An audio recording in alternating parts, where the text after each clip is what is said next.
which is a pretty cliche.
What up, Danny? How are you Let me doing? in your group. Let me in your group, okay? Do I need like clearance to be in your group? What the fuck?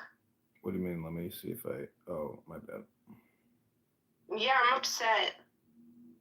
Well, welcome to the Adrian Dittman Show.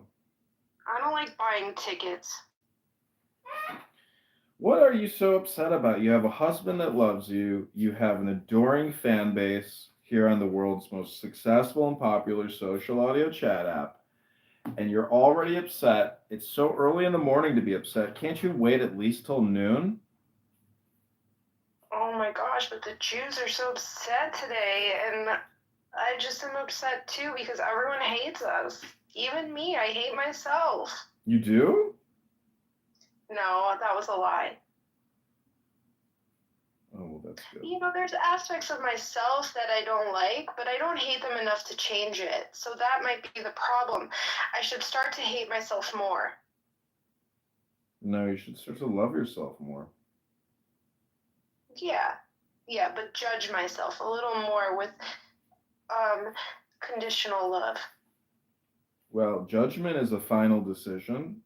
It's a judgment or a sentence, and it's determination of a matter without appeal on its plane. So, what if you give yourself a harsh judgment?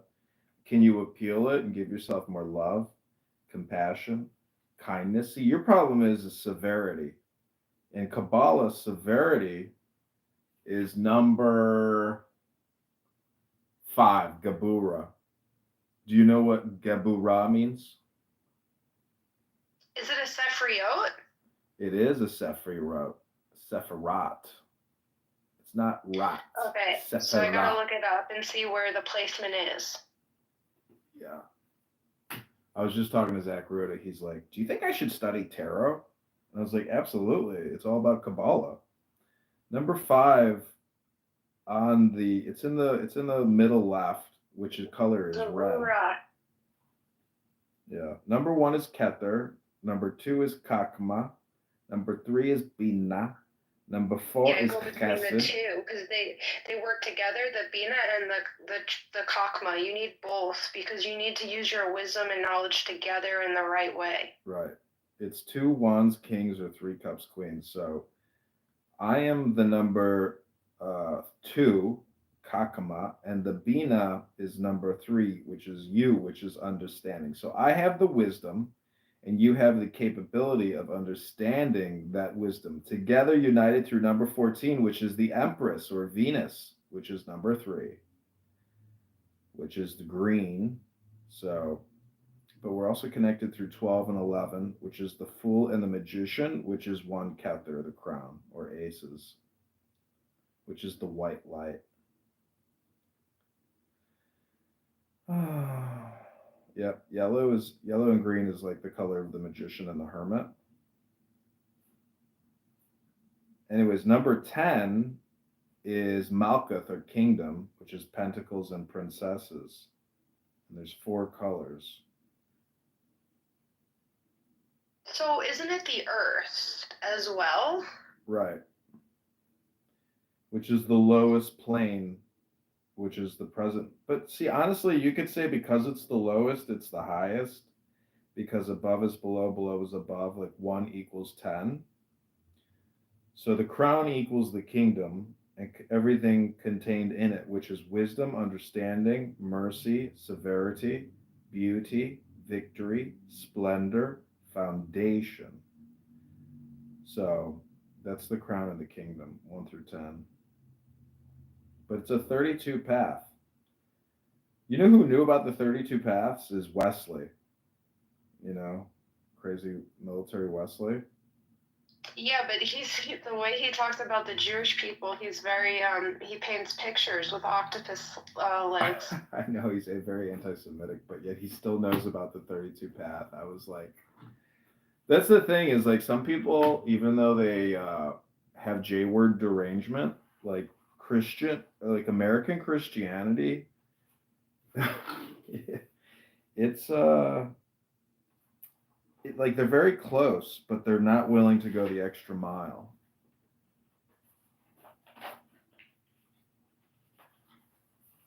But they don't spend any time studying. Wesley, I don't think has read a book in a decade. Is this hell? Could it be? Are we trapped? No. No, technically, you are. You just have to know the keys to the tarot on the Tree of Life, and you'll see that this is definitely the Garden of Eden. But the people in it, because like the Gestalt, if you have the knowledge and the wisdom and the understanding, like you'll know that you're already in the Garden of Eden and that everybody else is also in the Garden of Eden, but they're unaware of it. So with that knowledge though, you know, you should have a lot more joy. Like you should just be joy, joy, joy. That's the thing is life is joy. It's so I have a random. question about the Book of Knowledge, the Garden of Eden, the snake, the knowledge of good and evil, right? So I feel like in the Jewish religion, it's like you want to learn, but like the Christians are like, no, learning is bad. No, no. Christians and Catholics and Protestants, it's all about learning and continually learning because like every day you have to renew the presence, which is the knowledge of God. And if you stop renewing that presence, you know, you could say bad things happen, but that's because there's no divine protection or good. You know, you're working for the shaitan. But see, again, it's the knowledge of good and evil. You have to know that everyone has the capacity for evil. It's only by working the good can you transcend above evil making, evil doing, evil speaking, evil outcomes. So, you know, if you don't talk about God, if you don't educate yourself about God, and all you talk about is like what Elon Musk talks about every night and what his panel of guests talk about every night, they're far away from God because they are just politicizing, you know, anti woke and paralleling through, you know, contrarian of everything on the left. That's not wisdom. That's not Kabbalah. That's not Hashem Rabbana Shalom Torah. So renew your daily study of Torah and you will see remarkable things happen because what you're really doing is changing your psychology and your emotional well-being. The whole purpose of Torah is to create great faith in emunah in Hashem, and by creating that great faith through education of the Torah and your wisdom and knowledge, you create a very strong flexibility or equilibrium, which your husband will see it, your children will see it. It's because you're renewing yourself in the power and wisdom of the Torah or Hashem. I mean, I've always been very spiritual, just not by the book. Whereas I feel like my husband isn't spiritual or religious because he said that I'm his higher power. Yeah, that is a form of spirituality. In sex magic, your partner is the goddess or the god. That's the whole purpose of sex, is to come to the realization through come that your partner is your soulmate or your king to your queen.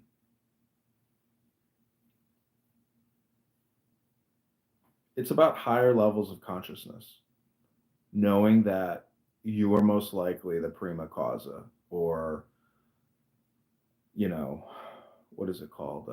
Solipsism. It's like the belief that you are God in trans, that you are a manifestation of God's divine infinity and eternity and power. Most likely you are. I mean, if you believe the creation story, you are actually an extension of God's existence. And that's why every man has evil and good in them, because God is not just good. God is also, evil transcended. But it's all about action. Go do, Danny. Do and go and be good. What else is there to say other than be productive and be good? Like, that's the whole thing boiled down. So Elon Musk isn't religious? He says he believes in God, but he also says really stupid, irrational things. Like, he's very negative in his heuristics or linguistics or in his meta. He is not a 100% optimistic, positive, joyful person. He is somebody that battles depression, anxiety, anger, frustration. He has no very strong peace of mind. That's why I say if you study Torah, it will create a very strong tower or kingdom. It will reinforce your glass windows. It will build a fence for you around your house. The whole metaphor is the house. Like, you are a house, and what you put in it is what your house is, made of. So breathing, meditation, exercise, that's how you strengthen your house, your vehicle. It's all psychology. That's all it really is modern day psychology using ancient spiritual practices.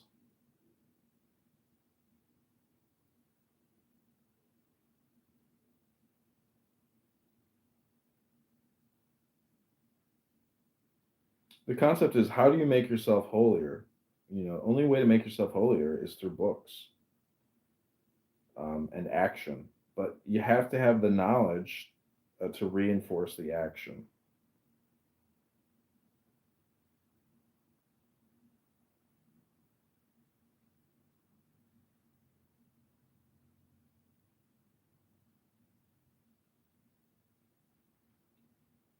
So I would get the Tanya book if I were you, or Tanya? yeah, Tanya. It's a very powerful book on God consciousness or consciousness expansion or unity with God. Like, the way to look at it is like your husband may not study this stuff, but if you study it, what you're really doing is, like, you will be responsible. Like, you don't even have to share it with him because he will rely on you. Meaning that, like, your partner doesn't have to have the same information as you. What's important is that you have the information and you carry it for the both of you. So how do you raise a kid as a Christian and a Jewish?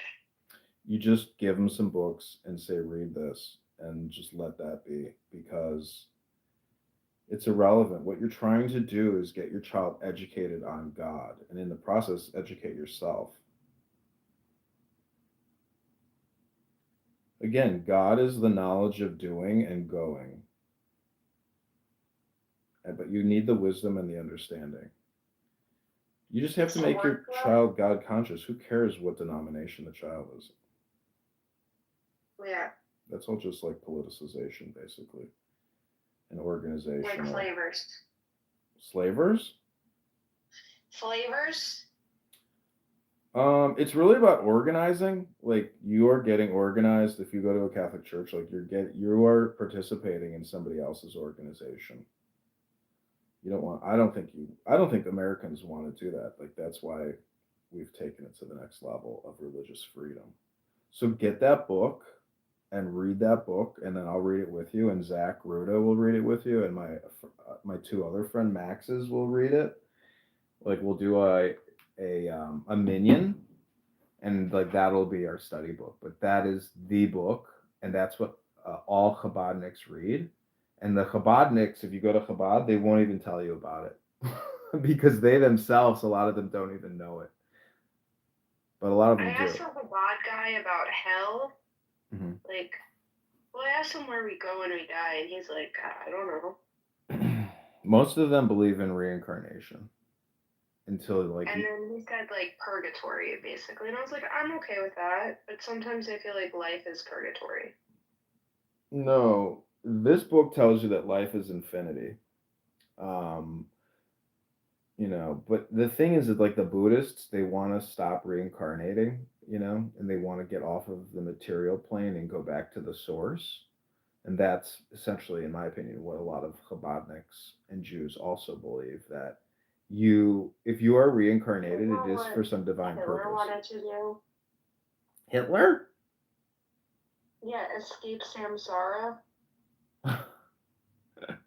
I'm sure they were all into I know they were into all the esoteric sciences. At one of their castles, they were doing like black magic rituals, using ancient German Nordic sigils.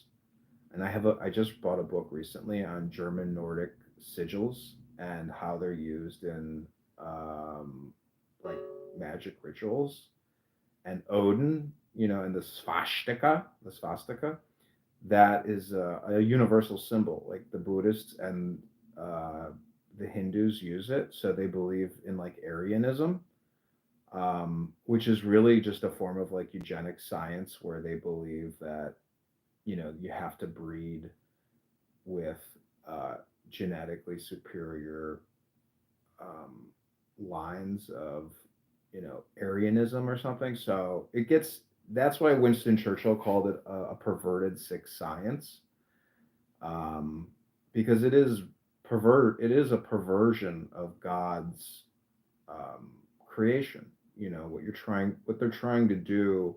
They believe it's like that movie Dune, where they think they're trying to create a Super Saiyan or a Superman through selective breeding programs, which is what in the movie Dune, the Bene Gesserits are responsible for guiding. Is they were trying to create the Mashiach or Messiah, which is what Paul Atreides is. He's the Mahdi, and he has superpowers, but that's all just a metaphor for the Torah, which is the wisdom of God. There's something called X theory or X factor, which is what religions are trying to scientifically explore, which is the presence of the divine. But in many ways, it's like mind control or hypnosis, because through religion, you can mind control people, and you're using memetics to do it, or, you know, linguistics, which is really a form of math and science in itself.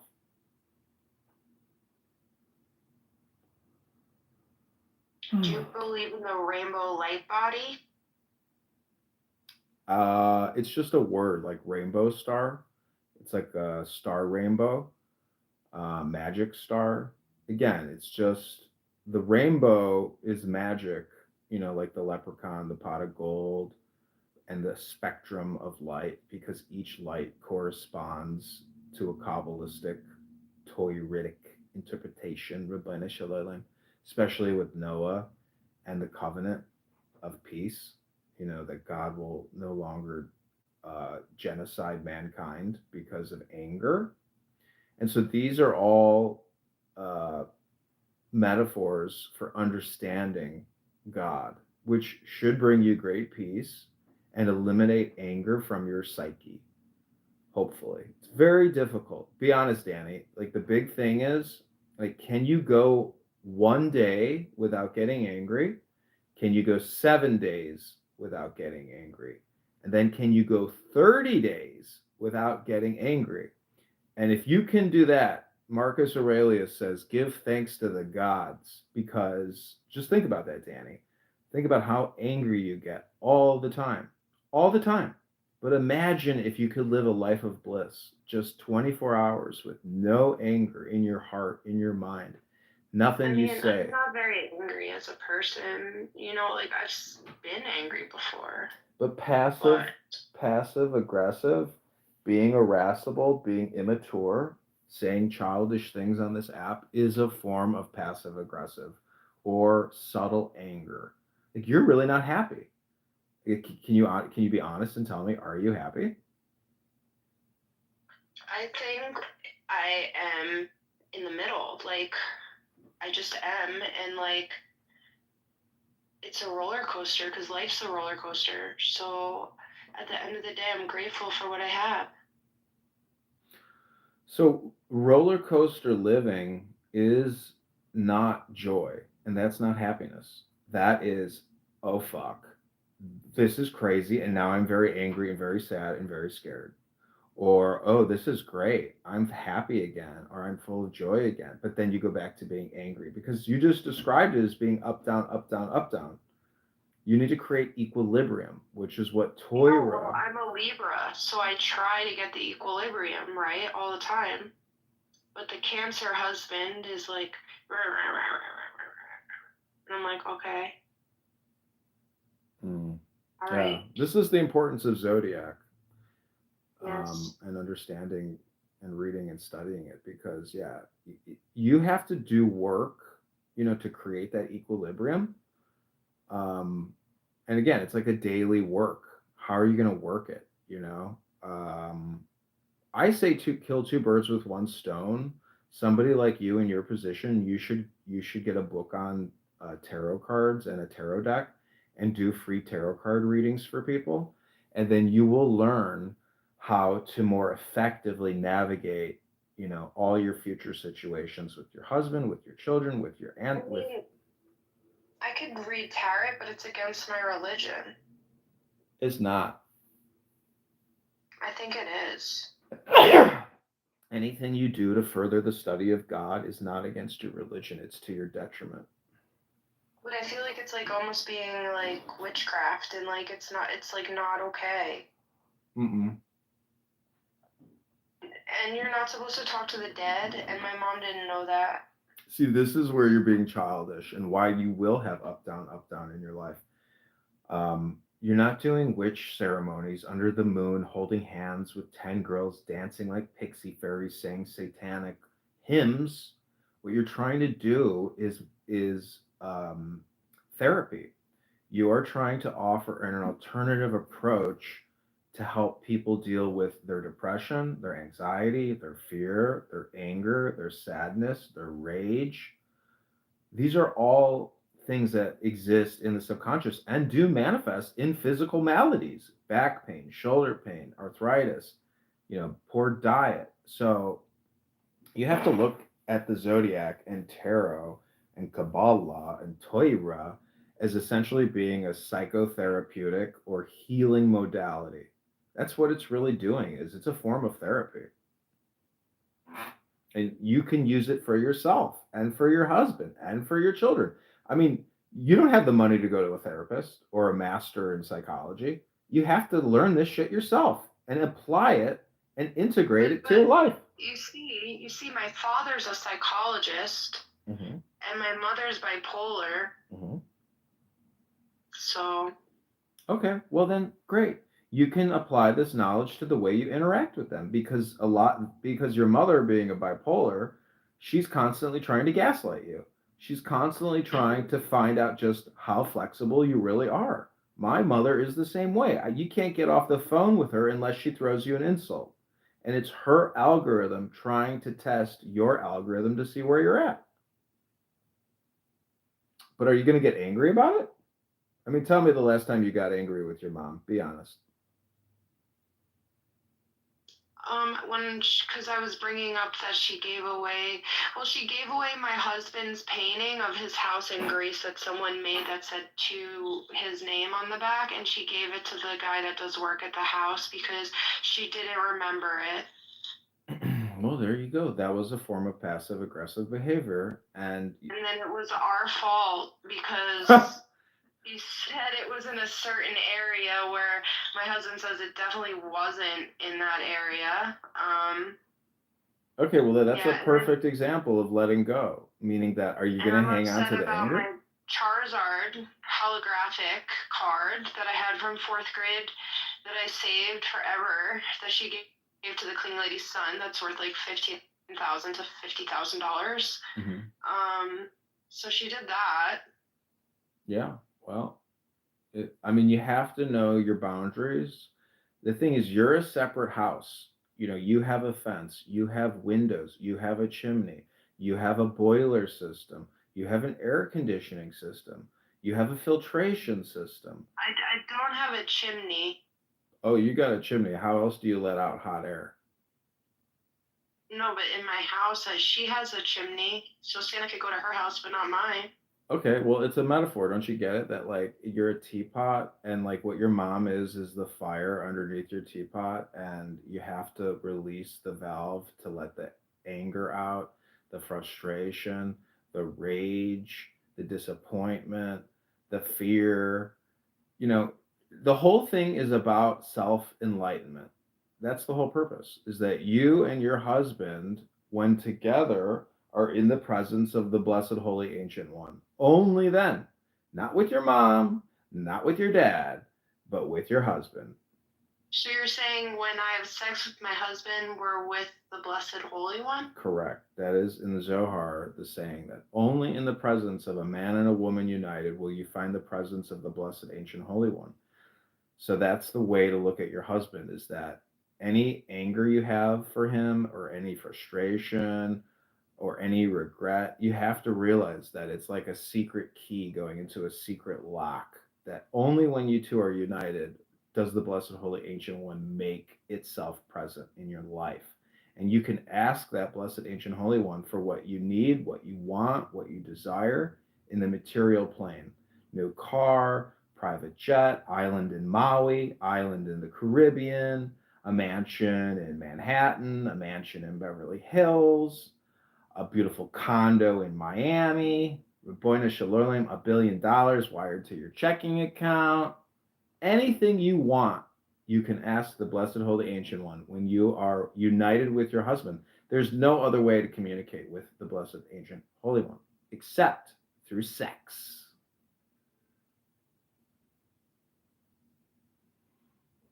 Or you guys could watch Netflix on your couch together.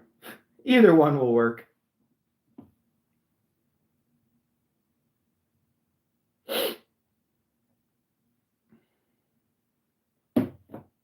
Aren't you happy that you came to my morning meditation practice and Toy Ratanya study?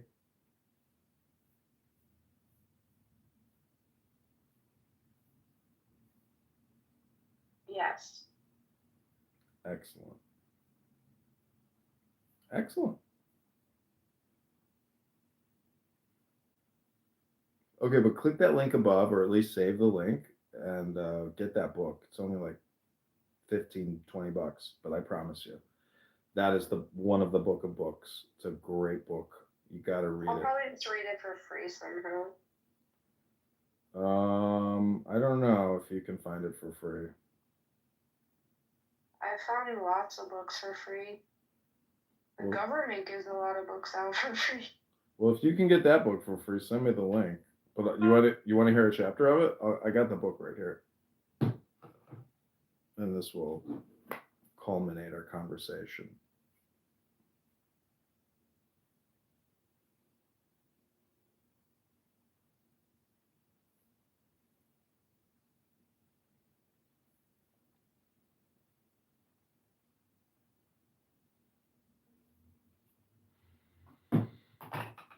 Do you know Bitcoin just went above 102,000? You think this is Elon Musk playing with it? I think he pulls the strings. Wrong. Adrian Dittman pulls the strings.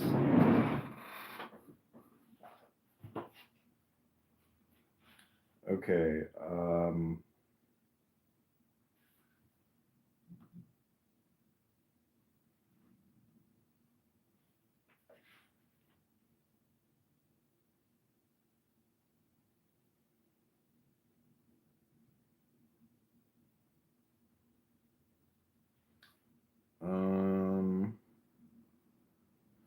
Okay, I'll read to you. It's called Higher Grades of Love. Higher grades of love.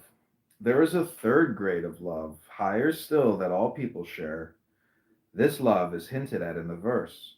My soul, I desire you at night. About this, the Zohar says, since you, God, are my true nature and life, I desire you with the intensity of the dying who yet desperately cling to life. There is a fourth grade of love, higher still, that also resides in everyone. This love is like a child, whose love for her parents surpasses her love of self, and who acts for their sake alone. Since we all have one Father, we all have this love hidden deep within. Anyone can access this love. It is not beyond reach, nor is it far off, but it is very close to you, in your mouth and in your heart. All four kinds of love should be cultivated. This is the reason you were created. How is such love released? Speak to one another in a manner that arouses your heart and mind to yearn for God, for it is written, a good thought is joined by God to a deed. These are the notes. No one is excluded from spiritual awakening. While not everyone is ready for the practice of self emptying awe or open to the guidance of a spiritual teacher, everyone has the innate capacity to be transformed through love. How is this done? Through the power of loving speech. Speak in such a manner that promotes harmony rather than discord, peace rather than conflict. Use your words to recognize the unity embracing all diversity. Since words are linked to thoughts and both are linked to deeds, together forming the three garments of the intellect, habituating your speech to love arouses both mind and heart to love, and together they will align your actions with love as well. You may not be able to directly control your thoughts and feelings, and your actions may be driven by habits too deep to dispel, but the words that come out of your mouth, these are controllable, Danny.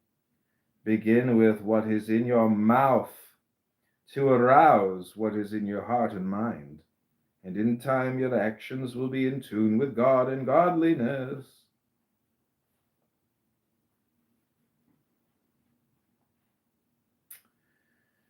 These are other subnotes. Ein Sof, the infinite Godhead, includes even the thickest shell of self and separation, for even these are part of God's infinite unfolding. We feel exiled from the Shekhinah, God's immanence, when we forget our true nature as manifestations of God.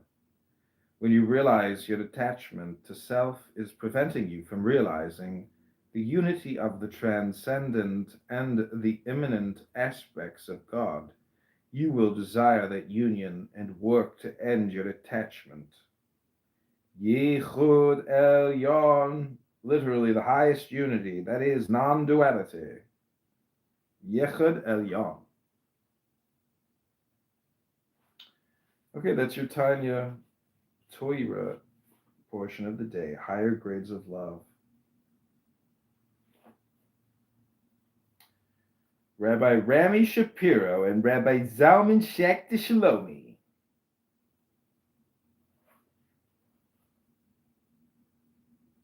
Written in 1797 by Rabbi Shneur Zalman of Liadi, the founder of Chabad Hasidism, Tanya sets forth the fundamentals of Jewish spirituality and mysticism. While the focus of daily study by tens of thousands of Hasidic Jews, Tanya is little known outside the world of Jewish mysticism. Until now, its Kabbalistic terms and esoteric language have made this essential text of Jewish spirituality inaccessible to most readers. What a good book.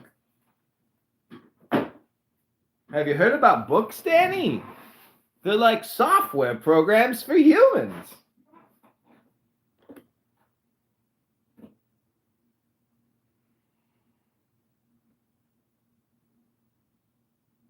Have you ever heard of Robert Anton Wilson? Yeah.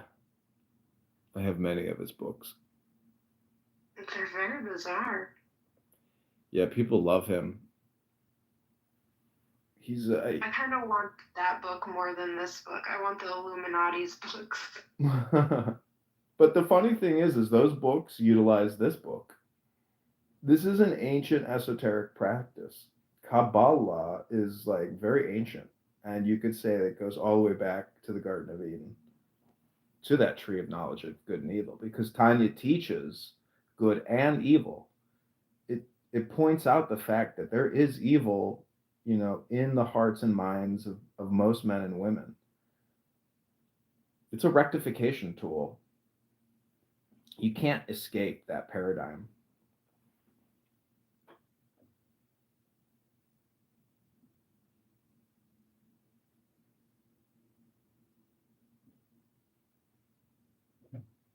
Is there other games that people play? Is this just one game of play? No, 10, not 11, 10, not 9. There's 10 games to play. But you could say it's an infinite game. It's just there's an infinite number of options, opportunities, situations.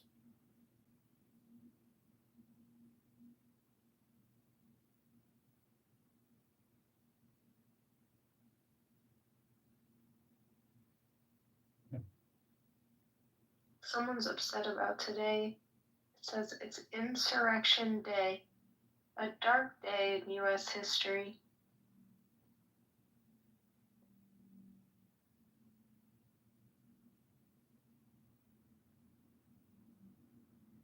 I heard somebody make the prediction that between now and January 20th, at least 1,000 Americans are going to die in T attacks.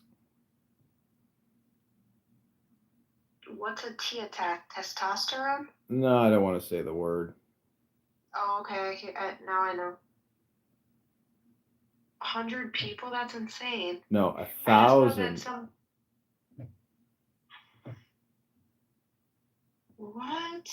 That was the analysis of somebody who does statistical probabilities based on historical precedents and how many people have died in other moments of political turmoil in the United States of America.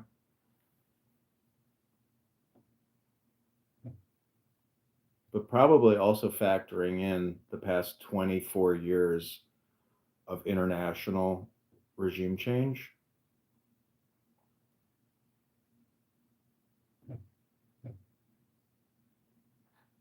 People are saying like stock up on water, stock up on essentials, like between now and the 20th, because they say there could be like electrical, grids going down. There could be cyber, attacks on the banking network, on the energy network, gas, even like that's what I've heard people saying. Like now is like the most precarious time, and it's like all the other shit was bullshit, but now it's like very real. Because imagine if they try to assassinate him. Imagine if he gets, taken out. Imagine if Vance gets taken out. Like imagine if there's some type of like black swan event. Like, if you've taken precautions and you have a lot of water, etc., like food supplies, electrical generator, like you're in a good place. But there could be like a tremendous black swan event over the next 14 days or 20 days or 30 days.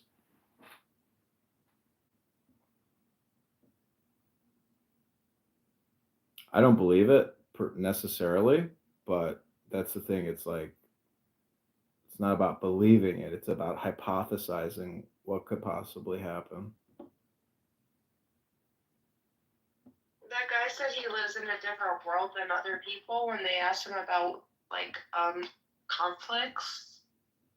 I forget that guy's name. He's like a famous guy. Dr. Gabor, is that his name? Gabor Mate?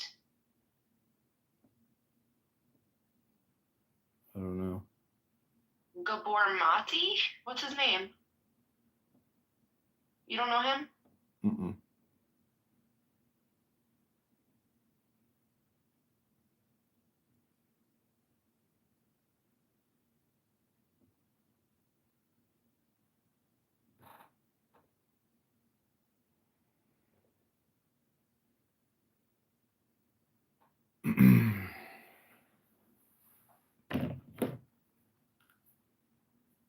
You really don't know him? He has 3.4 million followers on Instagram.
Invest and women. You renting here, would you like to ask in the property itself?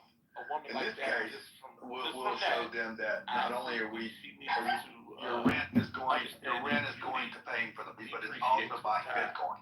And so it becomes very interesting to the resident, even if they, say, no, I don't want to do that. We all be partners in the real estate.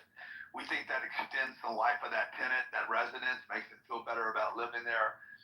And number two, we haven't out yet. We'll run a pilot on it and see the response from the market. But we would take the rents.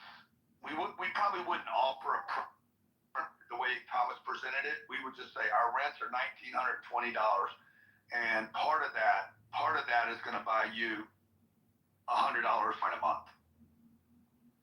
And to participate in that, you need to stay at the property 3 years or whatever. Like we just got to figure that formula out.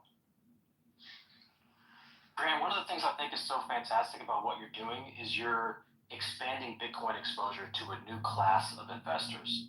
I think a lot of the people who are creating Bitcoin products are targeting those products at people who are already into Bitcoin or are educated about Bitcoin. But not a lot of people are doing this at scale for a new audience of investors who aren't necessarily as educated and informed about Bitcoin. And I'm curious, you mentioned that there's a group of people who, once you added Bitcoin to this product, they were interested. So they weren't interested in the real estate deals themselves, but once you added Bitcoin, they were interested. Do you think that there's there's a scenario there where these people who are investing have funds that are available that they can't invest directly into Bitcoin, but now what they're doing is they're able to find a real estate deal that bundles in some Bitcoin that makes it feel safe to them and to whoever they're investing money on behalf of. Is that a dynamic that you're seeing play out here? Yeah, I mean, I just take one case of a guy that's, he's worth, I don't know, $12 billion this week. And he's watched me for 15 years buy real estate. He's never invested with me. And when I showed him this, he's like, okay, I'll put 15 million. Like, it was like that fast. And I said, well, how much Bitcoin do you own? He's like, I don't own any. So he's neither invested in real estate with me nor ever bought any Bitcoin. But this became to him, it makes, like, he's like, Grant, you need to do as many of these as you can as possible. You need to go to the market. You're literally going to cottage industry around this. And he got super excited about it. And like, I see in the future where there could be a mortgage product built around this, where people would have, like the Fannie Mae's and Freddie Macs do most of the lending. Life insurance companies do a tremendous amount of lending on these big multifamily complexes. They're very safe investments over long periods of time. And so I could see, where it won't be Fannie Mae and Freddie. I think those are going to be taken private, by the way, under Trump. But let's say it was a new product, a new group, a BitMac, where the real estate Bitcoin product, where there was a mortgage for 10 years against the property and the Bitcoin. And it's very, very similar to what Saylor's doing, right? I mean, really what I'm doing, what Saylor's doing, but I'm not public. He's public, so he can use shit to leverage. I don't have that benefit. I just inverted the model and basically will build the portfolio out, then go public. We'll have that share piece, but hopefully I could go to like a Howard Lutnick in the White House and just say, Howard, I created these 10 or 12 deals. I want to build some markets around it now and build an industry of people that combine the Bitcoin and the real estate.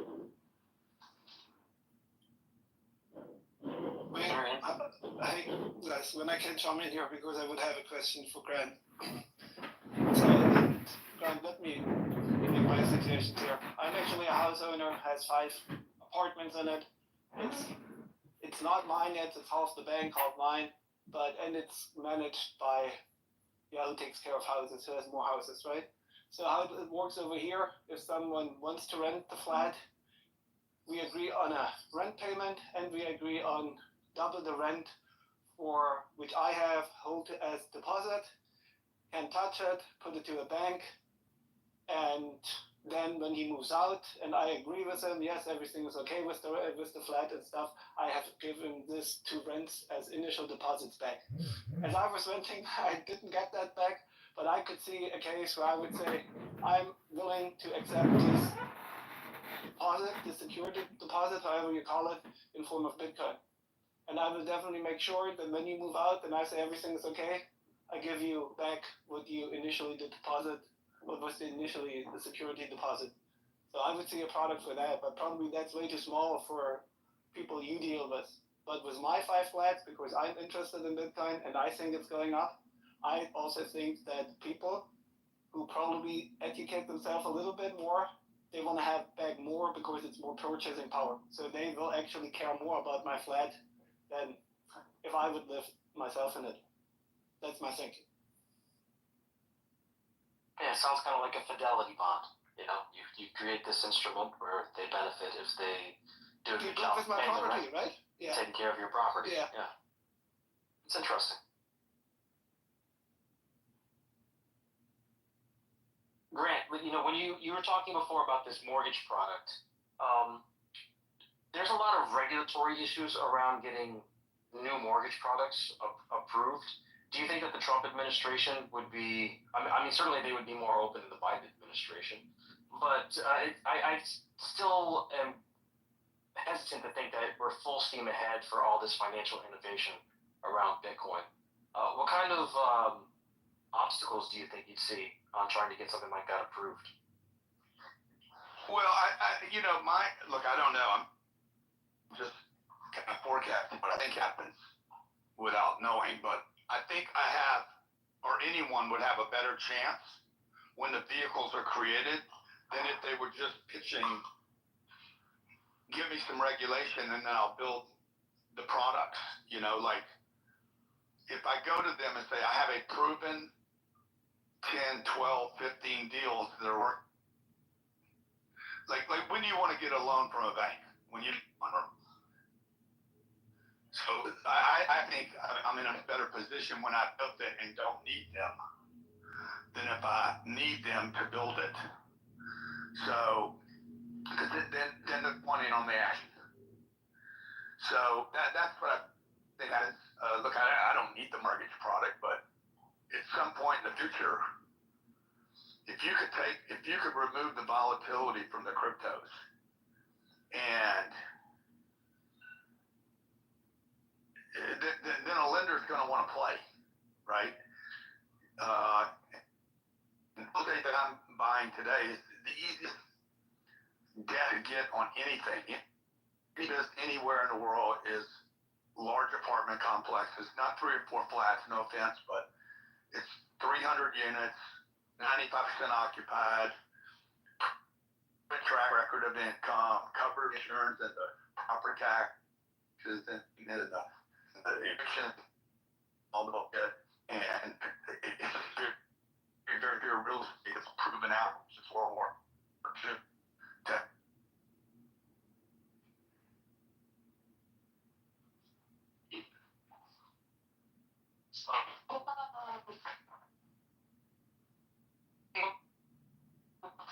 Hey, Grant, we're having a hard time picking up your audio.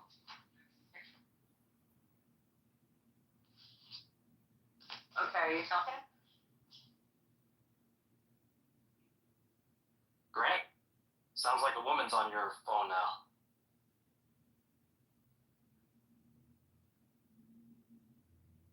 All right, well, one of the great things about what Grant said, in my mind, is I think with this new Trump administration, I mean, we're only 14 days away from the inauguration.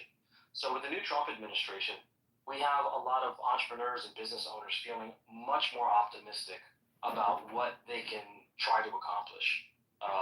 So going out and building things, hopefully we get some regulatory clarity, but I think there's just more confidence that you can go out and build a product like the one that Grant is creating, offer it to the market, try to make sure that you're within the lines. But if it comes to going to the government saying, hey, there's going to be, we need more regulatory clarity about this, you'll be able to get that clarity without getting a Wells notice, which is,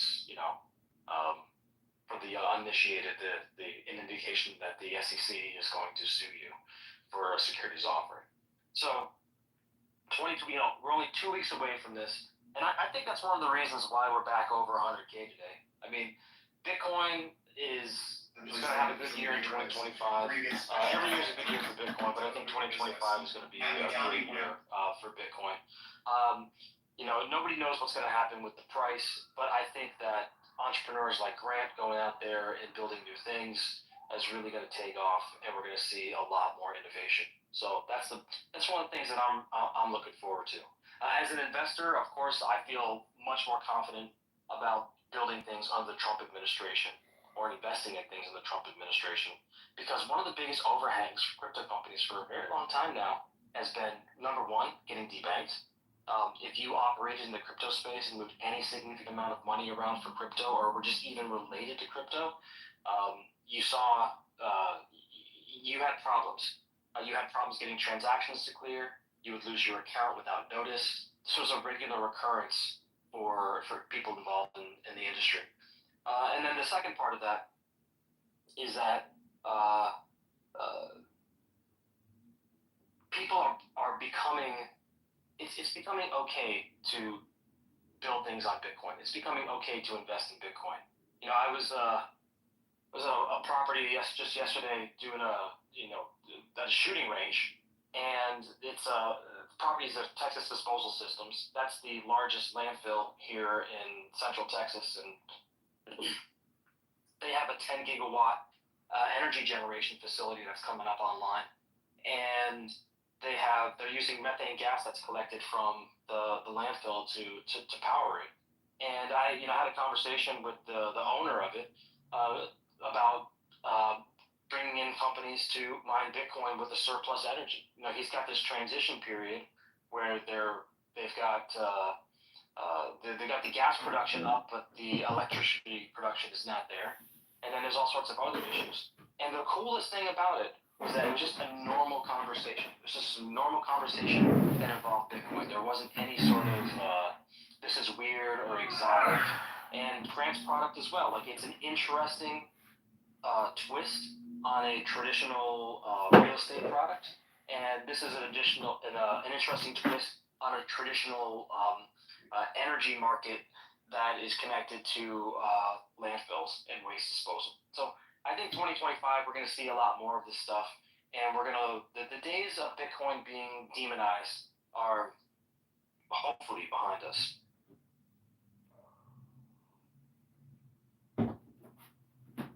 So it's not just going to be MicroStrategy that is creating innovative products. Thomas, is there anything else that you're seeing out there in the world that is normalizing Bitcoin, making Bitcoin feel like it's just more part of everyday business as opposed to this crazy exotic thing that is money for drug dealers? I think Grant's project is actually very exciting. I mean, there's no grass growing under Grant's feet. He acts very quickly. He's been coming on our spaces for a while. We've discussed this, and before you could catch your breath, he's already acting and has one project done and 10 more in the pipeline, plus some more. I think you're going to see other executives and entrepreneurs that are going to do the same thing in their particular space. So Grant's doing it with real estate, but you can start to do it with other things, including things like maybe commercial real estate. Maybe you could do it with the energy complex. Maybe you could do it as a way to raise money for angel investing. I'm just thinking out of the box on things that can happen. But I think for the most part, the fact that we got approved in January of last year for the Bitcoin ETF, the signal to graduation of Bitcoin moving from the world of crypto to crypto moving to the world of traditional finance, TradFi. And so, and as such, you have a godfather from that world, BlackRock, who is making sure that Bitcoin stays in that TradFi community. And what's interesting to me is when we see the OGs from the Bitcoin world, they sometimes struggle with that graduation. They're not graduating into that. Maybe some of them will get an ETF, but in no way are they going to be in the same category as Bitcoin. So Bitcoin has some of the attributes of the crypto world, and may in the future have more of it for things like transactional tokens and things like that. But until we get better tax reform, I don't think it's going to be an exchange mechanism for money. Plus, I think you need to get the layer 2 stuff worked out. But that's a future thing. Today, it's all about store of value, preservation of capital. And so to me, it's just very exciting. And I really like Grant's project and the fact that he's moving. You know, the next time we talk to him, he won't have 10 projects, he'll have 20, and he'll be moving out of the Southeast region and hopefully going nationwide with a product like this. Because I think that product he's offering, especially the ones that allow tenants to participate politically, is something that I would like to see across the whole country.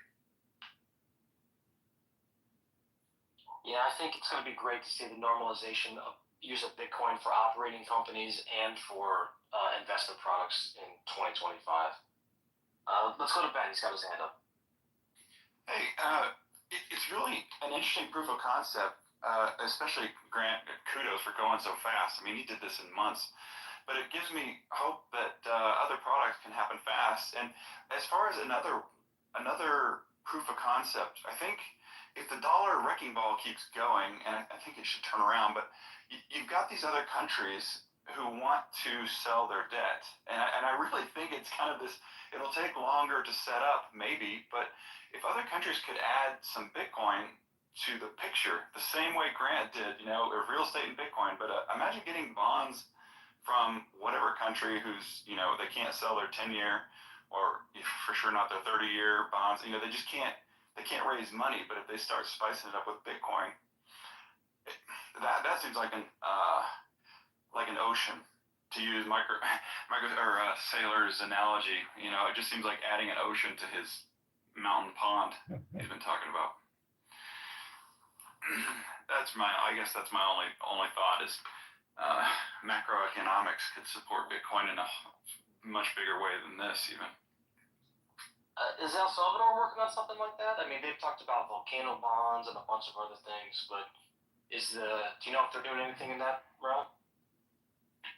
I don't know. It seems like they're doing something that even be more crazy. You know, they just took that IMF loan, so they've got this huge well of money from them. But I have a feeling, you know, he's ramping up his strategy to get more Bitcoin. Whether that's using the money to mine the gold and then buy Bitcoin with gold, which, by the way, chef's kiss. But I don't know that they're doing a Bitcoin and bonds offering. I don't think I've heard that yet. Well, we'll see what happens with those guys. I know there's a lot of innovative things going on down there. I think that one of the conditions of that recent IMF loan to them was that I don't want to say the specifics because they'll get part of them wrong, but they had to basically curtail their Bitcoin adoption strategy. I think one of the provisions was they could not accept it for tax payments or something like that.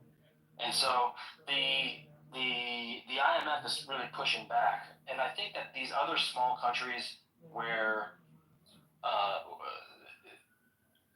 they might have this bond product that you're talking about, this offering that you're talking about, they might also get pushback as well from the IMF and other authorities that they depend on and prevent them from doing it.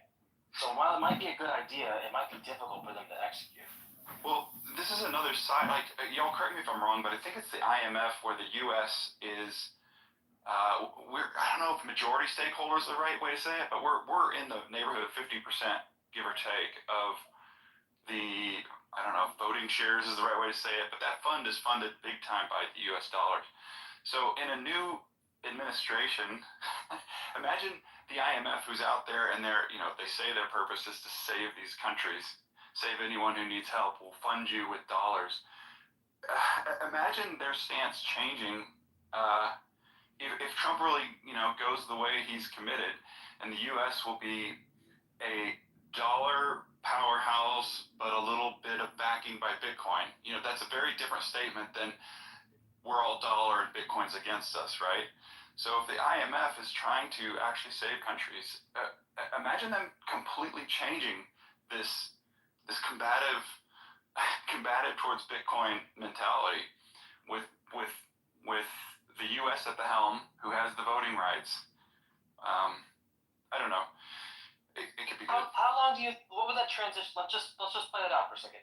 How long would that transition take, and what would it look like? What steps would have to occur for them to move from completely hostile to partially supportive? Oh, I pass the baton to somebody more knowledgeable. Well, I'll spitball on a little bit. I wouldn't say that I'm more knowledgeable, but I would think that you're going to need to see a strategic Bitcoin reserve in the United States. I think that would be table stakes for that to happen. I think we're going to have to see the normalization. We'd have to probably see stablecoin and crypto market structure bills also pass in the United States for them to feel that the right rules and regulations are in place for them. So those are three pretty big hurdles that I think you'd have to get over for that dynamic to even consider happening. But I think it's largely a cultural change that will take a long time. I mean, one of the things that I've always observed in Bitcoin and, over the past, 14 years or so is a lot of things, the cultural changes take a lot longer. And people say, gradually, then suddenly, but there is a binary, almost like a punctuated equilibrium to the changes in Bitcoin, but the seeds of that are sown over long periods of time. Like the Bitcoin ETF, for example. You had the Winklevoss twins. They filed for one in 2013, 2014. little rusty on my memory there. And then Barry Silber created the GBTC product with the idea that was going to convert to a spot ETF. That was kind of always in the game plan all along. And then that just took forever, and it involved a lawsuit. So a lot of, from Grayscale to force the SEC to approve the spot ETF. So, along the way, there was almost 10 years of pressure for the Bitcoin ETF to come into reality. And people act sort of like, oh, well, it just kind of got approved in last year because Magic and his lawsuit. I think the same thing would happen with the IMF. It would take a lot longer, but I think it's a cultural change, and I think the normalization of Bitcoin it gives permission people to change their attitudes without facing ridicule or career risk, and I think that's a huge deal. I think that I really don't know that much about the IMF, but I think that other institutions, the normalization of Bitcoin, the ability to be innovative, to talk about it publicly and openly without facing career risk or ridicule is going to increase dramatically during the Trump administration. And I hope that one of the outcomes we get from that is a wave of innovation, of people building new products like what Gary is building. I've got some ideas for things that I want to build myself. I'm just kind of waiting to see what happens. Waiting to see what happens with the first 100 days of the Trump administration. See where the market structure bill goes. See where hopefully things with stable coins are able to get some progress. And then I think I feel more comfortable just taking the next step after that. Let's see here. Hey guys, just as a heads up, if you want to speak, please go ahead and raise your hand again. This room has reset twice since we've been in here, so I noticed the room will drop from 600 people down to 12, and then everybody rejoins again. So it's a little bit janky this morning. Maybe Here, I want to add something what you said with Bitcoin and the normalization. Yeah, go ahead, Alex. So, thanks.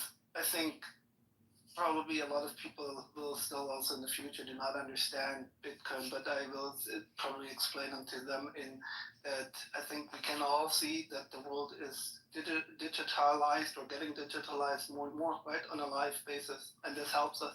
Is it through the phones that we can talk? Is it through navigation? Is it through language? So gold was, I think, reliable in the analog world. Okay, yeah, it made its job. So, but we see again we're going more digital. So I think Bitcoin is definitely reliable in a digitalized world, and that's I think where we're trending. Now we have AI. Again, we are going more digital. So. Well, yeah, that's a trend that's been going on for 40 years. You mentioned the transistor back in 1975. That's why we will see what gets demonetized faster. Oh wow, part that was 50 real years estate ago. Or part of gold, right? So again, I think also people who do, what I want to say is that people who do not understand Bitcoin understand that we are getting more digitalized by the day. Yeah, that's a good point. I mean, I think when Fred had his debate with Peter Schiff, he brought up the point like, when has the digitization of anything failed? And the answer is never. And I don't think gold is useless. I still think it has some utility. But I feel like gold is like a vestigial organ. It's like an appendix. I understand you there, but again, for me, Bitcoin reflects the digitalization of real money. Okay, what the gold bugs tried to tell us about, I don't know, hundreds of years. But we have a communication channel now for it, and that I do not need something to touch to know that it's real when I can communicate it everywhere, wherever I am on the world, right? So I could not do this with gold. So it definitely, if I really have to move or go somewhere, it gives me the freedom that I do not have to think so much that what I would have to think with gold probably in my basement. That's the point. Well, for me, it's a moot point. In general, like the argument of gold, because people have gold because they already have gold, and I think the new buyers for gold it's going to decline. I think that let me finish my thought. Is that as as money and capital moves from older folks down to Gen X, down to millennials, those people are going to be less and less likely to continue to hold those gold assets. I don't know that gold is going to be like completely demonetized, sailor style, but where Michael Saylor was recommending. Hello, Moto.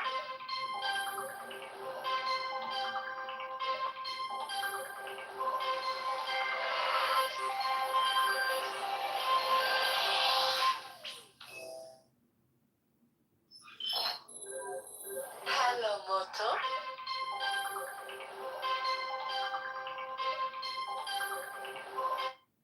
As part of just an organic process.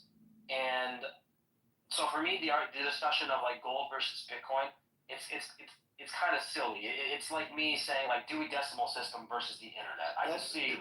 Let me ask you a personal question. Sorry to interrupt you.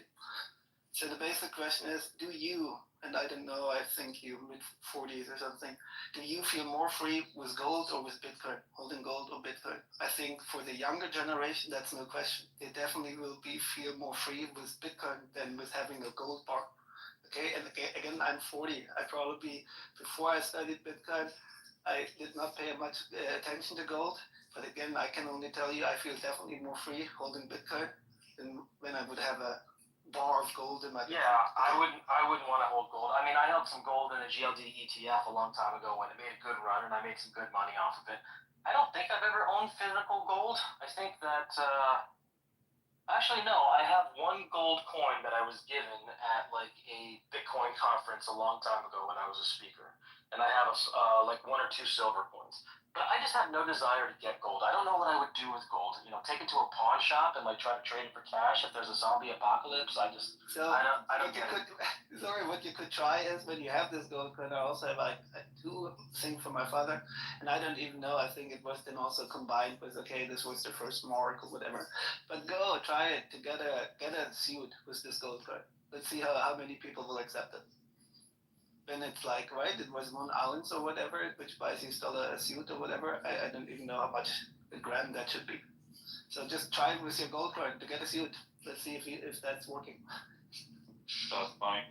Here's a question for you guys. As long as I'm not stepping in front of a hand or anything, I don't see any. But one of the big drawbacks of gold, and I have silver too. I mean silver, not gold, but any of those precious metals, you get run over the coals in the purchase and especially in the sale. Like I don't even know where to sell it, but pawn shop level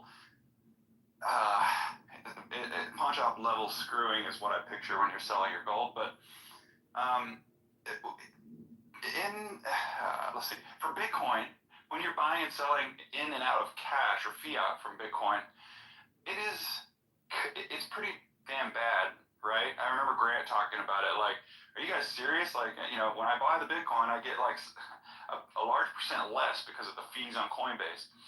And that, I think, what I'm curious about from the panel is these fees must be made up of some version of risk plus profit that the exchange lets make, plus this, plus that, plus storage, all these things.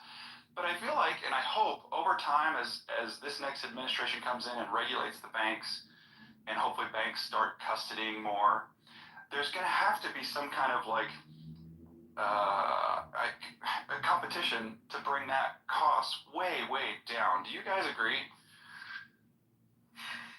Yeah, that's been a concern for Coinbase investors for a long time, is fee compressions. They were making a lot of their money from trading fees, and a lot of those fees were coming from non-Bitcoin coins.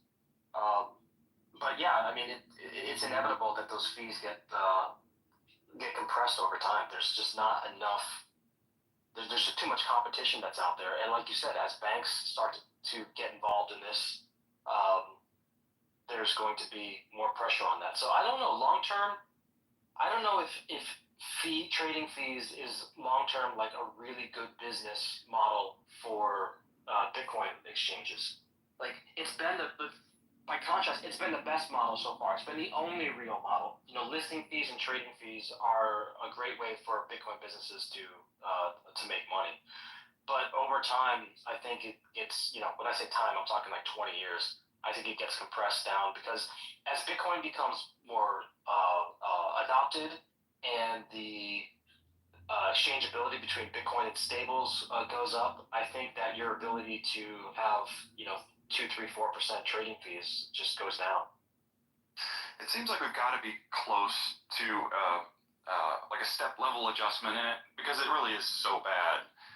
It's fine for us hodlers, right? No big deal. But to get us on this big stage and to have real transaction or free velocity of money, I'm in no rush for it. But I hope that the banks and regulation is kind of the smoking gun that takes those fees way down. Because the fees, storage is a thing. Commercially, they got to store it, and I'm sure there's fees there. But it needs to come down way closer to the main chain fees, and even lower than that because there should be a lot more lightning level enablization of moving Bitcoin, even at commercial levels. So, anyways, well, I think companies like Swan and River, they're they're retail oriented, and they're going to take as much money in fees as they can get away with. Now, they might say that we don't take a fee, but they're just taking the spread between the price that they're acquiring Bitcoin for and the price that they're selling Bitcoin to you. And I think that's totally reasonable. And Bitcoin's still going to be new for a long period of time for a lot of people. And they're not going to be really sophisticated about this. They're going to be looking to get Bitcoin at a safe, reliable place that makes them feel good and comfortable with their purchase. I don't think they're going to be shopping the fees. And they're going to be switching from one person to the next because it's a few bips different. However, I do think over time that will change. So I think you're right about that. Cool, thanks for that. Hang on a second. Give me 1 second, please. Oh yeah, I'll just keep conversation going. Gary, are you on stage? It looks like you're a listener, but you're up there. Gary Cardone. Not in my screen, but. Oh really? Okay, yeah.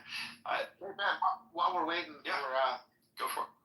for Wayne, yeah, I just want to touch on the gold thing. So I have to admit it, I'm a gold bug. I've always been a gold bug. I've never, because of my career as an options trader and in the markets, I've never really trusted markets. Shocking to hear. But yeah, no, I've been stacking gold since probably the early 2000s, after the dot-com bubble. And to Wayne's point, it's actually really easy to transact in gold, to sell gold.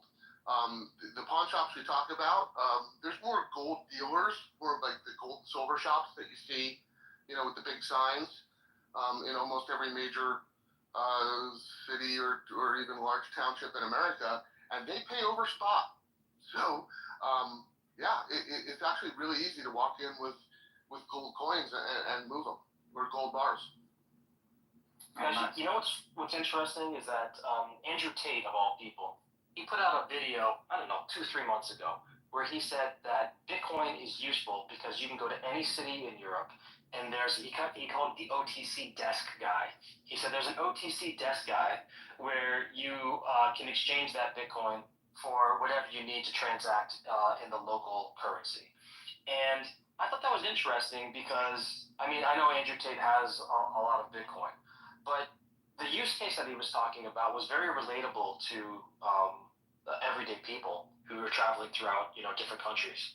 And he was talking about it kind of like, yeah, you just call your guy, just like you would take your gold bar to a pawn shop and exchange it for some local currency. So I think that these ideas are going to migrate from the financial world into the regular world very quickly. And personally, I don't know. Anybody else on stage who owns gold? Is there any reason why you still hold gold instead of Bitcoin? And is there any reason why you'd want to acquire more gold than you already have? So I'll take that one too. I bought my last gold in 2013 when I first bought my Bitcoin, and I really haven't touched either to any significant degree. And in 2013, I was 97% gold, silver, 3% Bitcoin. Today, 97% Bitcoin and 3% gold, and that's without doing anything. So that kind of tells you why I'm not buying wait a more second. gold. Are you saying you never sold any of the gold? It's just that Bitcoin appreciation went up so much that your 97-3 split flipped the other way? Yes, sir. Congratulations, Darkside. That's awesome. Fantastic. Thank you, Rick. Yeah. Yeah. So this goes back to what we were talking about, that the best trader in the world is a dead guy. That is so true. Like, if you just acquire high quality assets and you hold on to them, you're going to do so much better than people who trade.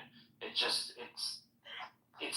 fact of life. So you might execute a few trades like early on and get lucky, but once something starts to mature and the growth of it starts to accelerate, it's really, really difficult to stay on the other side of that where you're smarter than the market, and it only takes a couple mistakes to wipe out your position, and you can never get it back once things take off. So I'm a big advocate. Just buy Bitcoin, put it in cold storage, and don't worry too much about the price. Celebrate the price when it goes up. Don't bite your fingernails off when the price goes down. And make sure you engineer your life so you don't get shaken out of your position. Let's go to Gary Cardone. We got Gary up on stage here. Good morning, Gary.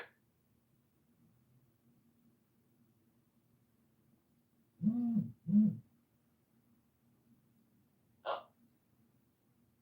Looks like Gary's not available right now at the moment. Hopefully he'll come back. Darkside, it sounded like you were going to say something there. Yeah, no, I was just going to agree with you, and I kind of call it frozen storage, right? Like so cold that it's in a deep freeze. That's the best thing you can do with your Bitcoin, right? Like just don't touch it. That's one of the advantages of multi-sig as well. Like if you have multi-sig and you have your keys like separated so that it actually takes physical work for you to assemble everything together to execute a Bitcoin transaction of size, that's not just a security strategy, it's also a HODL strategy. It forces you to really think twice about making a trade. Imagine if you had a large Bitcoin position on an exchange where you could just sell at any moment versus, you need to, drive halfway across the state or contact an attorney or somebody else to get one of your keys. It really changes the dynamic about how you think about things. So I think that's a good point. But I mean, hey Gary, good morning. Yeah, Gary here. Just was having problems between PC. Anyway, I couldn't find the link. Yeah, don't worry about this. This spaces have been janky all morning. It's turning out. How's everybody doing at 102? And MicroStrategy's up 22% 2 days. I mean, you guys really ready for this road? We're gonna rock, man. Oh yeah, man. You got to celebrate the wins when they come. And, David Bailey tweeted this morning that this could be the last time we see Bitcoin below $100,000. So that's a guarantee that we'll go down there at least one more time. But that day may not be too far in the future. And I'm really thinking that, I think I'm really optimistic about where we are going in 2025. I see things just doing a lot better under a new, more friendly government. A lot more entrepreneurs like your brother doing interesting things with Bitcoin. Gary, what's your take on what you see for the year ahead?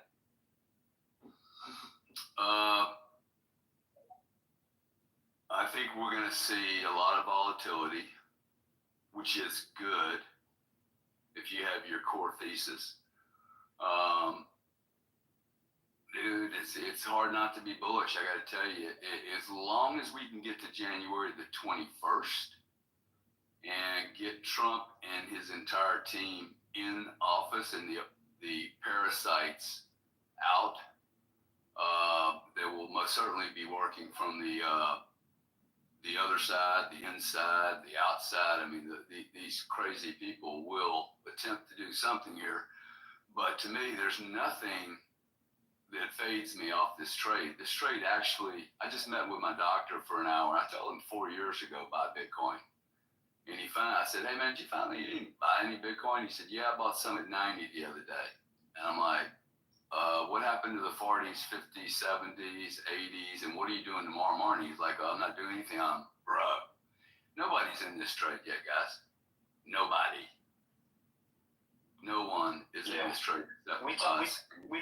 talk about this all the time on So Twitter, easy but for you're us right. to start thinking, dude, that like if you just look at the names on this list, right? It's the same people over and over and over. This market, I mean, we just need a broader voice in broader platforms, right? But this is a little echo chamber, really. It's not representative of the global market with or without a Federal Reserve. I actually don't even think that's relevant right now. That's total cherry on the top, man. Popped up 90 days ago at best, maybe 100 days ago. And now we're all like, okay, the Federal Reserve has to be the play. No, it doesn't. We don't need it. You mean strategic Bitcoin reserve? Yeah, totally. We have game theory. We know the game theory is in operation. It is unstoppable at both corporate, state, and country level. The question now is how aggressive, how fast, and how much do we know and not know that countries are doing? But this will not, most certainly, you will not have the transparency of Russia. Oh, I bought 37 million Bitcoin today. You know, they're not going to do the Michael Saylor transparency play, which, by the way, I think is setting a standard for all public companies. And you guys keep saying that it's a Ponzi. I actually don't think you know what a Ponzi is. But I would encourage everybody, before they use the word Ponzi, find out the last time a Ponzi scheme was run like this, where the CEO and the head chairman of the board are constantly telling people what they're doing. I ain't never seen it. I think it's actually going to set a standard for other public companies, both in their share price and for those that are like Google and Facebook who have massive monopoly structures. I want them to behave like Michael Saylor. Hey, Zuckerberg, once a week, I want you to tell me what you're doing. What's open source? Where are you making your money? What are your trades? Where's all your investments going? How are all your customers doing health-wise, by the way? Or are they all mentally sick? And children? Like, I would like to see that level of transparency. Only till we get there, to me, is the world safe. But when you have one metric, it only takes one guiding light to set the standard, and we finally have Bitcoin in a position where it can shine. So I'll pass it back over to you. Gary, I have a question, Gary, for you actually. So when we say, okay, Ross works 3, which is one favor which Trump can accomplish, and now it comes to creating the Bitcoin reserve or getting a tax relief, what you have to report, right? Trump also said no tax on tips and all that stuff. And we can only take one of these. I mean, for me, it would be sufficient enough when the US actually keeps their stack they already have, which they confiscated, instead of saying, oh, yeah, we buy now as a country. So, of course. Yeah, I personally think that last part's unnecessary. If they keep the 200,000 Bitcoin on their balance sheet, it is in the United States balance sheet. If we just get him to say, hey, he's not going to sell it, good, dude, we're done. Now how much it's going to be. Let me rephrase the question again. We have the Bitcoin reserve or we get the tax relief. I think for the whole industry, it would be very beneficial when we get the tax relief. We're going to What do we have to report? Get both, my friend. What's that? We will get both. We will get tax relief on tips. I don't think they're related to crypto. And you'll get the strategic reserve. You're going to get both of them. Why would you only want one? I think to Gary's broader point, like earlier, is that there's just an inevitability here of momentum. You know, it doesn't, these small policy changes. Exactly. It's like the internet. The internet was obviously going to be successful, and Bitcoin is obviously going to be successful. Can you predict every step along the way? Absolutely not. But we've definitely crossed the threshold here, especially with what's happened over the past year with the Bitcoin spot ETF and the red wave. I think that there's enough momentum going forward where it's just, it's a matter of time more than anything else of Bitcoin's long-term success. Okay, wait, now let me phrase it differently. I would like to see that we get the tax relief faster than that we get actually, oh, yeah, now we figured out how to create really a strategic reserve. Would be more beneficial to the What kind of tax relief are you looking for? Again, I wanted to use Bitcoin in a way that I do not have to, tell them what happened 5 years ago. Okay. So you want to not be able to pay taxes on all crypto? That's not what I'm saying. I want to have regulation. How we deal with that. Yeah. And I'm not. What do you want specifically? What do you want? Do you want to be able to use crypto and not pay taxes on a retail level? Or do you want to be able to hoard Bitcoin, sell it when you want, take your profit, and not pay tax? No, it's not. We have to talk about, okay, how much tax do we pay on it? But I'm asking you, dude. What is it you're asking? Because it sounds like if you want to use your Bitcoin for retail and not pay taxes on it, I don't think you understand Bitcoin. So why you would use Bitcoin to buy potato chips unless it's a massive discount? I don't know why anyone would do that. Gary, I have a reason why you would. You got a second? Well, I mean, if the reason is to grease the skids of the retailers, that's No, that's not why. Go ahead. Can I explain? Okay. So for somebody like me who's 100% Bitcoin, I have to spend Bitcoin. Otherwise, I have to transfer it into dollars first, in which case I need to take capital gains even for small amounts. So if you're 100% Bitcoin and you have nothing else, if you fully port it over to the system that everybody else is headed towards, then so I think what the argument is, Ben, is give us either tax breaks below a certain threshold so that we can use this in a real way, or make it legal tender so that it becomes the legal tender in the United States. We don't pay capital gains on Bitcoin. So whether that threshold is $600, $1,000, $100,000, $250,000, I don't know what the right thing is, but I think most Bitcoiners want to see it become legal tender, because if the U.S., as Trump has said, is going to be the leader of quote unquote crypto, which I hate that word.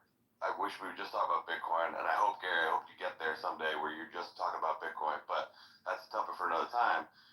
If we really want to be leaders of this thing, and we don't want China or Russia or somebody else to eat our lunch, just like we did with the internet, we want to be the bastion for that, then we need to get rid of capital gains so that people can actually use this stuff on a regular day-to-day basis and build the community that we want to build and pull that future forward faster than instead of waiting for somebody else to come along and say, you know what, we're the bastion, we're the cradle for crypto and Bitcoin evolution, and let somebody else take it from us.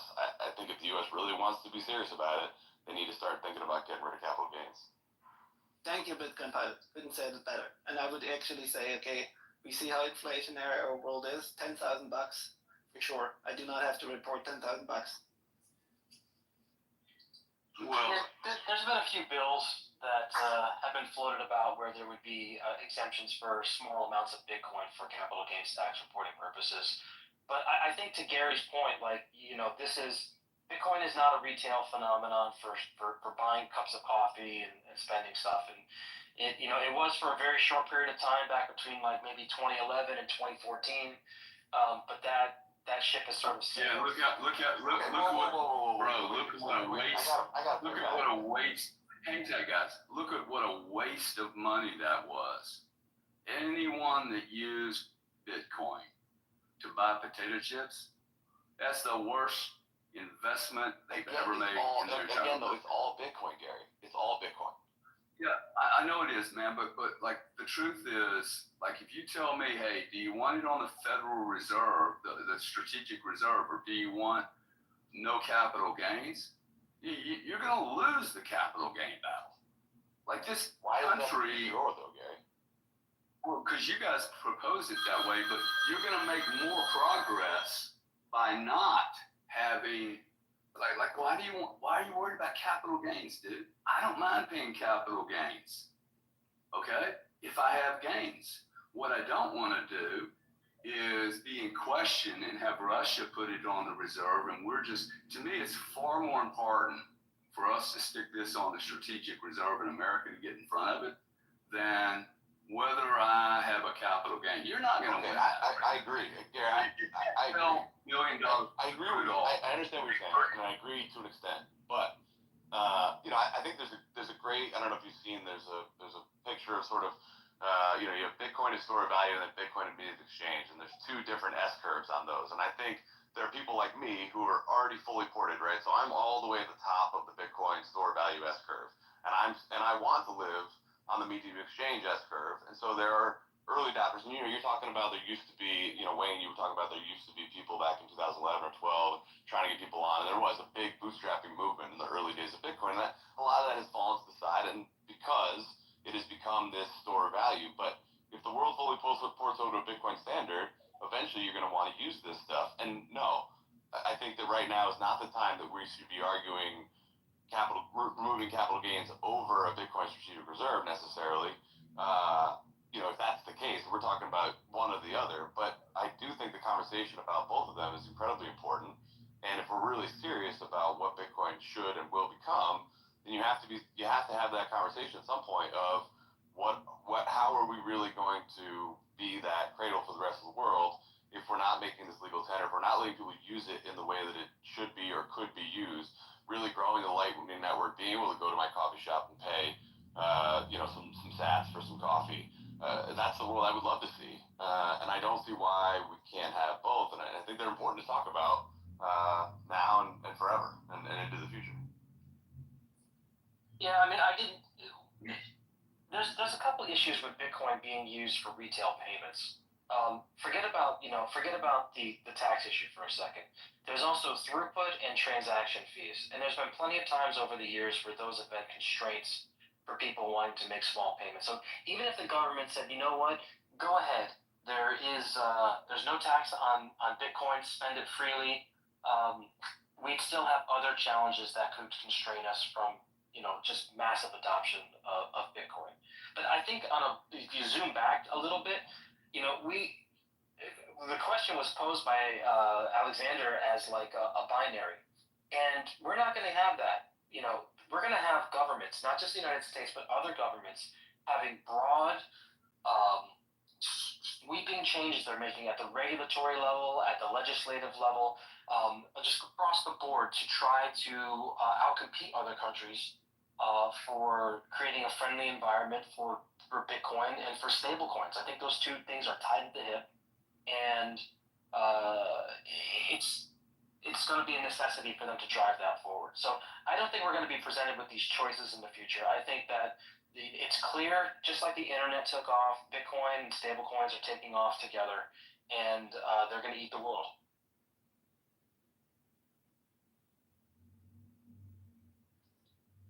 Welcome, British, up onto the stage. Hey, British. Morning, Wayne. Afternoon. How you doing, man? I'm good. I'm really good. Are you guys discussing adoption by people or by capital? We're talking about everything today, just a little bit of everything. Okay. But right now, specifically, Alexander posed the question, what would you rather have, a Bitcoin strategic reserve or capital gains? And he said that we'd rather have capital gains relief so people could start spending Bitcoin more. Oh, I apologize. I missed the binary of that. Sorry about that. I didn't realize that was the binary when I got in there. Yeah, no, it's cool. And so that was sort of the context of the conversation. But we've been talking about everything this morning. Bitcoin above 100K. We talked a little bit about MicroStrategy's 1,070 Bitcoin buy this morning. We've talked about all sorts of stuff. Awesome. I would rather prefer a SBR than a capital gains relief. Yeah, that's my man. He understands. Hey guys, I just got notice from Thomas that I won a bet last year for 500,000 or 600,000 sats. Is that exciting or what? Congratulations. What am I going to do with it? It's so exciting. Party's on you next time you come to Austin. I think I was a part of that bet, in which case, please send me your wallet address, Gary. I'll send it over to you. Yes, sir. I owe, y'all want to hear a funny story about bets? I owe Mark Yusko and Jason Williams $10 each. And the trick is they bet me that Solana would outperform Bitcoin. And for the gentleman that earlier said, hey, Gary, I hope you get to a pure virgin level on Bitcoin. That probably, sir, is not going to ever happen. unless the entire system is Bitcoin. Because I'm going to talk about NVIDIA, I'm going to look at IBM, I'm going to look at crude oil, I'm going to look at natural gas. And if I look at natural gas and crude oil and they're on the fiat system, I'm going to look at tokens that are being developed for a marketplace that, quite frankly, the better solution for the retailer is that we're using a stable coin or some other form of token rather than the finest collateral on planet Earth to buy potato chips.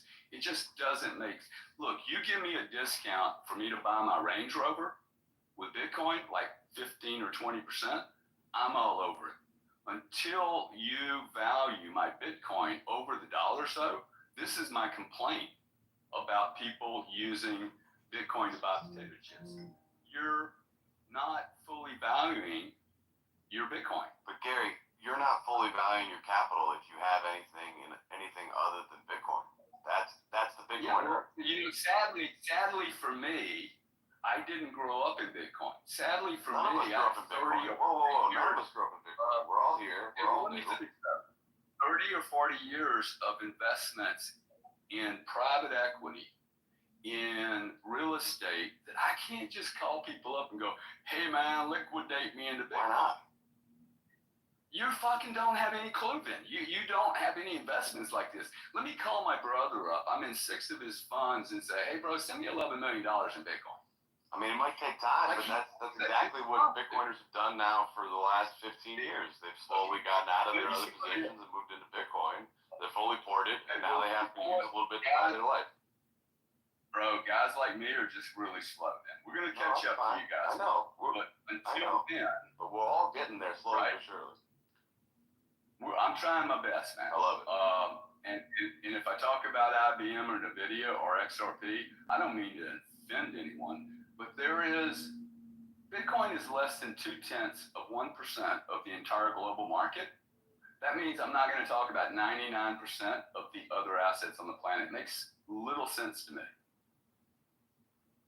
We all get there eventually. And I'm not trying to be offending at all. I love that you're here, Gary, and I think you're a big proponent of this stuff, and we need everybody in the world is going to be here eventually. We're all sort of slowly getting there, quickly getting there. Some of us are more easily able to do that because of where we're at, either in our lives or in our investing, in our investing lives. But I really do think once you start pricing everything in Bitcoin, I started trading when I was in high school. I worked for a hedge fund through college and into venture capital, and then I started my own fund. Eventually went a different way, became a C-130 pilot in the Marine Corps, but my background was finance and econ. And when I found Bitcoin, it became very apparent that the rest of those things were distractions to what the real show has been. And so for the last 8 years, I have focused my entire investing life on this. And, it has simplified my life. It has simplified the way that I look at money. And it has made this investment, especially when I price other investments, because I still made other investments for the last few years. But what I started to do was pricing those investments in Bitcoin. What was my opportunity cost on those small investments throughout the years? How much Bitcoin could I have bought with those? And every single thing that I have invested in other than Bitcoin in the last 8 years has cost me plenty of Bitcoin. And, so this idea that I should be spending, lesser assets on potato chips and beer, that's fine until you respect your capital to the level of a true hardcore Bitcoiner, because I respect my capital to the point where I don't put it in anything else but Bitcoin. And so everything that I buy is Bitcoin. And that even counts, if I get a paycheck and I haven't quite transferred over to Bitcoin yet, and I use that to, either pay rent or buy some food or whatever, that is still in my mind, that is still Bitcoin. It's just Bitcoin that I didn't yet get a chance to convert over.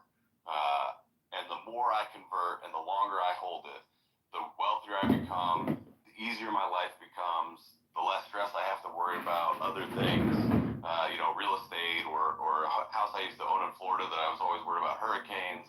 I know you just dealt with that this year. I just think the more turns, the more cycles, the more years you go through this, your brain just keeps cycling. And yeah, I understand having other investments. And the reason when I said I'd love to get you off the crypto idea down to the Bitcoin idea, I really do mean when we're talking about, you know, you're talking about NVIDIA, natural gas. I get it. There's other things that are interesting. But I really do think getting that word crypto out of everybody's vernacular and getting it onto Bitcoin, because that rest of the stuff really is a distraction. There's crypto and there's the fiat world. Or sorry, there's Bitcoin and there's the fiat world. And crypto belongs in that fiat world. Bitcoin is over here. It's different, it's separate, and it's special. And I just want the world to see the what I see coming, which is this Bitcoin revolution pulling us through the quagmire of all the garbage that's happened to us and all the bad things, all the broken money, all the results from broken money, and get us to a point where we get to that Bitcoin revolution, we get to that new world. I just hope I live long enough to see it. Yeah, I hear you, Bitcoin pilot. You know, we all put a premium on Bitcoin above everything else, but I think it also is important to acknowledge that there are switching costs for everybody, and it's really hard for people to go from, you know, especially a guy like Gary who's built up a 30, 40-year investment portfolio into Bitcoin. And to respect that and not say, you know, it's a derogatory way. I think it's also important to recognize too, and Darkshot, I'll get to you in 1 second, that when it comes to talking about digital assets, Bitcoin, crypto, people, especially at the government level, they're never going to select a specific technology. They're never going to say Ethereum, Solana. They're going to say digital assets or crypto as a category, because in their language about how they talk about things, they want to be encompassing. They want to create policies that cover everything. So I really do think that these terms are here to stay. I don't think that we're going to get to a world where the word crypto is no longer used anymore. I think that I like digital assets better than crypto. I've never really liked crypto. But I think that we just have to be patient and careful that that we recognize that other people have different constraints and incentives than we have, and you know, not poo-poo so much other people's usage and language policing and things like that. So, at any rate, Darkside, you had your hand up. Go ahead, my friend. Hey guys, just shifting gears for a second. And by the way, I completely agree with the crypto in the fiat world and Bitcoin in the Bitcoin world. But let me throw something out there. What are the thoughts on Canada going first? Right, with the news that Trudeau's going to be stepping down, Canada's currency's in the shithole. Do they make the move to Bitcoin first and force everybody's hand? Wouldn't be surprised. Well, it certainly will probably, if they start talking about that, which I don't think they will. But if they do, then it will bring up the timeline for Trump as soon as he's in 12 days or whatever it is. Yeah, I just get a sense that the pendulum's about to swing as hard as it can swing in Canada, right? Like they've been in an absolute disaster for so long that I would not be surprised if they make the move first and try to shore up the loonie. Hey, Dark, what do you think the DXY's, like, gonna solidly come down right now? It seems like it peaked out a little bit. Do you think that's it, or do you think it's gonna go higher?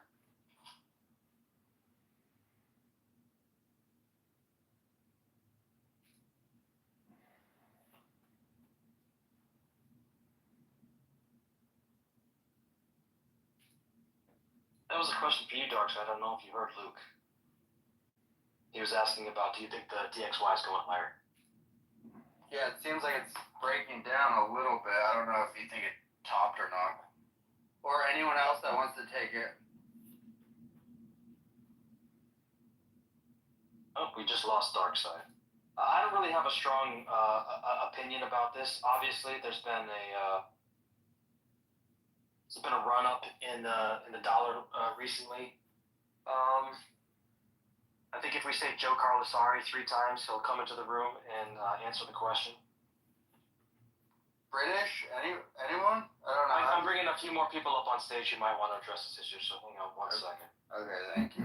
Gary, And I think we got Darkside back as well. Yeah, everyone's smarter than me on this. It's just interesting. Hey, Darkside, are you there? Yeah, I'm here. I glitched out, so I didn't hear what Luke was talking about. I'll repeat it. Yeah, I apologize. This space keeps resetting over and over again. It's crazy. He asked about the Dixie. Can it get higher? Oh boy, can it get higher, right? Like, you know, the issue is I don't know how you stop it at this point, short of a massive intervention, right? Like this train has left the station. The spread between the U.S. Treasuries and foreign treasuries continues to expand. It's almost like the U.S. is just a gigantic sucking machine, drawing capital from all over the world, thus weakening foreign currencies and strengthening the U.S. currency, which is not a good thing. But yeah, you know, it's going to take a massive intervention to stop the Dixie. So you don't think 108 or whatever it hit 2 days ago, you don't think that's the top? You don't think it's reversing from there? No, I don't. So this thing is just gonna rip and break shit all over the world before they try and get it down in print. Well, let me ask you this. How do you get it down? The U.S. 10-years at 461 now, right? Like, you know, China's 10 years at one and change. In Europe, they're in the 2s, right? So why would you invest money in Europe when you can come here and get, you know, in the 4s? Doesn't make any sense. Yeah, how do you get it down? It's like a relative game, so if everyone else's currencies are fucked. I've kind of been pounding this point with infra for a while now, right? Like the system's broken. The amount of debt that we have is sucking capital out of the entire world. So how do you get it down? You'd have to go to something like QE, right? Which would lead to potentially high inflation. Like, there's no really good answer. In Europe, they can't raise rates. They're already about to fall into the ocean. So, yeah, QE is what they will do, can do, right? That's the only thing they can do. So this gets to the really good argument, which is it's going to be the Fed against Trump. Trump's going to demand lower interest rates, and the Fed's going to sit there and drop the front. Potentially, they'll drop the front end of the curve, but that's just causing the back end of the curve to steepen, right? So that's not. Remember, the Fed doesn't control the long end, short of going to yield curve control and QE, where they actually buy duration, right? They issue short term and they buy up the long end of the curve, but we're already have moved our duration so far to the front of the curve that if we move it further to the front of the curve, we're just taking on higher and higher refinancing risk. As it stands right now, we're going to have to refinance $7 trillion of debt in 2025. Are you going to do that all on the front end and then buy that front end sell that front end and buy the back end? And then you end up in a situation where there is no long duration debt for people to hedge with. So the whole system is like it's teetering on the edge of collapse, and there's no brilliant answer on how you fix this problem. So Besson's getting handed just like a fucking Rubik's Cube or something, like on fire. Yeah, Infra makes the point that Besson has talked in the past about, you know, Bretton Woods 2.0, and really the only solution here is a Bretton Woods 2.0 where you walk in, flip over the poker table, and you start over again. This isn't the great reset that the liberals around the world asked for, but it's the one that they might get. Yeah, exactly. That's a great point, right? Like they were looking for the great reset, they may get the ultimate reset, right? Where the U.S. dollar is cut in half. Yeah. Let's get a few other voices in on this. Let's go to Rob and then Simon.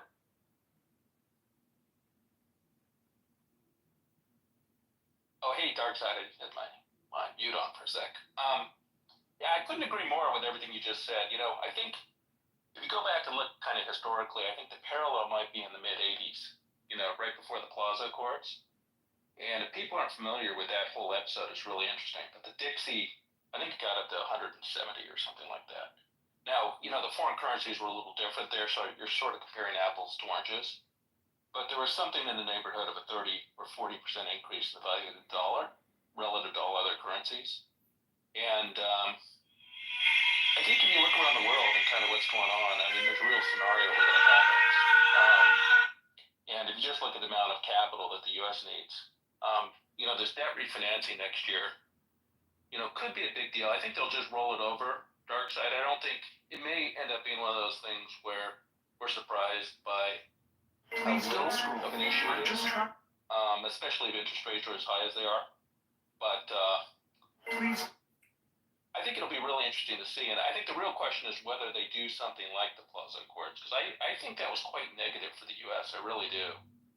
And it hurt the dollar for a generation, where central banks kind of got together and agreed to sell out the U.S. dollar. I don't think that helped the U.S. at all. I think it hurt the U.S. and I think it helped Europe, and I think it ultimately resulted in the euro and a lot of other things. But I'd be curious to get Simon's take on this too. In the early decades of this century, little was known. Hey everybody, Happy New Year. Completely agreed. There is no stopping. This is structural into the dollar.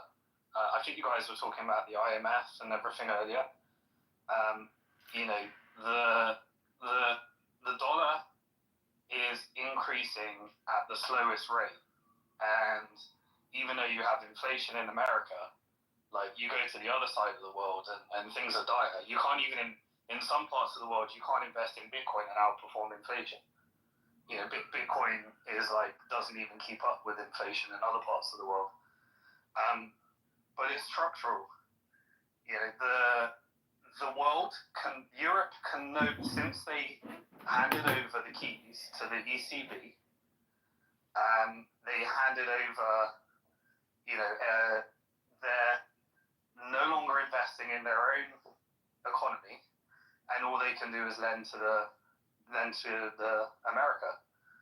So, the demand for treasuries, the strengthening of the dollar, it will go until the whole thing breaks. And the Fed is saying we're not gonna do anything to change it. The government, we're in the government versus. I hope the world is getting clearer in the difference between what the government wants for its people and what the central banks want. And I think that's getting clearer and clearer and clearer. But we're now at the stage where the strengthening of the dollar means that America is just overthrowing governments left, right, and center. Elon Musk is about to overthrow the British Prime Minister for the right reasons, but the fact of the matter is Elon's just overthrown. Keir Starmer can't recover from that, and that was all executed through X. That series of events will create massive civil unrest within the UK. The level of tension and hate as a result of these immigration policies. And everyone draws their own conclusion around what's happening. Jobs are being lost. AI is taking jobs. It's come every small business I know is on a hiring freeze. And the only way to survive this is to own assets. So you got real estate, you got Bitcoin, or you got stocks. And the vast majority of the world doesn't own real estate, Bitcoin, and stocks. Gold only really becomes something when things go bad. But Bitcoin is benefiting from the Fed's policy, and also is the solution once the thing breaks. Whereas gold only kicks in once things break. Real estate and stocks will just continue to go up for as long as the Fed wants them to go up. No reflection of reality. And central banks are printing their currency in order to provide liquidity for their central bank, their governments, and their people to invest in US assets. And then you've got this perverse structure now where mind and magic. Countries are buying treasuries, providing liquidity to the US government, and then the US government is overthrowing their governments. This is why there's so much tension around the world. You even got Syria, they just said they're dollarizing now. So you have the complete overthrow of the government. You have state-funded terrorism like Israel, you know, which is essentially the CIA funding ISIS and Al Qaeda in order to overthrow a government, and then that government says we're dollarizing, and we're going to see more and more of that. Tom, I got a question for you. So one of the trends that I've seen coming out of the Trump administration is the push for stable coins as a way to drive demand for the dollar around the world. And to what degree do you think that if the other if everybody else has a weak currency and the U.S. dollar is a stronger currency, then that gives somewhat of an incentive to, there's always trade-offs involved, but somewhat of an incentive for countries to people inside countries outside the U.S. to want to get dollars. So, to what degree do you think that a push for global stablecoin adoption that's based on dollars would help remedy some of the problems that you frequently talk about? Would it help, or would it make those problems worse? Said Elsa Slaving almost a century you don't really have any choice. So I dollarized in my life a long time ago. When it sees good admiration I on the can't side hold of the a pound. doctrine so simple, And at the same time so and in my life I have to decide, right, how many ideas funds and signs. do The I want to consecration of have? the most fundamental realities. And everyone makes that decision. How many months of cash do you want? Then what cash do you hold? And are you going to take currency risk for that amount of months? And the rest of it obviously goes in Bitcoin, and then you have investments. But stablecoin breaks banking. That's the tension. So the Fed won't want stablecoins, but the government might. The government might say, let's overthrow the banks. Let's just allow more and more treasuries to go into these stablecoins. And then you've got, well, what happens with banking? If you can seamlessly go from bank deposit to stablecoin, and you can do that at scale, that just gets switched off in systemic risk times, because you're essentially defractionalized banking the entire system, which breaks everything. And so the only outcome of that is you create global financial crisis 2008, and JP Morgan buys the banks, and at that point they're like, well, why are we doing this? Why doesn't the Fed just buy all the banks and issue a CBDC? Why don't we just replace everyone's deposit with a CBDC? Hence the reason why we're all becoming algorithms right now, because stablecoins breaks banking so badly. Yeah, at scale, if you can go from bank deposit to stablecoin trivially, and the Fed won't allow that to happen.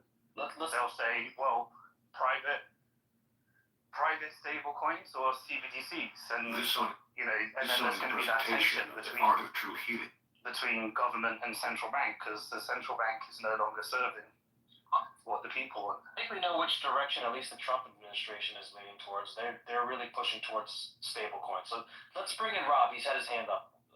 Go ahead, Rob. Hey, Simon. Appreciate that perspective. I think what we may be seeing, and this is, I haven't heard this take, but it seems to me that the argument that Bitcoiners are making, with the challenges of fiat, and I think everything that people experienced in the 2020 period, I think they won the argument. I really do, and I think where we're going to see fiat currencies break first will be the smaller ones, and I think what they're going to be doing is going towards the dollar. So ironically, what we may be seeing happening is as the Bitcoiners and as the anti-fiat voices win the argument, people actually end up moving away from the smaller ones first into the US dollar and then the Bitcoin second. But Bitcoin may actually be helping the dollar. Interesting. Let's go to Teddy. Yeah, hey guys. I mostly agree with everything that Simon and Rob have been saying here recently, and as a Canadian, I'm pretty similar to Simon's take on not holding the Canadian dollar already, but I think that, as of late, especially Canadians have been waking up to this as an idea, not even like Bitcoiners or people that Copyright are focused 2014. on All rights economics, reserved. but just Canadians across These the are the board are methods starting by to which the realize dynamic nature of the how bad subconscious. things are getting. There's been a lot more mainstream media discussion about the purchasing power of the Canadian dollar. There's obviously been like a lot of discussion in social media on X in particular about politics. You know, Elon did amazing things for Trump and helping him win that presidency in a landslide. But I've noticed he's started talking about politics globally. He's mentioned things about Trudeau, who, you know, thank God is now out of the picture. He's been talking about Tommy Robinson and what's going on in the UK. He is really digging his you know, feet in here, his hands in here on global politics, which I think is great. Trying to fight back against this woke agenda. And, you know, the Canadians are realizing, like Rob was kind of just hinting at, that we're going to see some of these smaller currencies start to move to US dollar. I don't even think it's going to be small currencies. And back to your point, Wayne, about, you know, stablecoin adoption or just, you know, US dollar adoption, anything that will help people store their value better than what the current option is, I think will be used. And I wouldn't be surprised if we kind of move to a point of, you know, global adoption of the US dollar as currency, not just as, you know, a store of value, as like the you know, global reserve currency, but actually as the currency that people want to trade in. And we're already kind of seeing that in very niche marketplaces. For example, I have a friend that's a watch dealer, and right now when buying and selling watches in Toronto, in Canada, all of the big dealers are only accepting US dollars. This is a first for him experiencing that, and like I'm still willing to take Canadian dollars in the businesses that I run here, but it is very quick transition from these Canadian dollars that I'm taking in and converting them into US dollars, or, you know, moving them into Bitcoin or other, you know, assets. So I think it's going to be relatively short order before these other currencies continue to go down and the US dollar continues to go up. The Dixie kind of taking a little bit of a dip here, I think is going to be short-lived, and I wouldn't be surprised if we see all-time highs on the Dixie in the next, you know, 6 to 12 months. And it does seem almost like a diabolical situation, Sailor style, where, you know, Sailor advocated, you know, maybe a little bit tongue-in-cheek, to sell gold and use the money to buy Bitcoin, thereby demonetizing gold. I can see a similar analogy where everybody around the world wants to hold dollars. And if the U.S. goes out and they aggressively say, okay, we're going to make it easier for everyone around the world This to audio hold presentation dollars, of the art it's of a way for computing them by to Israel regarding drive demand for treasuries to lower the U.S.'s borrowing costs and just, you know, put even more people sort of under the thumb, so to speak, of the United States, and be able to say that, hey, you guys are, you know, now depending on us. And they're not doing it from a malicious standpoint, but it just seems like, you know, if you do drive global stablecoin adoption, it benefits the United States government, but it's at the expense of all these foreign financial institutions. Yeah, the problem with that is, you know, kind of almost like the immigration debate. There is a global recognition. Like, you take Keir Starmer at the moment.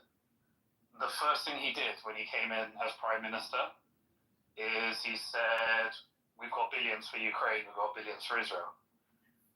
And no recognition of a cost of living crisis. And so then if everyone's holding their reserves in America, in treasuries, then you know you're subsidizing the US economy, and that's also subsidizing a brain drain. And so, you know, that's why we are where we are. Like America's just going to have to figure out how to trade on its own eventually. And, you know, there's either like a change in US foreign policy to be more friendly, or everyone ends up having to form new alliances and figure out a way of functioning without the dollar. And that's why we're moving into this multipolar. We're in a currency war, and that's it. And there's and those that want to boycott and exit and just say screw governments, screw central banks, are just saying, well, I'll own some Bitcoin, and hopefully they say I'll do that without BlackRock. And I think that's we've hit peak centralization, and Bitcoin is a problem of trying to solve the decentralization issue. Like right now, Elon Musk can overthrow a prime minister or a president. He did it. He tried to. But wait, hang on a second there. It's not just Elon Musk though. I mean, Elon Musk, obviously he now owns X. It's a platform, but there's, Elon Musk can only say something that has weight because it's seen and heard and echoed by hundreds of millions of people around the world. So I think the key thing, a small point, Simon, I think the key thing here is that freedom of speech and the free exchange of ideas and conversations like the ones that we're having right this moment is really what gives Elon Musk's words weight. And that is something that was under threat, especially after COVID. And I don't think that you can undo this. This is a movement and a culture that's growing. And I think just the when the internet first started, we had this idea that the free exchange of information was going to revolutionize everything. And to some degree it did, but we moved back away from that. With the creation of things like MySpace and Facebook and other social networks, everything was account-based. Google search index was the primary discovery mechanism for content. So, we have these choke points. But now with X, I'm going on a little bit longer, Simon, I apologize, but I'll wrap it up quickly. With X, we have the ability to more freely exchange and popularize ideas.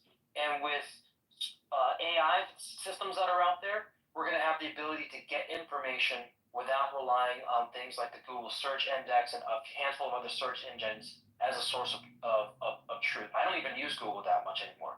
So I don't think it's so much like Elon is changing. I think the ability for people to get access for information and exchange ideas has fundamentally changed, and Elon is just at the forefront of it. He's a figurehead in that movement, as are, many, many other people. Completely agree, but most people are doing it covertly. Elon's doing it overtly, which is interesting in itself. But he did it with Venezuela. He tried to execute a coup in Venezuela. Then he tried to do it in Brazil. Then he did it what he wanted to have happen in America. Now he's doing it with Canada, UK. But Venezuela was what? If you want to see the case study, that was, a narrative that is perpetuated through the traditional media that then leads to mass immigration from Venezuela to create like a fifth column in America of people that wanted to flee the regime. And then the people that fled the regime to America set the tone for determining how people feel about those that are actually left within the regime. And then you use X in order to perpetuate a narrative based upon your understanding of what the politics are, which then was meant to lead to a regime change and a coup, but it didn't work because there was a competing force. It's fascinating, to see now the concept of the free speech platform, and this is why I think it was so interesting to watch what happened over the holiday period. So Trump was elected upon a culture of mass deportations, America first. And then you have this confusion of Elon Musk saying, the whole H1A thing that led to a massive uproar where what Elon wanted to do didn't feel like it was aligned with the promise to most of those that were MAGA. And then using that to follow up with change of algorithm and mass removing of blue checks from people and their ability to write longer posts and various other things. That happened. There was a mass removal of blue checks and removal of their ability to create long form posts on Twitter or X. Yeah. You must have had a different algorithm. If you're in the anti-Israel algorithm, which I'm in, so many accounts were booted off because they were. If you had the combination of being against H1A and being anti-Israel, you got booted off. You lost your blue checks. You couldn't upload a video more than 2 minutes. You got deboosted, and you can't write long posts anymore. And you're shadow banned. And then that follows up with, people need to be more happy. And so then you're like, well, what does happy mean? What does that algorithm mean? Like, this is a fascinating thing. But you know what the story is? We have to eventually achieve what we did for Bitcoin with our identity, with our social media, with our voting. Like, we have to own our own identity. We have to own our own social media posts. And we know the technological hurdles in those. But I think there was a bait and switch, and I think you'll see more of it. But maybe you were on the right side of Elon's algorithm, so you weren't experiencing it. I mean, my perception of the whole H1B issue is that Vivek made a post. Elon said a few things. Some people read a lot into Vivek's long post, especially Vivek's long post. And they used it as an opportunity to try to drive a wedge into the party by trying to say that, Elon Musk is setting policy for Donald Trump. And so I really looked at it as this is more like a manufactured crisis here, a manufactured scenario. Manufactured outrage is probably a good term. And it was, I didn't realize that there were people who were experiencing what you said you just experienced. So I'm gonna look into that. Thanks for sharing that idea with me. Guys, it's getting close to the time that we wrap up the show, but I did want to touch on one thing that was related to what Simon was just speaking about, especially because we have Teddy Bitcoins on stage, who is a Canadian. Teddy, I'm wondering what your take is on what's happening with Trudeau today. Yeah, I think it's great for Canada.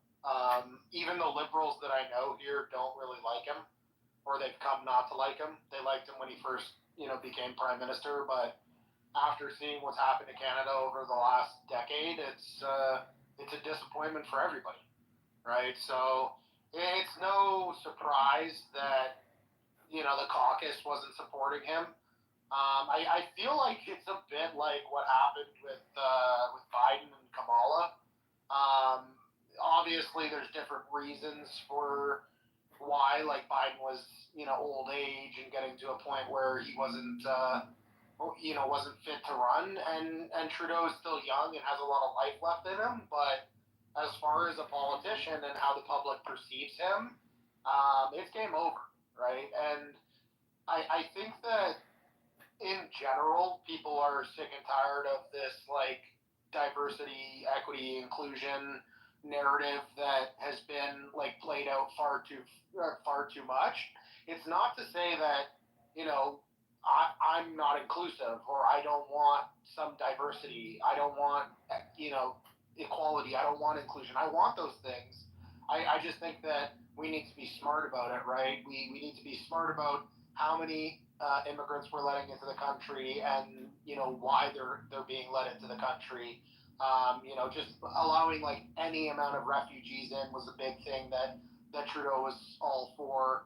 The government spending we saw in the U.S. and Canada, sending money abroad to fight other countries' wars, especially Ukraine. There's a lot of Ukrainians that moved to Canada, now Canadians, that supported that, and some that didn't even support it because at the end of the day they left Ukraine and they don't have family there, and they kind of thought it was a bad idea. But the woke agenda in the schools with the transing of children too early on puberty blockers and things like that. There are are so many things that the left has done that were questionable even to some liberals. So I think generally speaking, most people are pretty happy with what's going on here politically. And one thing that I like to highlight is the second-hand man to most likely the next prime minister, Pierre Poilievre, is a very good friend, college friend. They were actually best friends to J.D. Vance. So some people might not know that, but one of Pierre's kind of like in his corner type of guys is the second-hand man to Donald Trump's old friend. They still keep in touch. I can only imagine that things are lining up in a way that America, the United States of America and Canada kind of band together here and, make North America great again, not just America, but so Teddy, really, guys, it's truly epic to see. Are you guys going to become the 51st state and adopt the Bitcoin standard? Is that what you're saying? I actually put out a tweet. I was, put my tinfoil hat on last night. I was talking with American Hodl, and I said, the best way for the United States to get around Congress on this Bitcoin strategic reserve is to have Canada buy the million Bitcoin, and then the United States just takes over Canada. I said it jokingly, tongue-in-cheek, but it is actually a possibility, and I would be totally okay with it. There's so many Canadians that are okay with becoming a part of the United States of America. Like, there's maybe a small percentage that aren't, but, like, the benefits in my eyes actually outweigh the cons as far as, becoming a part of the United States. Now, whether or not the United States actually wants Canada, like, yeah, it's resource rich and whatnot, but you got to deal with a bunch more commies, so that might actually be a case not to, and all the immigrants that have come in over the last few years that are probably not wanted either. But anyways, yeah, I'm excited for what the future holds, and I think that, the Canadians and the Americans are kind of taking Canada and America back. All right. Thanks for wrapping that up for us. Guys, we're going to go ahead and end it there. So I want to say thanks to Teddy, Ben, Simon, all the other speakers who've been up on stage today. And thank you guys, all the audience, for joining us this morning. It's always great to have these conversations. So if you can, please go ahead, follow the Bitcoin First account. You'll get notifications when these spaces go live. We'll be back here tomorrow morning at 11 a.m. Eastern Time. Actually, everybody, do me a favor. Send Doc Kruger a DM saying get well, because Fred's been sick for a while now. I think he's getting better. His voice is recovering. Or just throw a comment in the thread saying, Doc Kruger, get well. Hopefully we can convince Fred to come back tomorrow morning, because it's definitely more fun when he's around. So, thanks everybody. Have a great afternoon.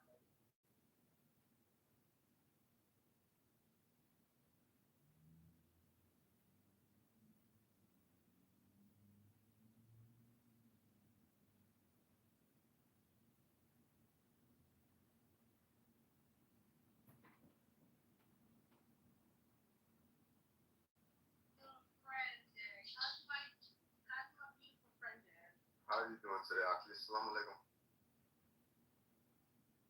Other side screaming against him. But what Doge is going to do is going to highlight some inconsistencies while not pertaining to other ones. Like, we should be taking a look at government contracts, but the biggest participant in there are, Amazon and Elon Musk. So you got what is it, Zuckerberg or whoever's running Amazon right now? He partakes in it. You've got Musk, who gets billions of dollars through that shit. So if we're going to take that, and they don't always deliver. Here's a big issue. I'm going to tell you a secret. Those two guys don't always deliver on their promises or their contractual agreements to the United States. In fact, a lot of the private contractors like Boeings and Raytheons and fucking Armalites and SIG and all of these other fucking contracting companies, they don't necessarily always follow through the contracts. They underperform and oftentimes underdeliver. And yet, you as a taxpayer, we pay them out. We shell that check right out there. Trump was right in his first administration to hold that back and negotiate fees, to argue back. Our current administration and the years prior, they just fucking paid that off. That's where Doge should start. That's my opinion, but they won't start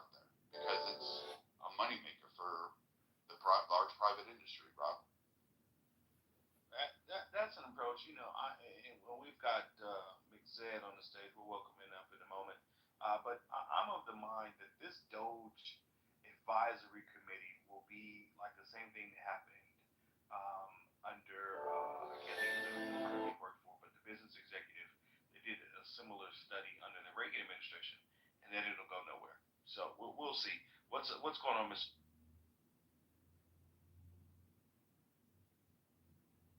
Well, good afternoon, Michael.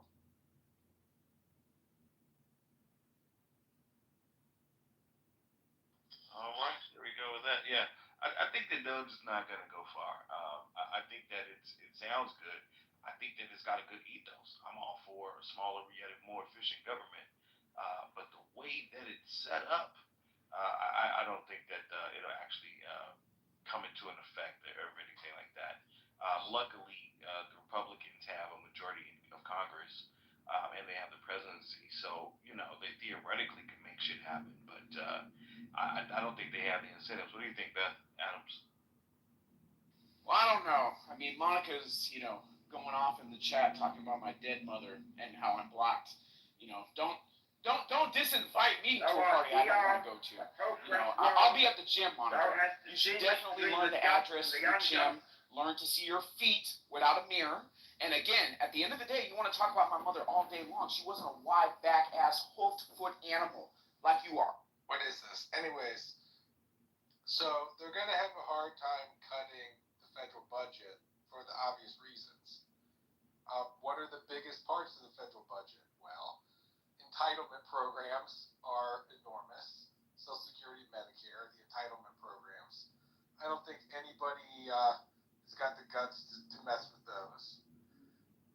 Then you have the military, which has now failed an audit for, I think it is the 6th or 7th consecutive year or something. So, the idea that Trump and the Republicans are going to rein in military spending or military procurement, I think that's delusional. That won't happen. And now the third issue is interest payments. The interest payments on the debt is now, I think it's $700 billion a year or something like that. And interest rates are not expected to drop much. So, and the deficit is still quite large. So the interest costs on the debt will just keep going higher. Everything else is small potatoes. There's a few billion here or there in contracts and whatnot, but it just doesn't add up to anything. The real money is in the entitlement programs. People have known for decades that they're not sustainable, but there's no political will to cut them, much less the military, if that even makes sense in today's world. We should probably not be cutting the military, but how to make it more efficient, how to make it better. Nobody knows how to get it done. I don't think Pete Hegseth has a snowball's chance in hell of making the military more efficient. Basically, the military is burned out from 20 years of inconclusive wars on the other side of the world. So, we couldn't even supply our allies with sufficient weapons and materiel. So, I don't think that there's cost savings there. So, I think it all adds up to nothing. We saw a massive increase in the debt and deficit last time Trump was in office. He's not a fiscal conservative, obviously. I think it's all baloney. Well, Mike, Elon says that F-35s are played out when we have drones. So maybe there's some savings there. Well, I don't think that that's true in a military sense. I mean, these are complementary systems. We have had a long war now in Ukraine with essentially the most modern weapon systems, and the drones, which are used heavily close to the ground, have not made normal fighter planes obsolete. In fact, it's the opposite. Air superiority matters more than ever because of these glide bombs. And while there's a lot of technology being put in place to interdict drones, whether that's electronic warfare or whatever,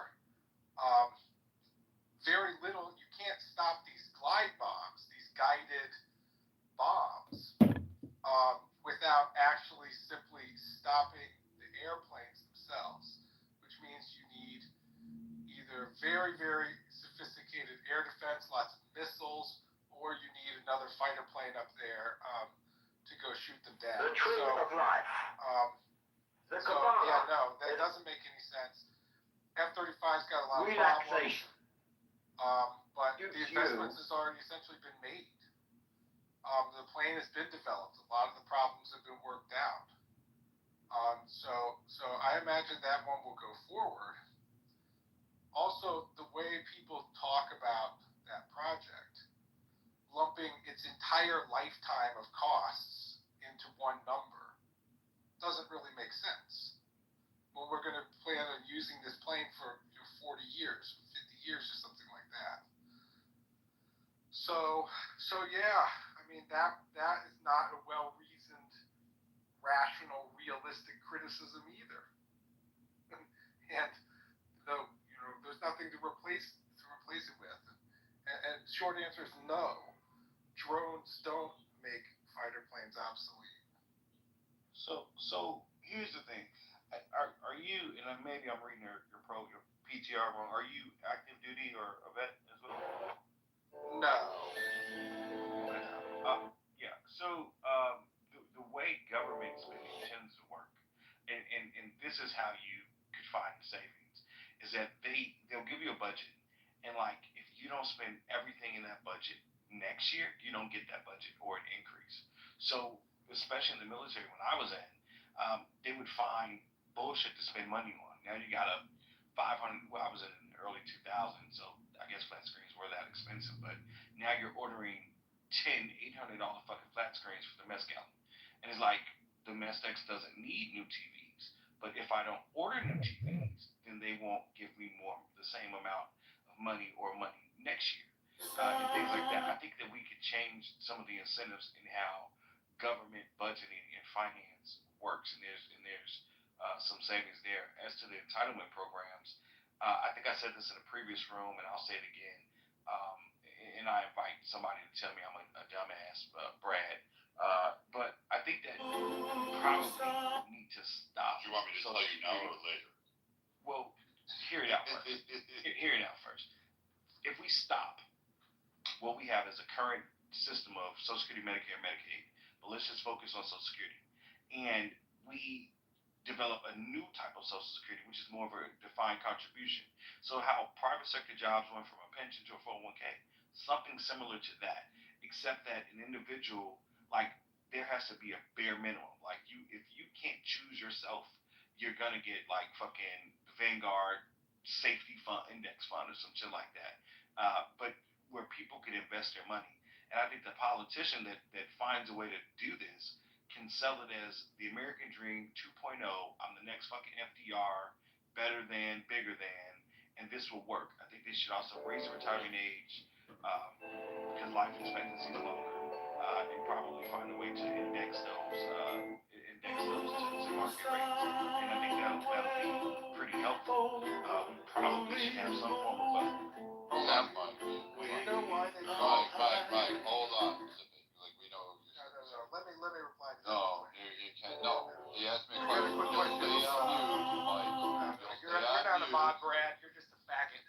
So shut the fuck up. Okay, so again, are you still living on your Anyways, girlfriend's I couch got or a comment your friend's from couch that won't give you any ass? Well, Still sitting there trying to sell and your own idea beliefs. that you ran $1 million company on Clubhouse, and then somehow your business partner stole it from you, and that now you're the next great Well, that suits you and your own. And you believe in God. 20-year-old fucking Beamer thinking you're some fucking cool guy, trying to hit on fucking 15-year-old girls.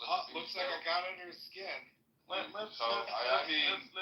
get one. Well, I don't know how much of a dumb faggot bitch you are, because I don't give a shit about you. But you can't be name calling people those names with a lisp, Mike. I know, right? I mean, are you Well, still wearing pennies in your loafers, fuck little you, Brad. boy? You're a twat. You're trying to be so tough, but you're fat, you're bald, you're short, and you live on somebody's couch. You can't roll in here thinking you're tough when you've done nothing with your life, and you're living on a fucking couch who doesn't want to even see you Anyways, naked. we weren't actually talking about me. Yeah, I know I'm that's fascinating it. You're sick to you. as that. Yeah, but you spoke about him, so now you get the smoke. So now you want to cry, and then you can't even not what we fucking were rub talking two about. nickels together to make a fucking dollar. You can't figure out shit. You have no numbers. All you do is come on Clubhouse, smoke weed, and then talk about how great you think you are, and then people fucking bust you down. Brad served this country. The only thing that you did was serve your fat ass at the buffet. What the fuck are you talking about? Yeah, I ain't gonna get fucking, shot at. Oh, so you're an overfed coward. Right, I've never heard anybody admit they're a coward that fast. I mean, that's a record, Adam. Iraq or something. Shout out to the money laundering overfed coward. You should hear this guy's thick. Like, he literally has, so go follow him on Instagram. You'll see his little business model there, unless he takes it off right now.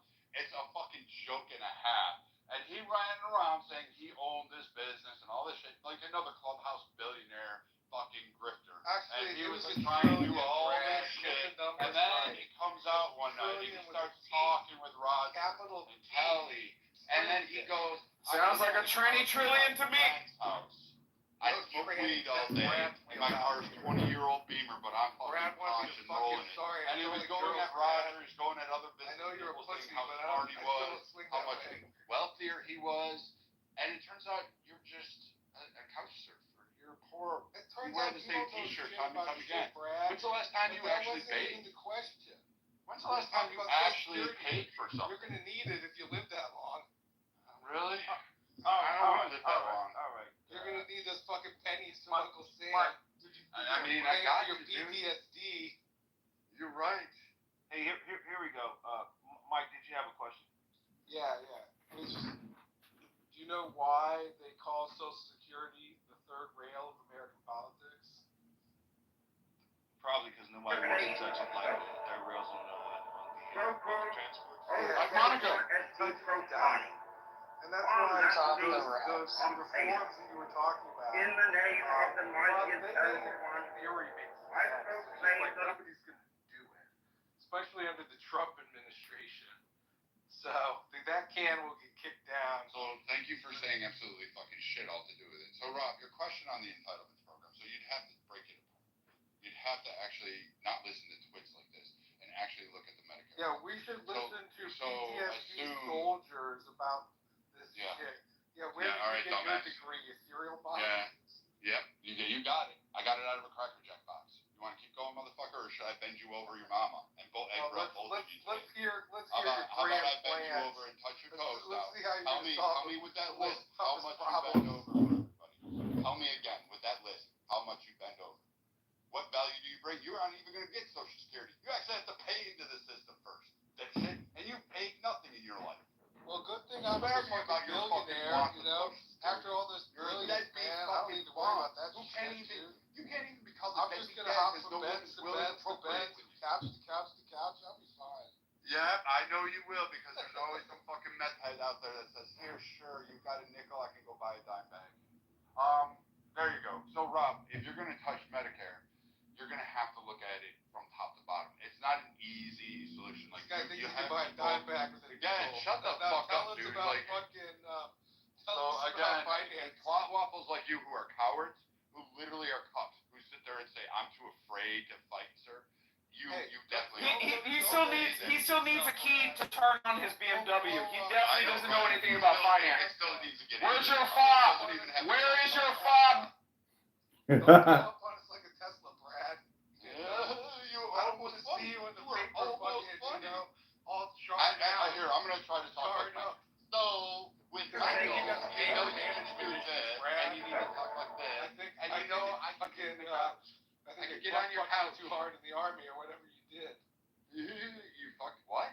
You fucked army soldiers? Dude, I wasn't hard. Oh, they did me too hard, huh?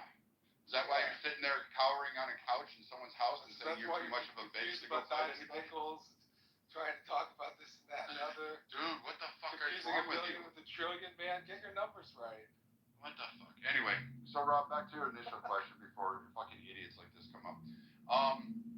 You're going to tackle Medicare, and I agree, Medicare's broken. Most of us should want out of Medicare. We should really start pushing for this and not going to a Medicare for all. Because if you're going to tackle pricing and you're going to say it's easy to provide medical care to everybody else, you with an entity, multiple entities that have power over your politicians and power over the and that is the medical groups, the big lobbyists, those pharmaceutical companies, medical devices, which every single person needs. You can't tell me you don't because you've gone to the dentist, you wear optical, you have hearing aids. You're on pharmaceutical because every one of your fucking kids is on Ritalin or some other SSRI that'll turn them into fucking Mike Fragel. You're going to have a fucking psychological diagnosis 6 weeks from Sunday because everyone's fucking kids on the spectrum.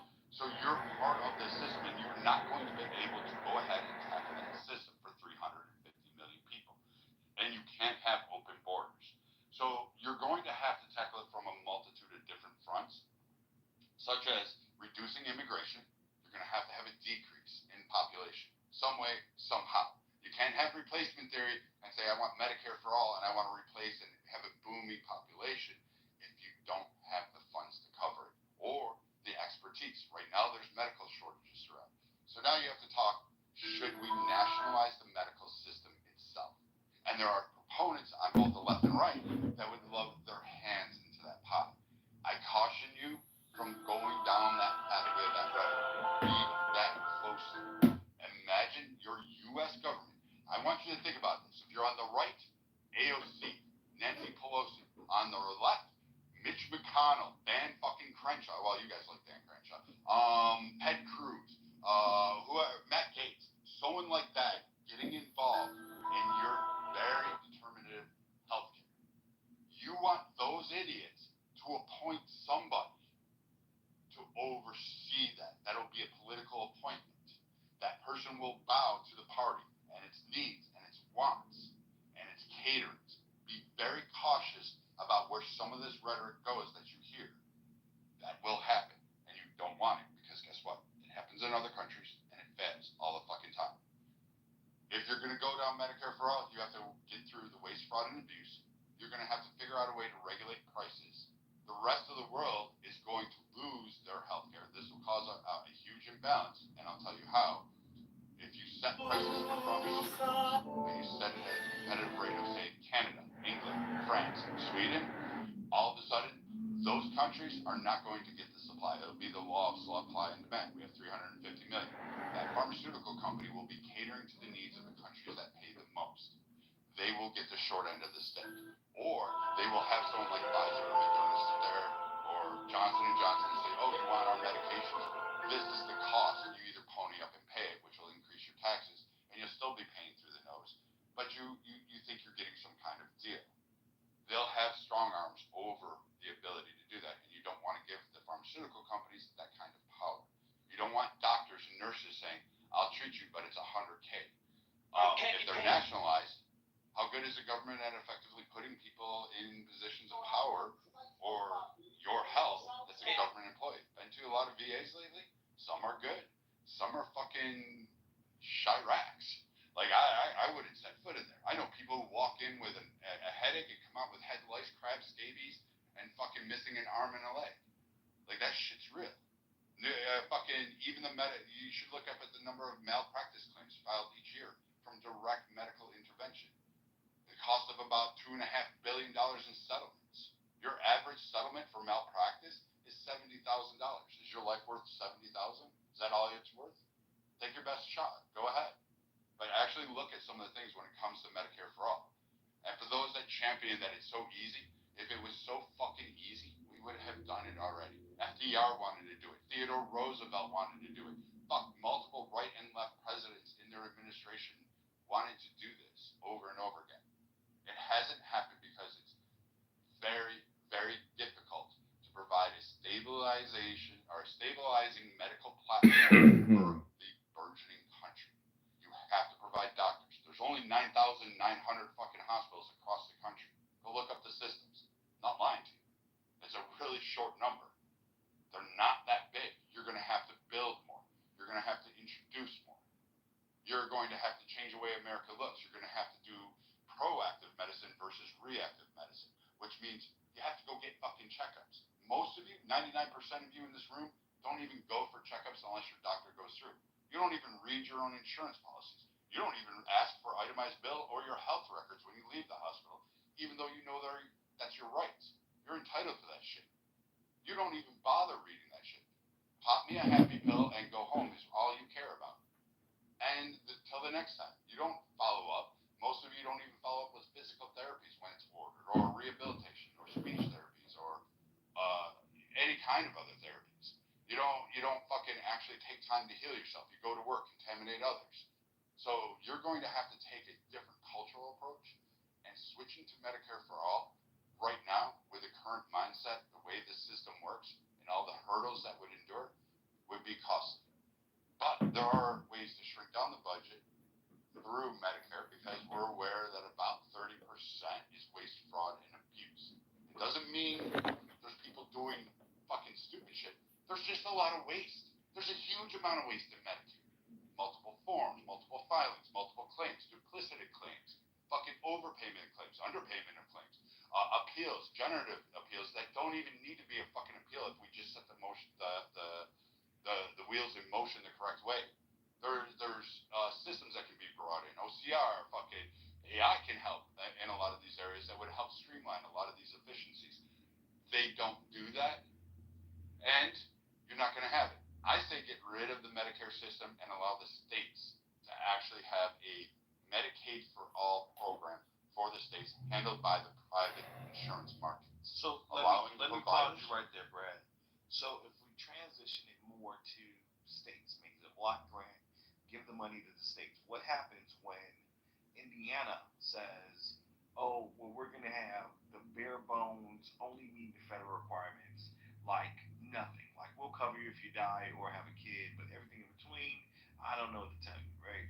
And so people transition and move to Illinois, right, which is heavily Democratic, and they say, well, we'll give you the everything. We're doing everything for you medically. We'll cover the cost. I don't know if it's a hangnail or swapping out a hanging dick.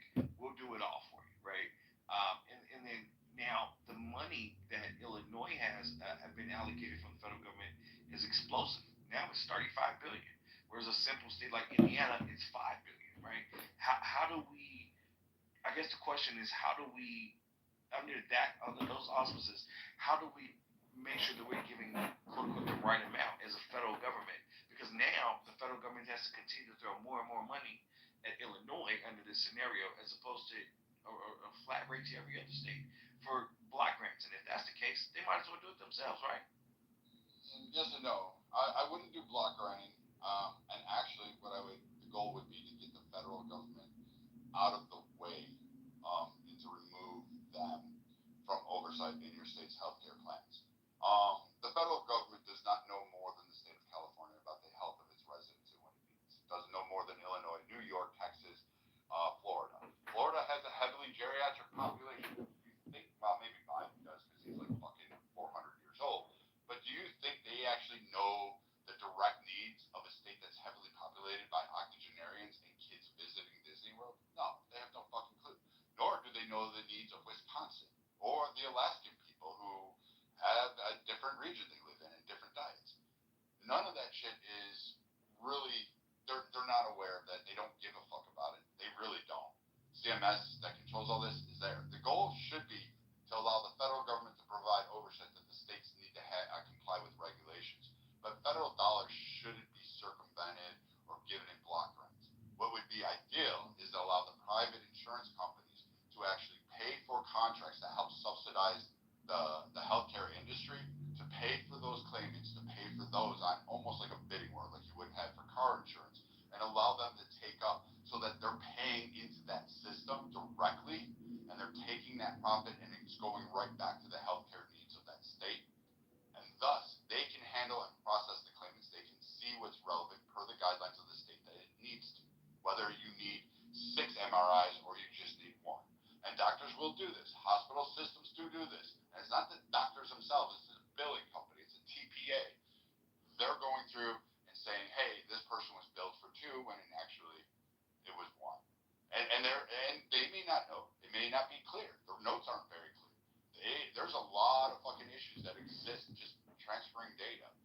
So if we can streamline that and get it to the ground a lot better, and we can channel that money back into a healthcare system to pay the needs, that would be great. The other thing I would do is, and it's anti-conservative of me, I would start to really push back on the predatory nature that the ACA allows for hospital conglomerates. Pushing out and locking out people because of in-network, out-of-network preferences, as well as regional status, is something that has not sat well with me in any kind of principle. I think we should end out-of-network and in-network. I think if you pay for hospital coverage or medical coverage, you should have it. We have laws in this country with your car insurance that your car insurance cannot tell you which shop to use to repair your vehicle in an accident. Why should a health insurance company get a special privilege to make you go design with doctors that align with the contract obligations that they have and their negotiations, and basically put out of business those that don't? You don't like that insurance company. But I think that every doctor... Brad, can I ask you a question? Yeah, sure. Just a second. Every hospital, every medical thing should be forced to accept whatever health insurance you have at the rates you have and the contract that you negotiated on. Go ahead, Dan.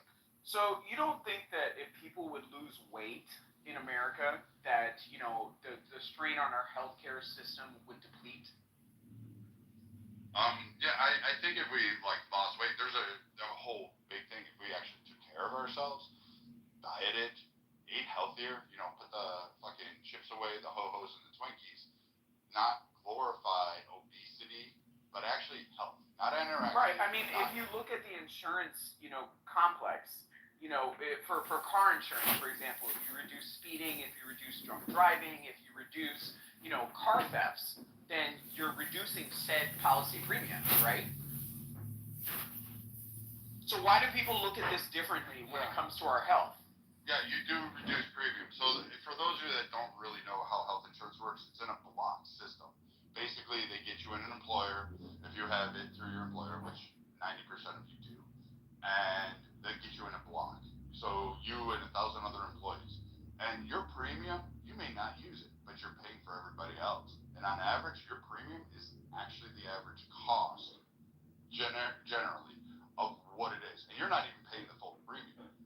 You're paying portions of that because your employer, which that's considered part of your wages, your employer's either matching that, paying a majority of it, paying half of it, paying for whatever you agree to go work for them. So that block, that average cost of premium per month, that's generally around the average per incident that the insurance company will have to pay, and it has to recoup that because some of you will have $140,000 in a month in medical costs. Some will have zero. You know, so my mom, when she was in the hospital, her bill when she had her heart attack was almost $500,000. Mission Viejo Hospital, almost $500,000. I think Mindful was slightly disagreeing. Welcome to the stage, Mindful. What part did you disagree with? You know, is that saving money? Isn't it? No, I certainly was not saying that. I was pushing back against what Brad was advocating for on the basis that every other developed country in the world hasn't taken this approach for good reasons. I don't come from a place of, okay, I have a economic or political ideology, and then I'm going to force, policies based on that. I look at actually what's working in the real world, and so we can look to other countries what their approach is to healthcare, and they're not choosing to shift further towards a private system. We already have a highly private system compared to other developed countries. And so I'm respectfully pushing back against Brad about this notion that if we shifted it even more towards private control, we'd have a better system. So maybe you didn't click clear. So let me tell you this. 90%, I'm sorry, hold on, let me check. 92% of all mental health, behavioral health, mental health, psychiatric health, is actually subsidized. Socialized medical. It's your Medicare for all. Majority of this country's on. There is not a state, there is not a county, there is not a town that you, as an individual, cannot go get free mental health that is either subsidized by charity organizations, which is like a Catholic charities, or paid for by the state Medicaid with a matching dollar from Medicare. There is not an entity. It just doesn't exist. Anybody else screaming is a lie. There is no child in this country that is not part of or will be part of some sort of state or federal program that exists out there, and there's lots of them. You'd be shocked when you start looking them up. That will go through county-wise. They are covered from the time they are born to the time they are 18. They are covered for absolutely everything. To taxpayers, socialized medical system on there. I'm saying that is ineffective. It is overpaid because first off, majority of the kids are unhealthy. They're mentally confused. They're mentally fucking deranged in some fashion. I'm just gonna say this: a lot of your kids are nuts, and they're obese. So you're fat and crazy. Like, let's call it what it is. So that's your socialized program, and they're not getting better.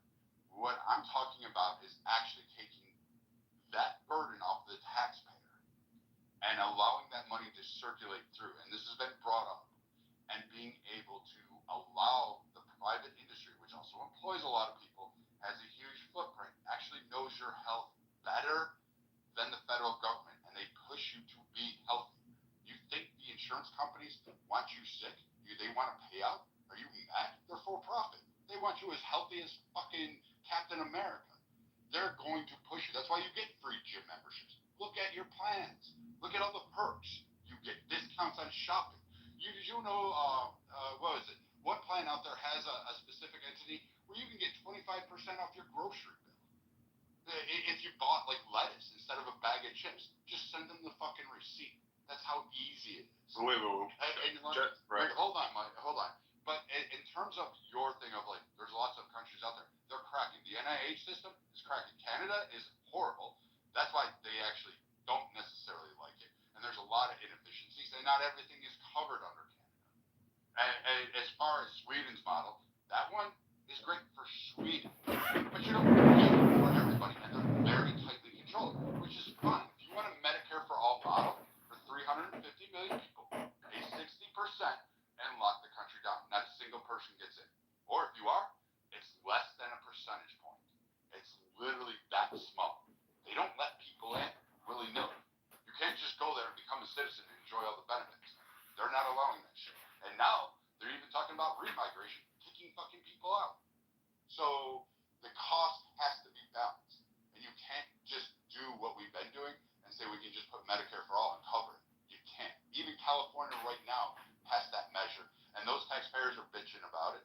It started, and now you have CalMed paying for fucking illegal immigrants. You have immigrants of all types just coming down, and they can't afford it. They're in several lawsuits with reinsurance companies, back and forth, trying to figure out their socialized medical problem, because the providers, they're not renegotiating their rates. They're not going cheap.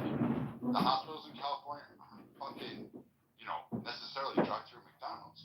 They're upping out by fucking 1,200% since 2015.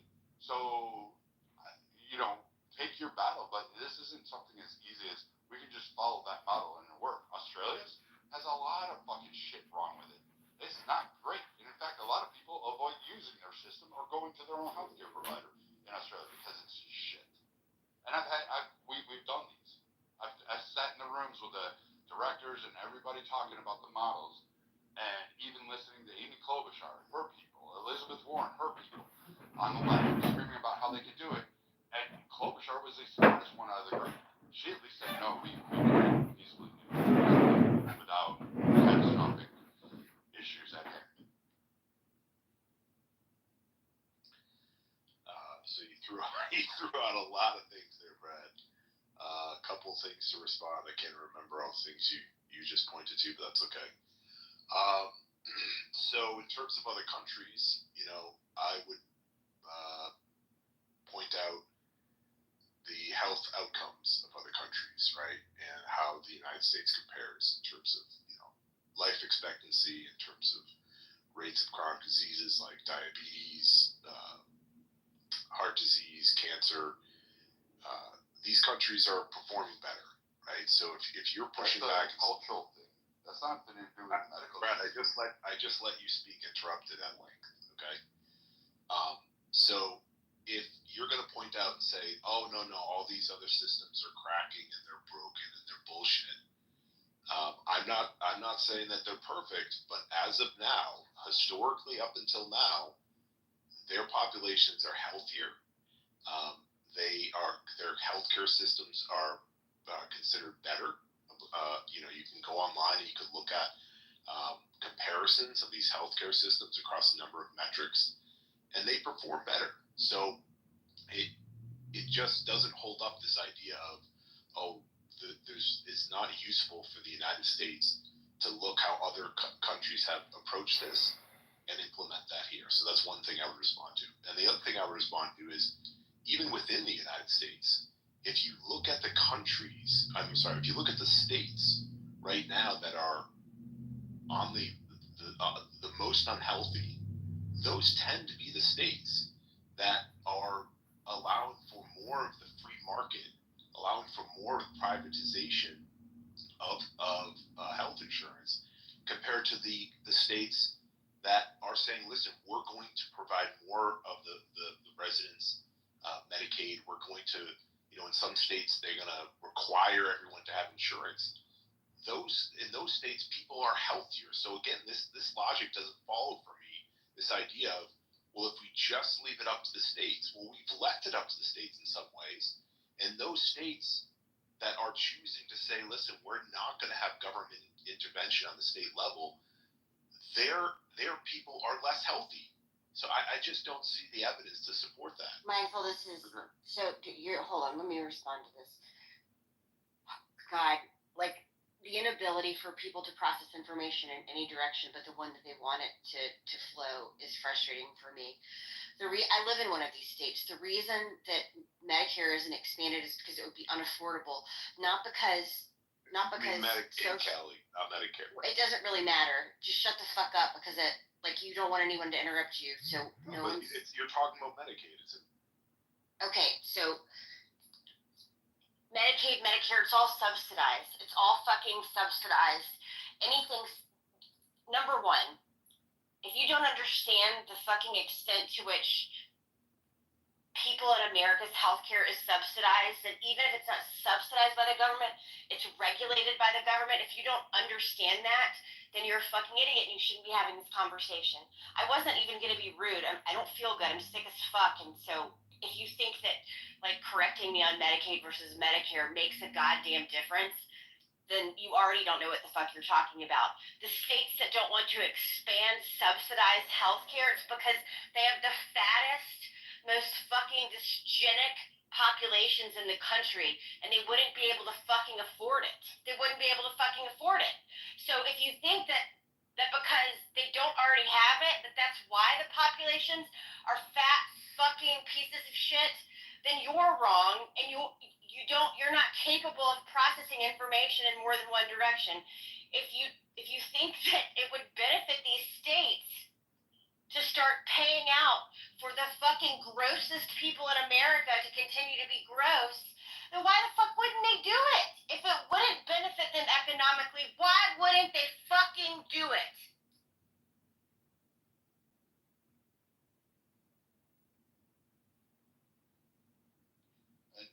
Kelly's right, and then the other part, just to cap it on, that Michael left off, is some other nations have the, quote, healthier perceived index, but if you actually dive through the numbers, our healthcare actually tops out a lot of other programs around the world. We beat England in a multitude of categories. Canada, definitely sweep it aside. I don't care what Wall Street Journal poll you're going to pull up. That one's fucking wrong, or whatever. New York, you actually have to go through and break down a lot of the healthcare needs. But firstly, as far as healthy, yeah, stop eating fucking cereal boxes. You have a whole aisle in the supermarket dedicated to 6,000 fucking types of sugar powdered in rice or wheat, and you somehow think that that's nutritious to give your kids. Cheese, Brad. Cheese is the devil. Like, I don't think that people understand, like, how detrimental cheese is to people's health. If you're not willing to burn it off, if you're not willing to work.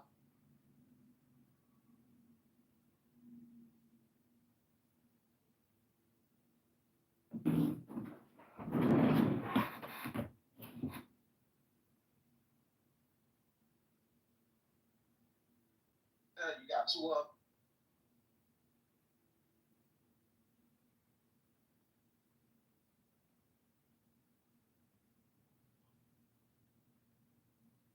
Like Maylock?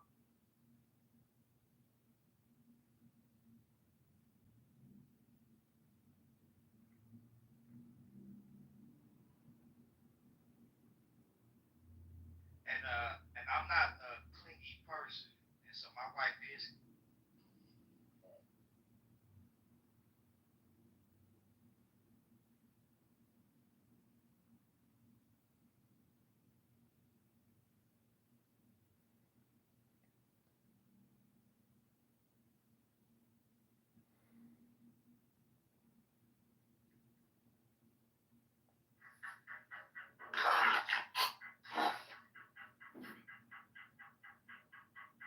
Thrilled with lice and lust of the light. Oh man, my man.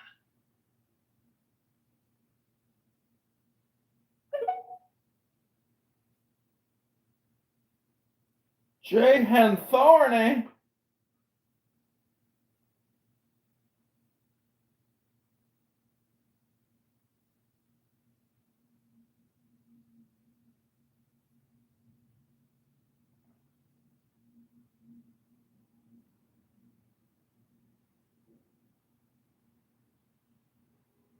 I have dealt with mental and emotional struggles for a very long time. I was also dealing with The pineal gland has tiny little cilia, hair-like extensions all around it.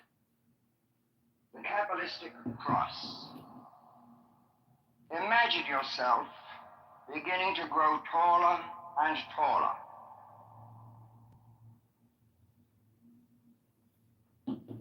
You are as big as the house, still growing and growing, bigger and bigger.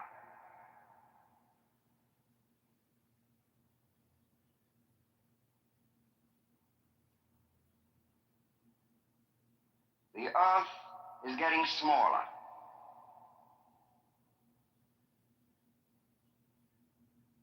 Your head is now above the clouds, towering among the stars.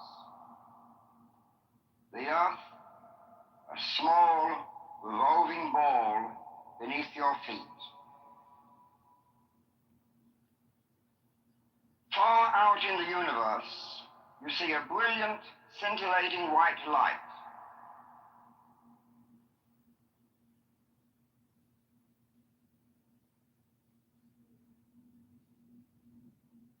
Imagine and visualize this brilliant light descending to form a sphere of light just above your head.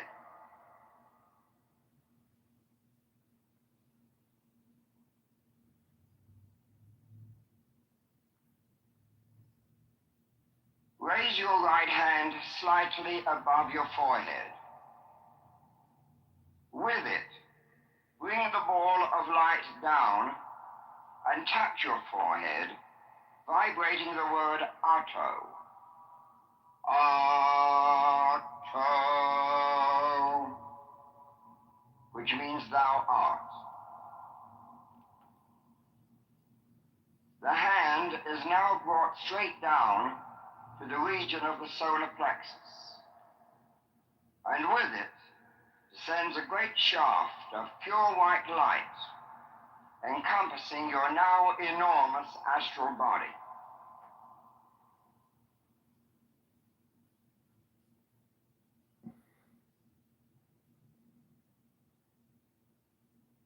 As the shaft of light descends to the feet, vibrate the word Malkuth. Imagine if he says Adrian Dimmon has a question. Meaning the kingdom.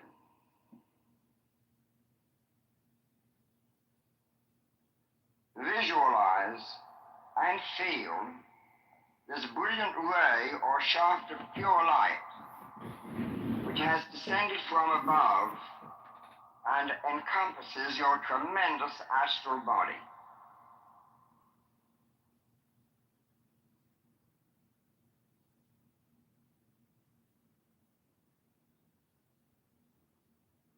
Touch the right shoulder. With this tap, a sphere of light is formed just off the right shoulder, in tone of the word Vagabura. Vagabura, which means and the power. Move your right hand across your body and imagine that from this right sphere of light extends a beam of scintillating light, penetrating the chest and continuing through and just beyond the left shoulder.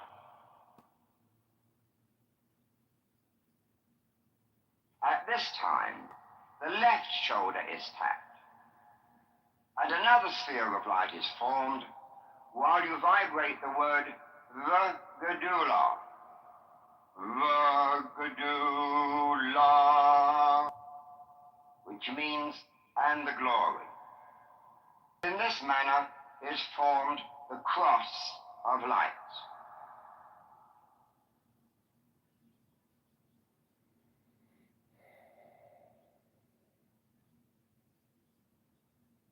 Now clasp your hands in a praying position on your chest, with both arms and elbows raised to be encompassed in a horizontal beam of light.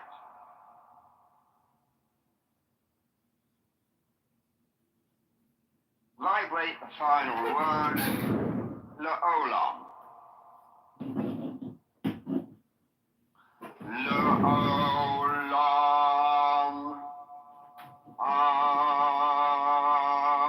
Amen. Meaning forever. Amen.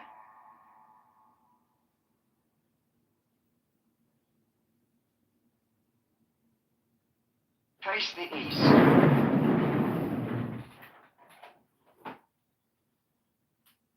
For the ceremonial instrument, you may use a stick of incense, a ritual dagger, or the pointed index finger of your right hand.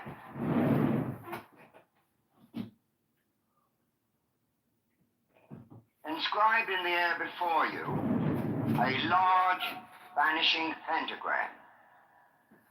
That means, with your ritual instrument in your right hand, start at the lower left-hand point of the pentagram, opposite and outside your left hip. The hand is moved to the uppermost point of the pentagram, which is pictured in front of and just above your forehead.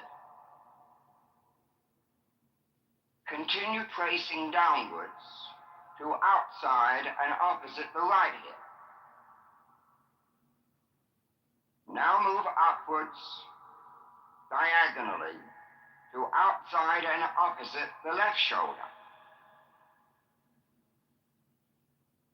Horizontally across your body to a point even with and outside your right shoulder. And complete the pentagram by moving down to the starting point opposite your left hip. As your hand moves, visualize a beautiful blue flame which follows the point of the dagger as it inscribes the five-pointed star. When the pentagram has been completely traced, thrust the point of the dagger to the center of the pentagram, vibrating the deity name. Yad-Hey Vav-Hey. Imagining that your voice carries forward to the end of the universe.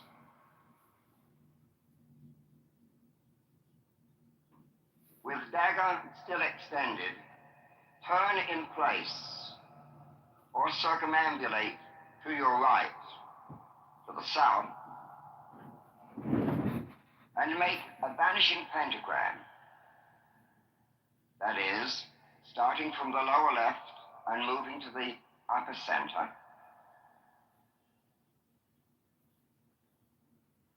And with the central thrust of the dagger, vibrate the deity name. Adonai.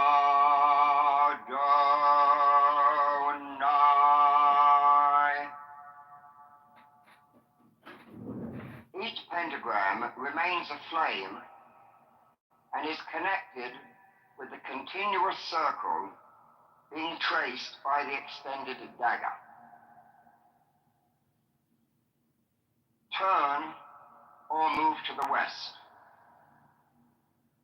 With arm and dagger extended, make the same type of pentagram as before.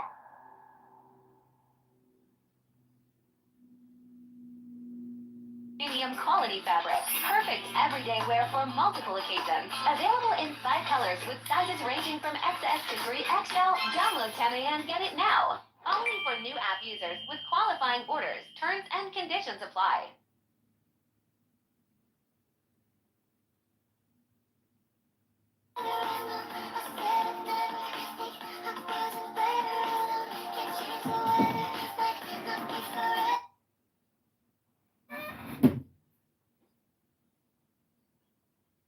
As you once again score the dagger in the center of the star, vibrate the god name.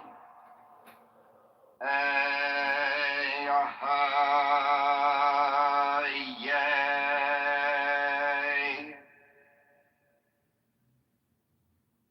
Now turn to the north. As you once again score the dagger in the center of the star, vibrate the god name.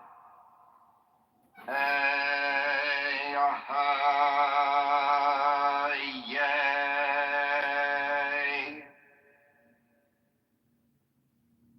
Now turn to the north. Dagger still extended. Make the same type of pentagram.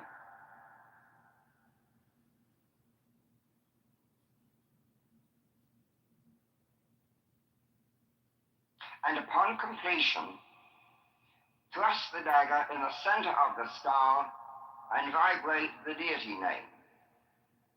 Agala.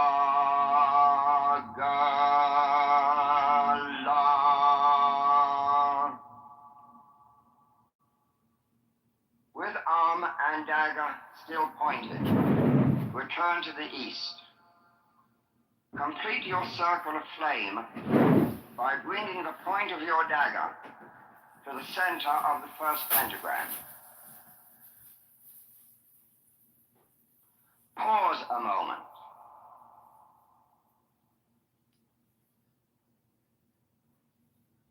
Imagine, and above all, realize, you are standing in a flaming circle with beautiful fiery pentagrams in each quadrant.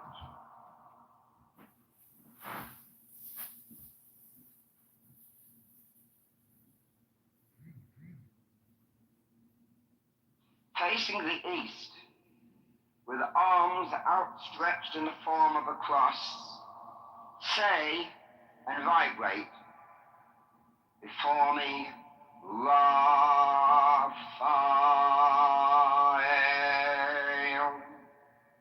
Behind me, Gabriel.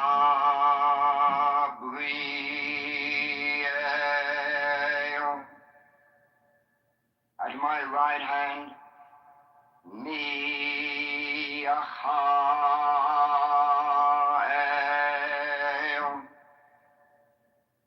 At my left hand, Oriel.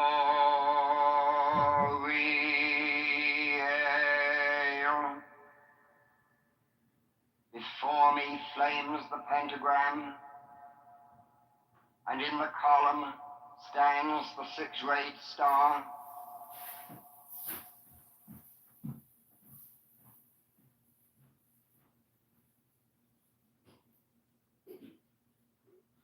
Follow the above pentagram ritual, once again using the Kabbalistic cross as before.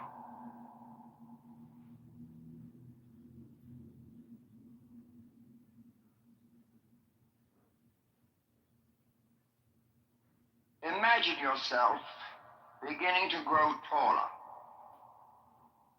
The earth is getting smaller. A small, roving ball beneath your feet. Far out in the universe, you see a brilliant, scintillating white light. Visualize this brilliant light descending to form a sphere of light just above your head.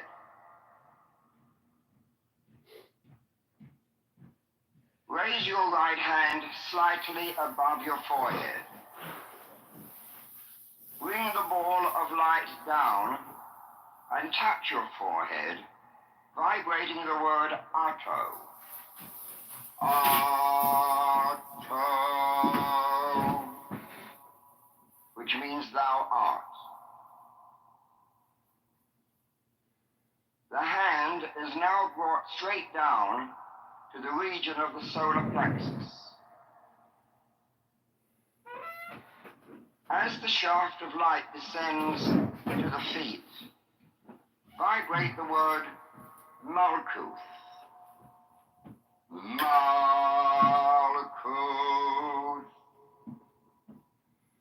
meaning the kingdom.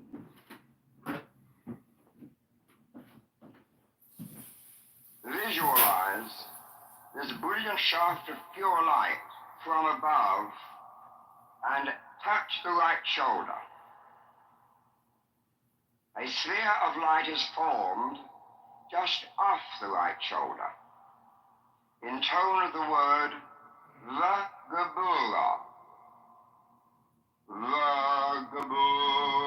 Vagabura, which means and the power.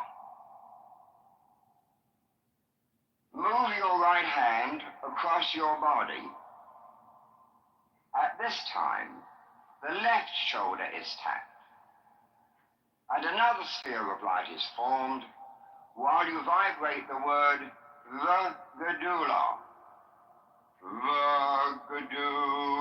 Vagadula, which means and the glory. In this manner is formed the cross of light. Now clasp your hands with both arms and elbows raised. Vibrate the final word, La'olam. La'olam.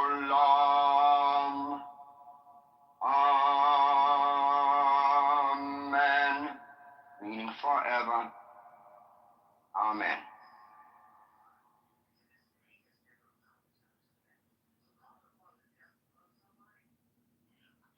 Did you know you can get permanent teeth in just 24 hours? What? That's right. And with affordable payments, you can make your dream smile a reality in just 24 hours. So, say goodbye to waiting up to 10 months with temporary teeth or those really uncomfortable plastic dentures. With over 6,500 five-star reviews, you can see Nuvia has been helping a lot of people recover their lost smiles. And again, they're doing it all in 24 hours. No more compromises. Take the 60-second quiz to find out if Nuvia dental implants are right for you.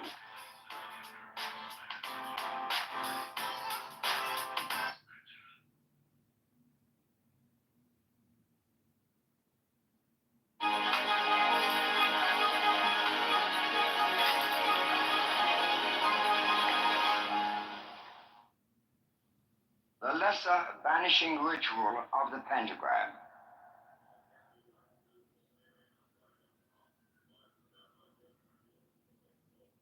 Otto.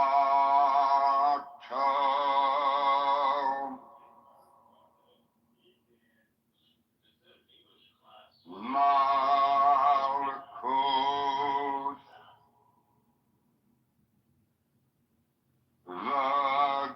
Vagabura.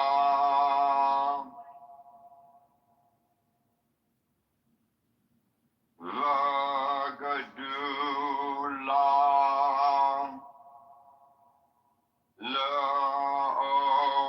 La'olam. Amen.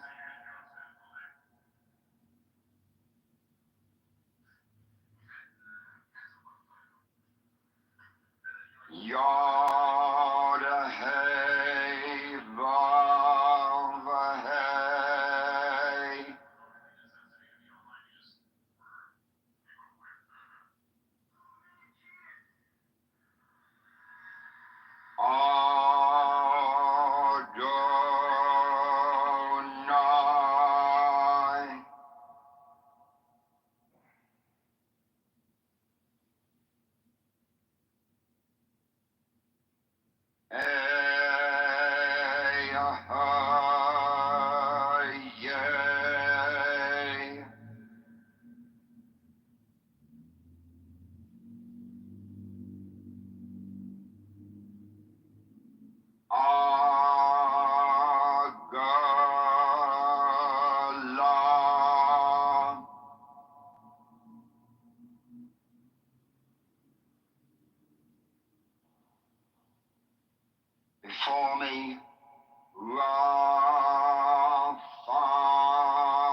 At my right hand, Miachael.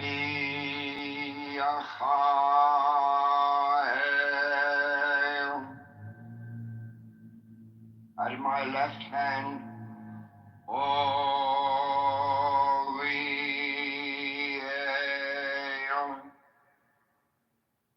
Before me flames the pentagram.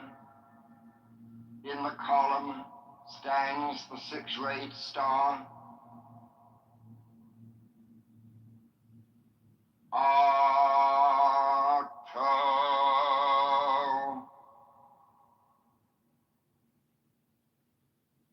Malkuth.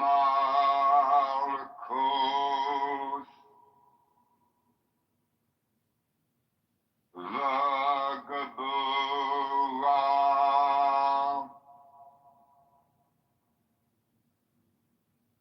Vagadula.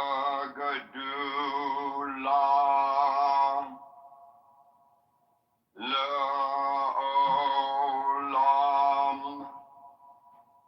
Amen.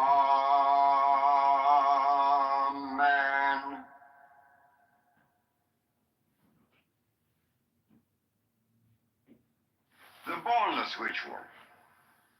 Thee I invoke, the Bornless One, thee that didst create the earth and the heavens, thee that didst create the night and the day, thee that didst create the darkness and the light.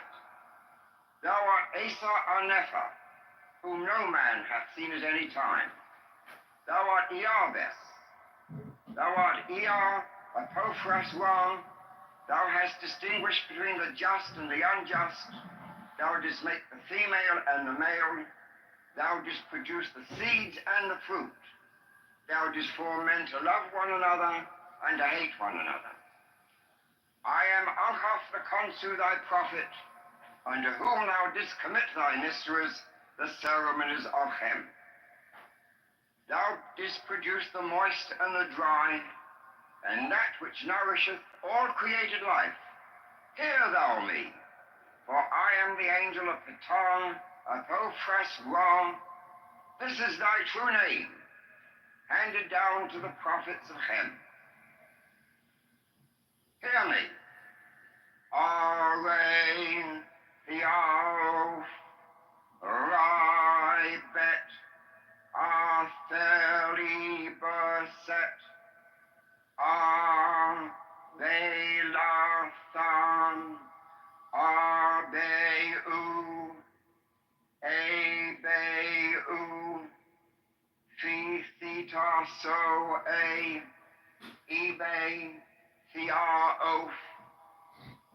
Hear me, and make all spirits subject unto me, so that every spirit of the firmament and of the ether, upon the earth and under the earth, on dry land and in the water, of whirling air and of rushing fire, and every spell and scourge of God may be obedient unto me. I invoke thee, a terrible and invisible God, who dwellest in the void place of the Spirit. Aro, go, go, argo, so, sound, Mudori, Falatha,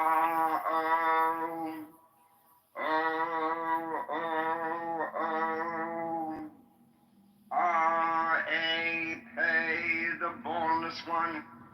Hear me, and make all spirits subject unto me, so that every spirit of the firmament and of the ether, upon the earth and under the earth, on dry land and in the water, of whirling air and of a rushing fire, and every spell and scourge of God may be obedient unto me. Hear me. Ru Abrai of Mario Dum Babylon Balbin Abaf Asalonai Arfen Eof E Photeth Abrasax A-O-O-U, Ishure, mighty and boundless one. Hear me, and make all spirits subject unto me, so that every spirit of the firmament and of the ether, upon the earth and under the earth, on dry land and in the water, of whirling air and of rushing fire, and every spell and scourge of God may be obedient unto me. I invoke thee, Ma-ba-ra-e-o, E-O-L, Ko-thar, A-thori-ba-lo, A-braf. Hear me, and make all spirits subject unto me, so that every spirit of the firmament and of the ether, upon the earth and under the earth, on dry land and in the water, of whirling air and of a rushing fire, and every spell and scourge of God may be obedient unto me. Hear me. Aftam, Abaftam, Bas-om, Isak, Sabaoth. This is the Lord of the gods. This is the Lord of the universe. This is he whom the winds fear. This is he who made voice by his commandment, is Lord of all things, King, ruler, and helper. Hear me, and make all spirits subject unto me, so that every spirit of the firmament and of the ether, upon the earth and under the earth, on dry land and in the water, of whirling air and of rushing fire, and every spell and scourge of God may be obedient unto me. Hear me. E-A-O-U, Pe-U-Re, E-O-U, Pe-U-Re, E-R, E-R-A-O, E-O-O-U, Abra-Sax, Shabri-Am, O-O, Oof, Oof, Adonai, A-Day, A-Do, Angelos Tontheon, Alala Lai Ga-E-R. I-Pe, Diathana Thoron. I am he, the bornless spirit, having sight in the feet, strong and the immortal fire. I am he, the truth. I am he who hate, that evil should be wrought in the world. I am he that lighteneth and thundereth. I am he from whom is the shower of the life of earth. I am he whose mouth ever flameth. I am he the begetter and manifester unto the light. I am he, the grace of the worlds. The heart girt with a serpent is my name. Come thou forth and follow me, and make all spirits subject unto me, so that every spirit of the firmament and of the ether, upon the earth and under the earth, on dry land and in the water, of whirling air and of rushing fire, and every spell and scourge of God may be obedient unto me. E-R-O, Sabao. Such are the words.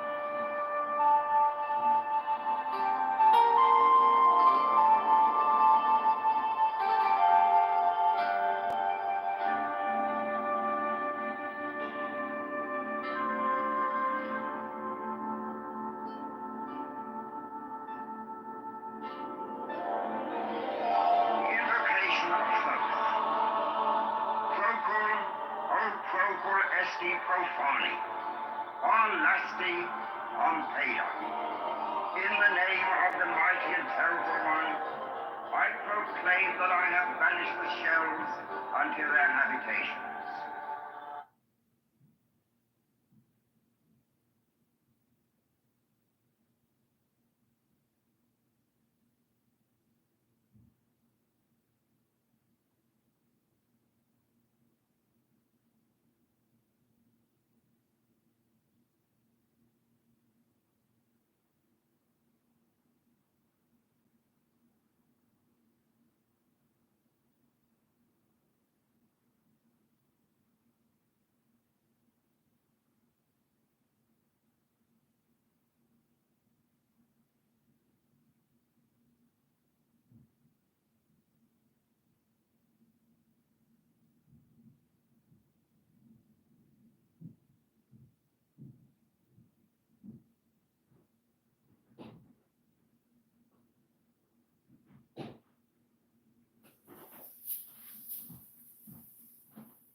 I invoke Tahuti, the Lord of wisdom and of utterance, the God that cometh forth from the veil. O thou majesty of the Godhead, wisdom-crowned Tahuti, Lord of the gates of the universe, thee I invoke. O thou of the ibis head, thee I invoke. Thou who wieldest the wand of double power, thee I invoke. Thou who bearest in thy left hand the rose and cross of life and life, thee I invoke. Thou whose head is as an emerald, and thy nemes as the night sky blue, thee I invoke. Thou whose skin is of flaming orange as though it burned in a furnace, thee I invoke. Behold, I am yesterday, today, and the brother of tomorrow. I am born again and again. Mine is the unseen force whereof the gods are sprung, which is as light unto the dwellers in the watchtowers of the universe. I am the charioteer of the east, lord of the past and of the future. I see by mine own inward light, Lord of resurrection, who cometh forth from the dust, and my birth is from the house of death. O ye two divine hawks upon your pinnacles, who keep watch over the universe, ye who company the bier to the house of rest, who pilot the ship of wrong, ever advancing onwards the heights of heaven, Lord of the shrine which standeth in the center of the earth. Behold, he is in me, and I in him. Mine is the radiance, wherein the star floateth over the firmament. I travel upon high. I tread upon the firmament of new. I raise up flashing flame with the lightning of mine eye, ever rushing on in the splendor of the daily glorified Ra, giving my life to the dwellers of earth. If I say, come up upon the mountain, the celestial waters shall flow at my word. For I am Ra incarnate, Kefra, created in the flesh. I am the eidolon of my father Tamu, Lord of the city of the sun. The God who commands is in my mouth. The God of wisdom is in my heart. My tongue is the sanctuary of truth, and a guard sitteth upon my lips. My word is accomplished every day, and the desire of my heart realizes itself as that of the Ptah when he created his works. I am eternal, therefore all things are as my designs, therefore do all things obey my word. Therefore do thou come forth unto me from thine abode in the silence, unutterable wisdom, or light, or power.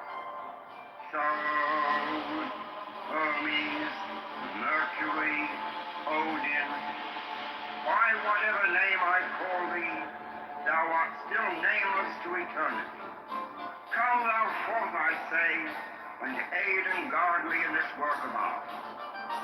Thou, star of the east, that didst conduct the Magi, thou art the same all present in heaven and in hell.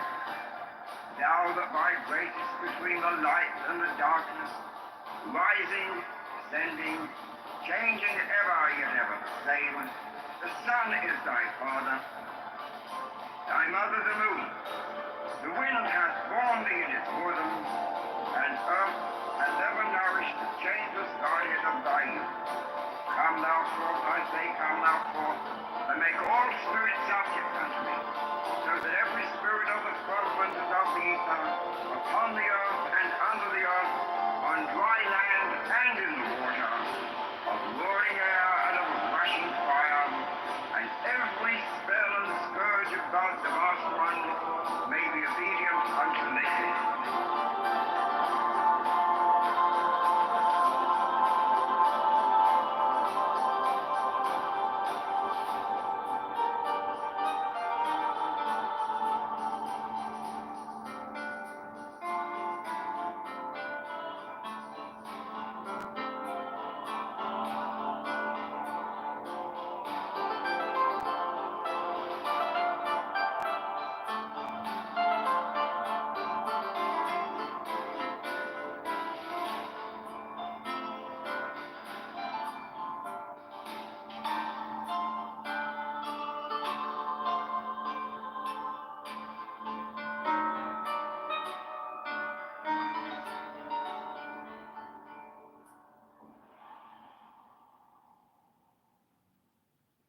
To be so for real, last year was kind of a lot for me. I was just feeling kind of like burned out and stuck. At some points, I struggled to see things getting better. So I made a hard decision to take a step back from some things and to just really work on my mental health. And a huge part of that for me has been therapy. At first, the idea of adding something into my schedule sounded a little overwhelming, but trust me when I say therapy can make a huge impact on your mental health. There's something about carving out space and time for yourself to sit and unpack and vent and talk to a therapist and reassess and realign with what you're passionate about, set boundaries and track all of those things. It's just so important. I have loved using BetterHelp. First off, they're fully online, which is just super convenient and super flexible, and I feel more comfortable being in my own home.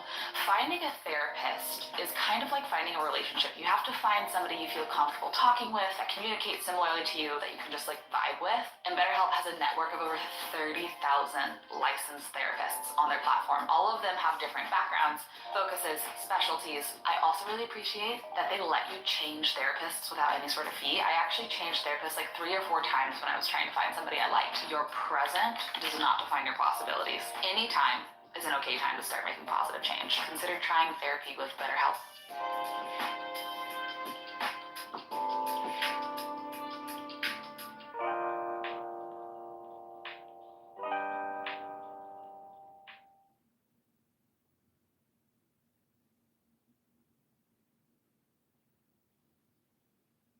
Relaxation.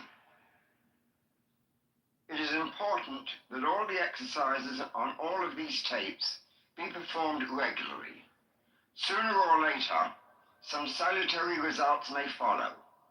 You might then wish to offer up a prayer of thanksgiving at the opening of each practice session. Use your own imagination and ingenium to compose the kind of prayer that suits you and your own beliefs, rather than some already existent prayer, no matter how excellent it may be. At the root of all systems, metaphysical or occult, relaxation of physical and mental tension is considered a prerequisite. Unfortunately, most systems contain only a rudimentary technique, inadequately developed for the use of the new student or beginner, without any assurance that it will produce results. I want to present a time-honored viewpoint that is repeatedly confirmed with usage of the neuroscientific techniques of biofeedback. First of all, the student is to lie down on his back on any hard surface, or on a bed with a firm mattress, or on a table covered by a thick blanket. A well-carpeted floor has been known to be most satisfactory. For some, a small cushion is permitted for the head. The basic idea is to let the hard surface support the body. Too often, when lying down, we remain fully tensed when we should permit the muscles to loosen up altogether.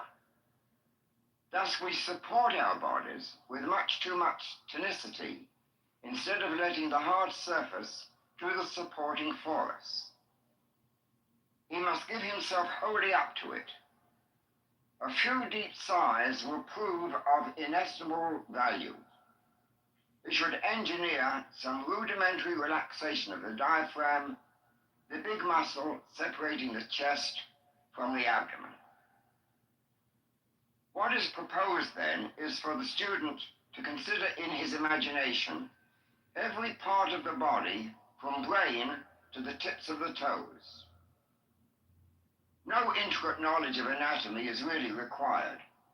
On the other hand, however, if the student has been taught the broad outlines relating to anatomy and physiology, he may find that knowledge useful. While lying on the back, a thick, large pillow should be slipped under the knees so that the knees are raised some few inches from the surface. This tends to induce a mechanical relaxation of the spinal muscles. Let him now cross one ankle over another, the heels resting on the hard surface, and fold the hands over the abdomen by interlacing the fingers.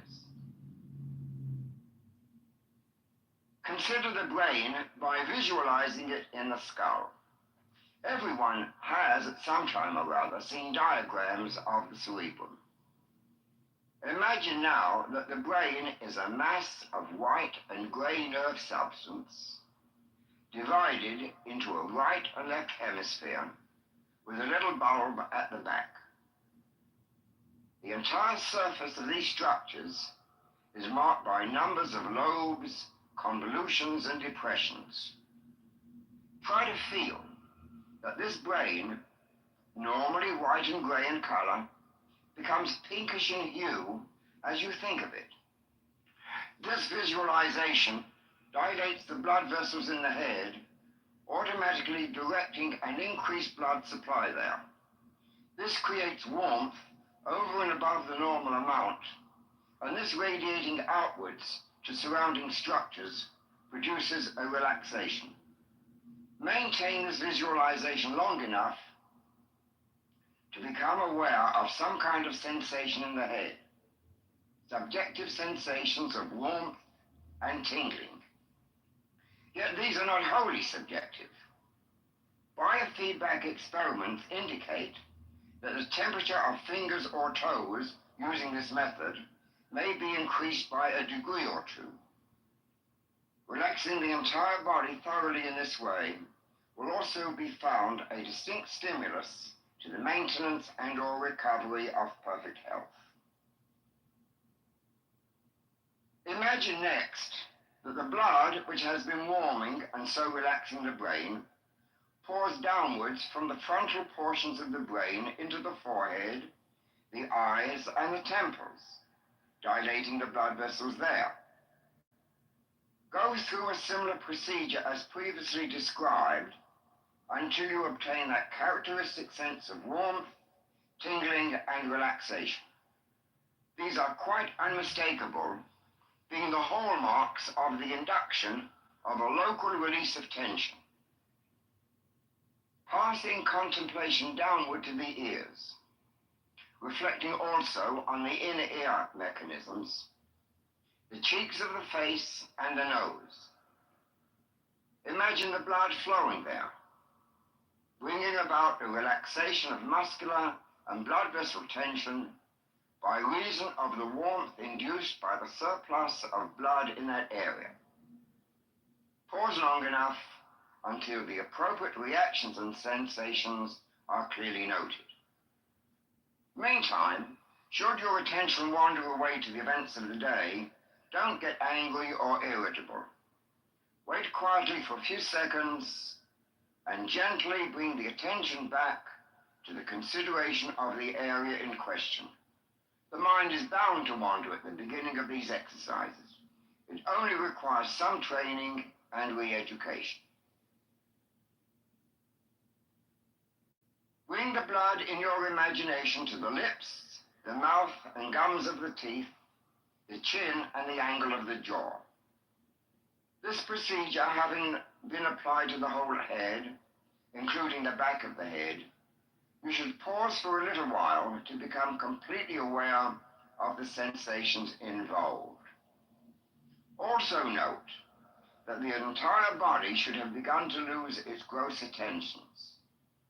Since the brain is the nerve center of the whole psychosomatic organism, when it relaxes, so also will all other subsidiary parts. The neck is the next area to be considered. The student should visualize the windpipe with all its component parts, if he knows them by name, together with muscles and glands in the front, sides, and back of the neck. They should be imagined as turning pink due to the dilatation of the blood vessels that, holding more blood, are gently warmed by its heat and thus being coaxed into relaxing. As the tensions begin to loosen, pass the attention to the powerful muscles of the shoulders and shoulder joints. Pay great attention to these, for they are unusually tense in most modern people. The price we pay for the benefits and stresses of civilization. Let the attention slowly wander from the shoulders down the arm to the elbow, forearm, wrist, hand, and fingers, dwelling for a minute or so on each part, feeling a sensation of warmth and tingling there, firmly telling each part to relax. Return in imagination once more to the shoulders. Visualize the entire chest cage. Within this cage are several large and important organs: the bronchial tubes, lung, heart, large arteries and veins leading to and from them, and the diaphragm. Also make note of and feel the powerful rib muscles which aid the breathing function. Just make a simple picture of this cage and begin to feel that slowly the blood pours into every dilated artery, vein, and capillary.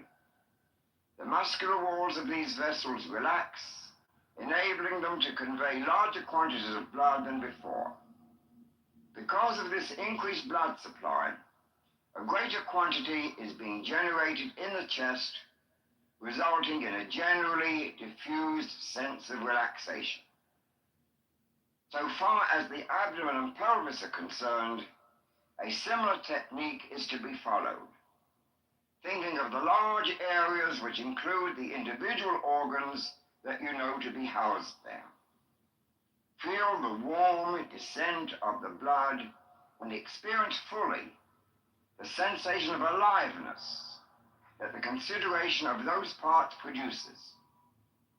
As you practice, you will at first become increasingly conscious of each bodily segment, becoming aware of each separate organ rather as one does of each tooth if and when there is a toothache.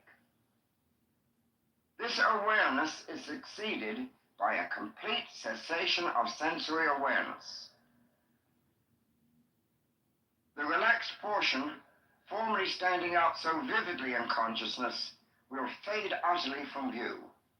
Eventually, consciousness of the body as a whole vanishes entirely, with a deep and abiding serenity and stillness resulting. Having completed the irrigation of the pelvic area, imagine the life stream of blood dividing into two powerful rivers, each sweeping down one hip and thigh. Consider the thigh as far down as the kneecap, in a manner similar to that applied to all other portions of the body until you become aware of the warmth and relaxation of the heavy, thick muscles. Then pass downwards with the mind to the ankle and finally to the tips of the toes. Become fully aware of each minute part of the body becoming absolutely flooded by the bloodstream, which enables it to undergo this needed release from tension. The entire process from head to toe should take not less than a half an hour at first. More time would even be more satisfactory. As time goes on, less time may be necessary to induce relaxation, until finally the mere wish or thought to relax will spontaneously induce all muscles and tissues everywhere in the body to relax their chronic tension. Skill is the important factor, and skill is achieved solely by practice and constant repetition. In this way, a conditioned response may be built up with the almost instantaneous reaction that such reflexes have.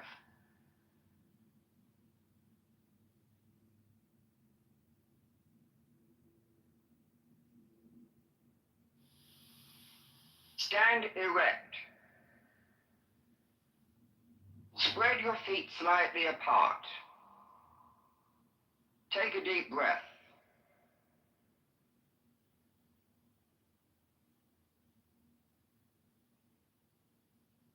Stretch and twist your body.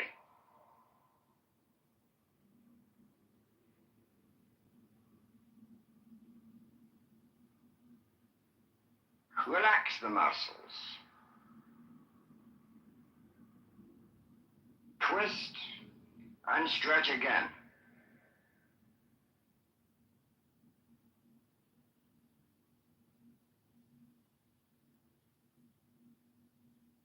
Relax. Exhale and let your body flop from the waist, dangling like a rag doll. Inhale and bring your body back into the upright position. Loose and relaxed, but upright. Exhale, let your body flop again. Inhale, coming up from the floor. Exhale, flopping forward. Inhale, up and relaxed. Exhale, flop like a rag doll. In, up, 3, 4, out, flop, 3, 4. In, up, 3, 4, out, flop, 3, 4. Wiggle your body, up and down like a snake.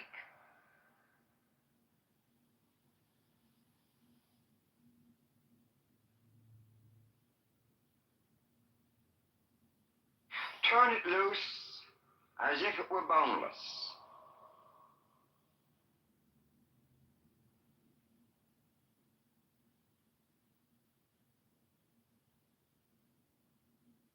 Let go completely. Arms, head, neck and shoulders, all loose. No tension.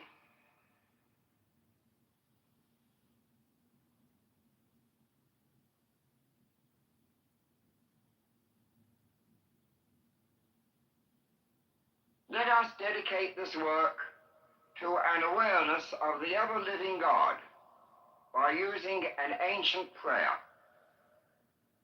Who should not praise thee, O Lord of the universe?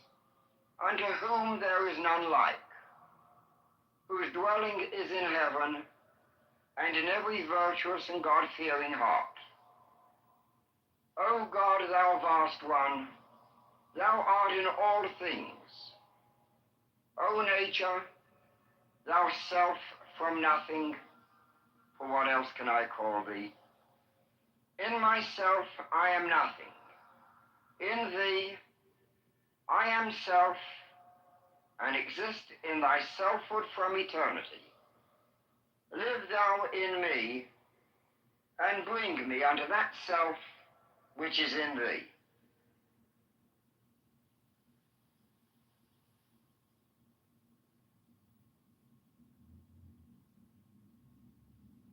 Lie down and make yourself comfortable.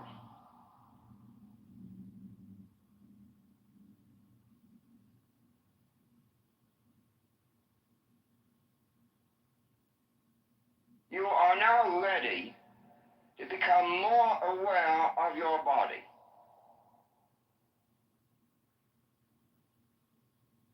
Breathe easily with the lips slightly open. Wiggle around for a moment to find that one position which is most comfortable for you.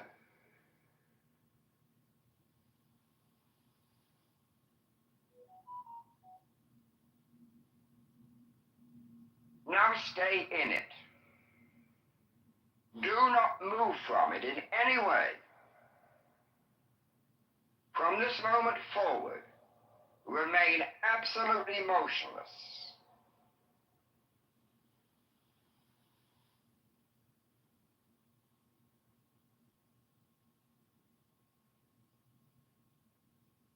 Make no voluntary muscular movement, not even a wiggle of the toe or the bending of a finger. Motionless.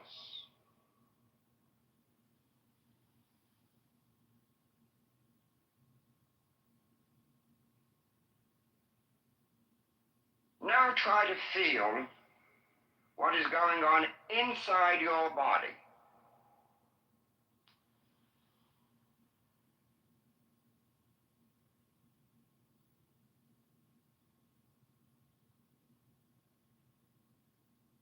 Let your mind roam freely from head to toe and back again. Slowly, deliberately, methodically.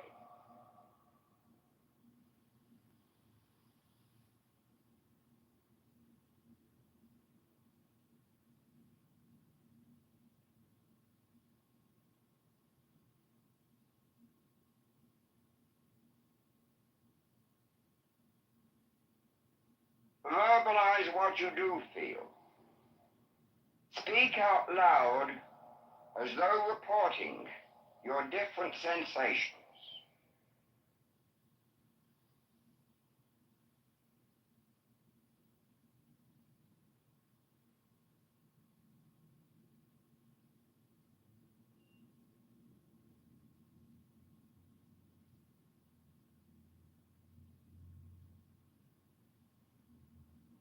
You are attempting to do one thing and one thing only.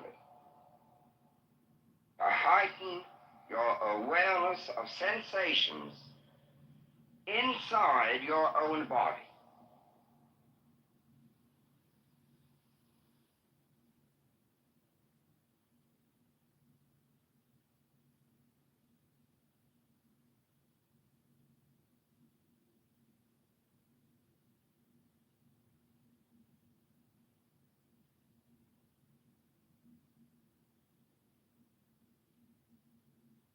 You may become conscious of an itching in the scalp.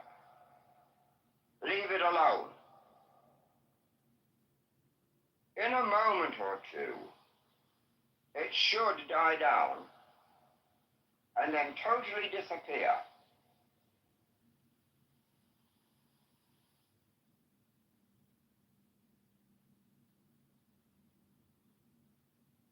Your attention may soon be distracted by a muscular itch or a tingling somewhere else in the body.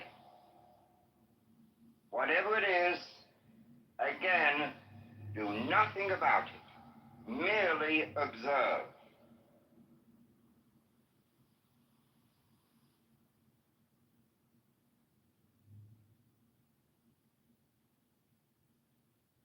Sensations in the different parts of the body will come and go without apparent rhyme or reason. Watch them.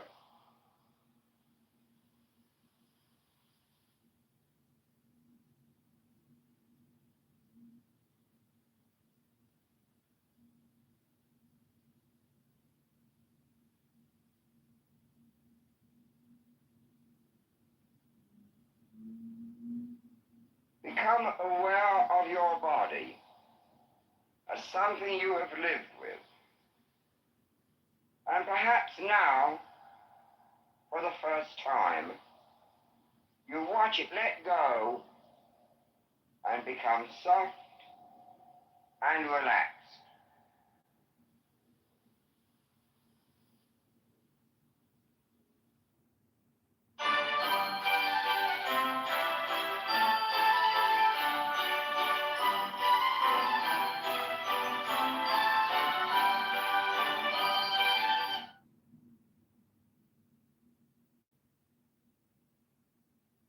If you lost your job recently, then listen up. I just had a friend tell me about a way to get the government to pay your rent or mortgage, phone bill, or even your grocery bill every single month. He sent me this link to a website called Disability Path that asks you a handful of easy yes or no questions. After you answer, you'll see if you qualify to get a free government check for up to $3,822 every single month. I've been telling everyone about this. What would you do with $3,822 every single month? But hurry, don't wait on this. The longer you wait, the higher the chance you could miss out on getting the benefits you deserve. Click on the link below to see if you qualify. It takes less than a minute, and you'll be glad you did.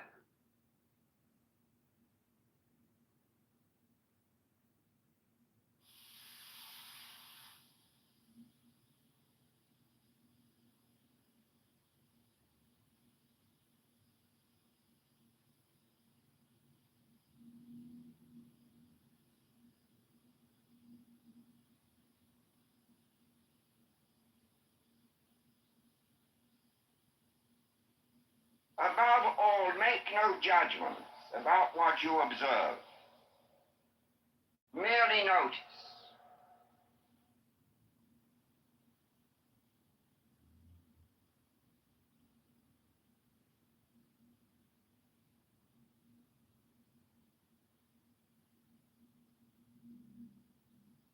Don't criticize or reject any of these sensations.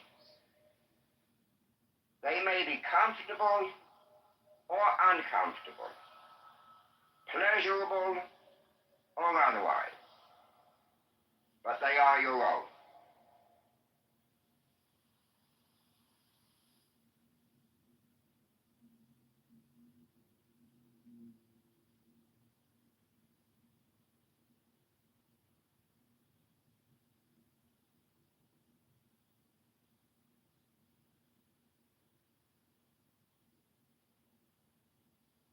Try to become keenly aware of all the sensations without trying to ignore them or to change them.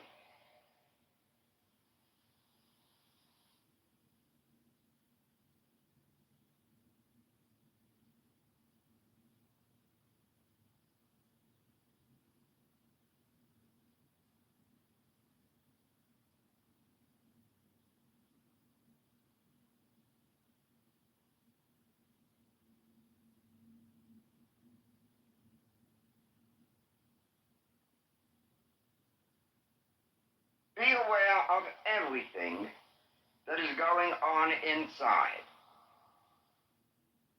This is the process, eventually leading to self-realization, the integration of the whole man.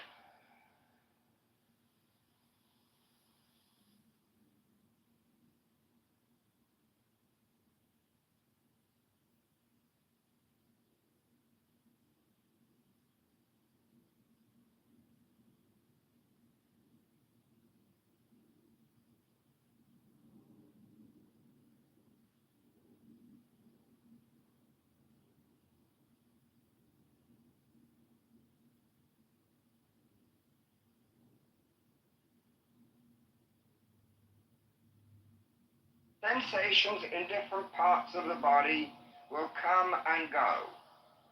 Watch them. Verbalize and study what you do feel.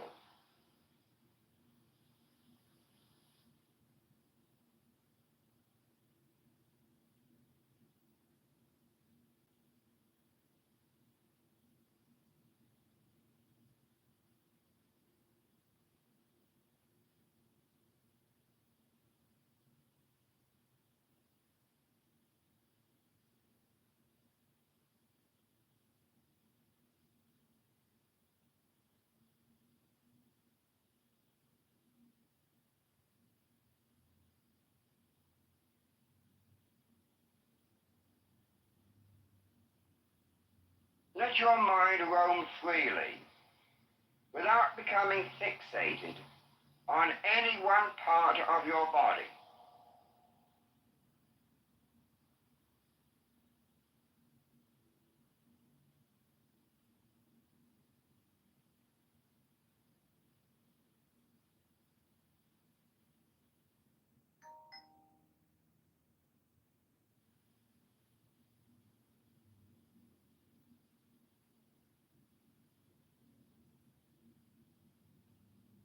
Make no judgments about what you observe.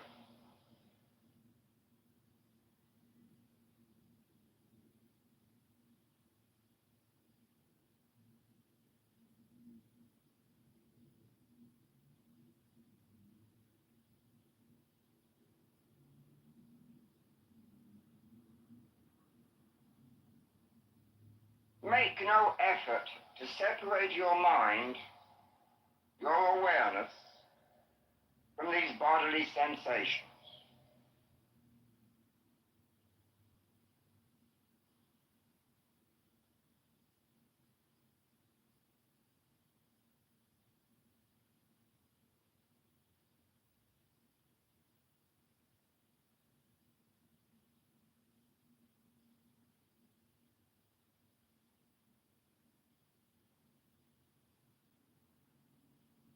There may be a great temptation to think of something else to distract your mind from discomfort.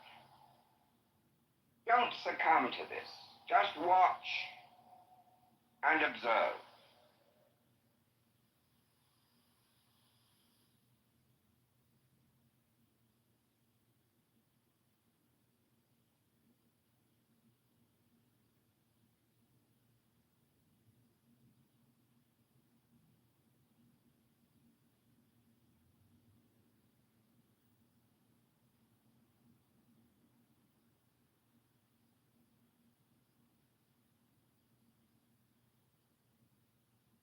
Concentrate only on what we are doing, watching and observing our body sensations.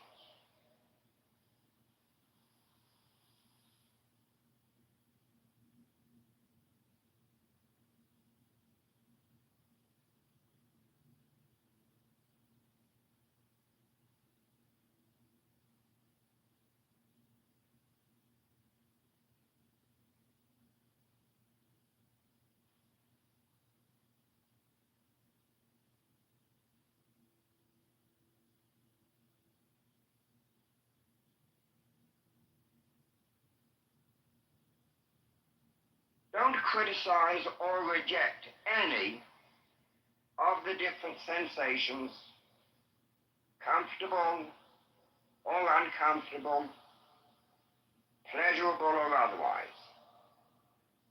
They are your own. Accept them just as they are.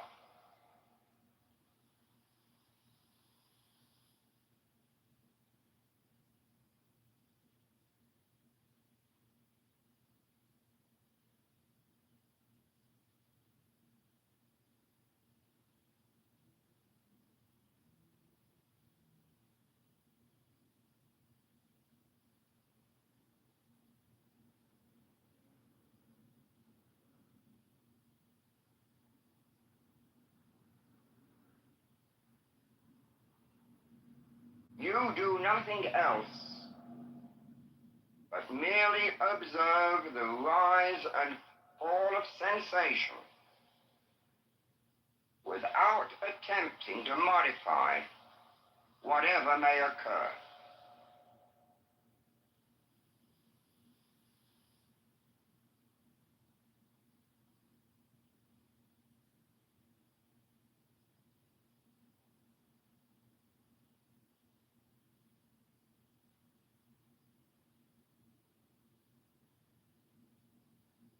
This practice heightens the function that is called self-recollection, mindfulness, and self-awareness.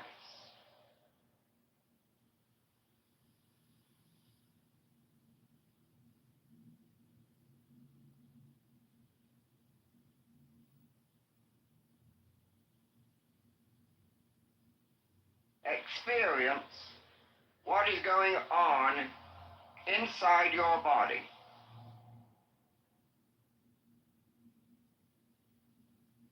Become aware of what is happening.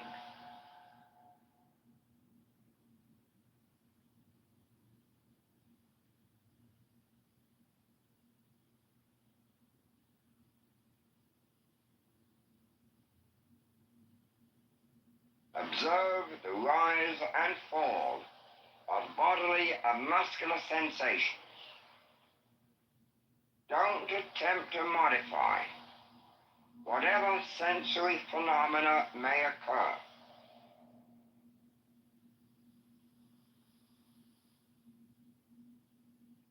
Why are women everywhere choosing AbbieX, the new tummy tuck alternative? I got the tummy tuck results without the tummy tuck downtime. Get a flat, tight tummy fast with Sonobello's new AbbieX. One visit fat and loose excess skin removal. AbbieX is an innovative procedure that allows us to maximize how much fat we can take out and also remove the excess skin. The great thing about it is it recovers minimal and you're back to yourself in a short time. I got a flat, tight tummy fast thanks to AbbieX.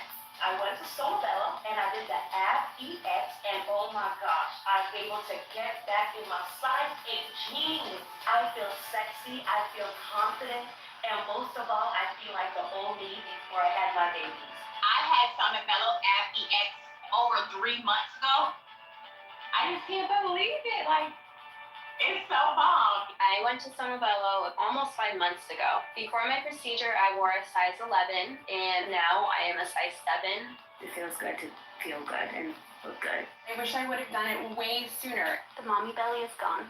Schedule your free, no obligation consultation now to learn more about AbbieX by Sonobello. It's your life. Live it beautifully.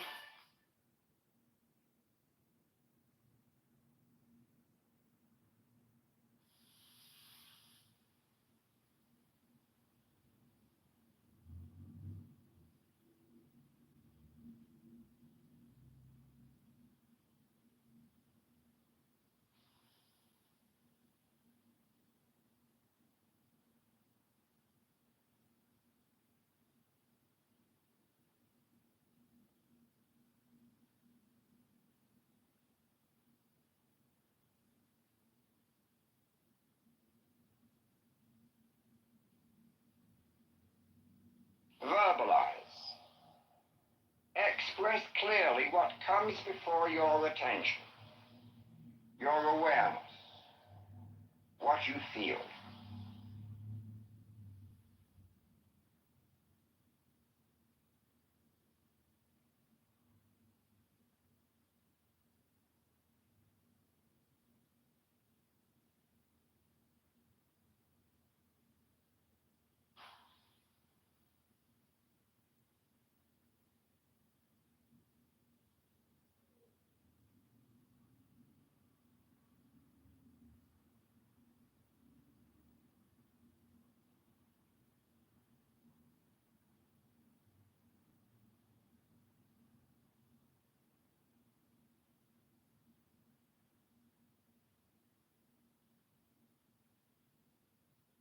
Realize that you are becoming aware of your body,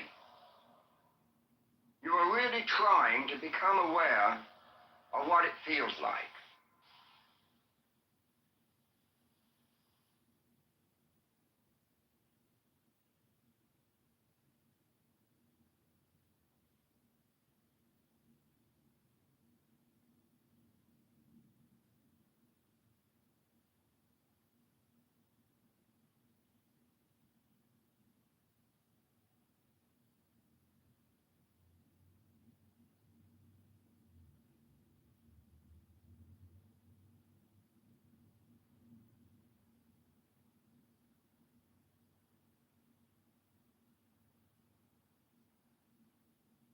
Let your mind move around. Don't try to restrain it or to fix it on any one area or to any one sensation.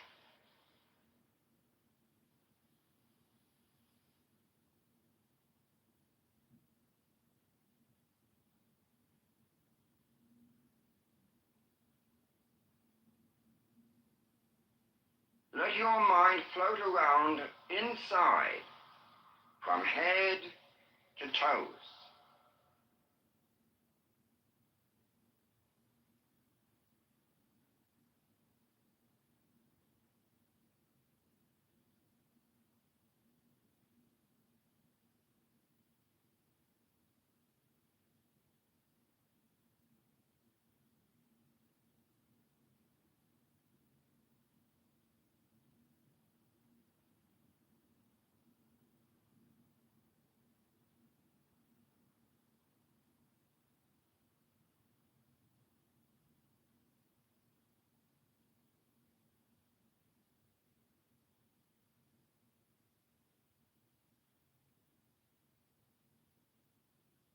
Take the time to really get the feel of your body.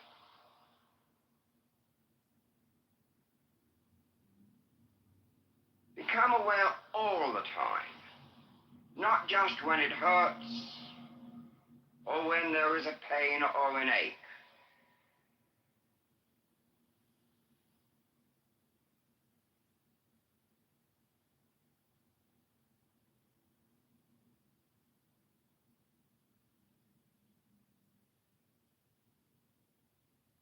Feel and experience the difference in the different parts of your body. Sense what is going on within your body.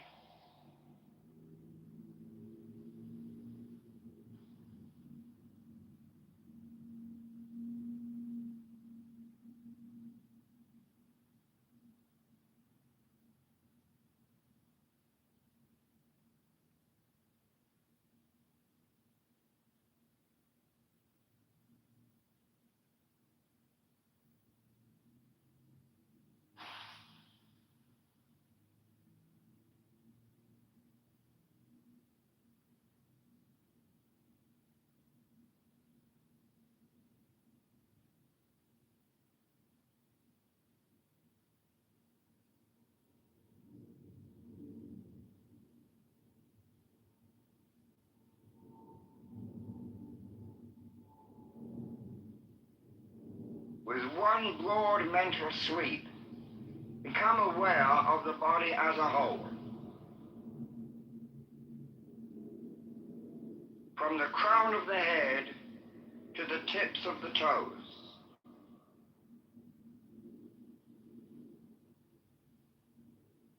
See what the body feels like.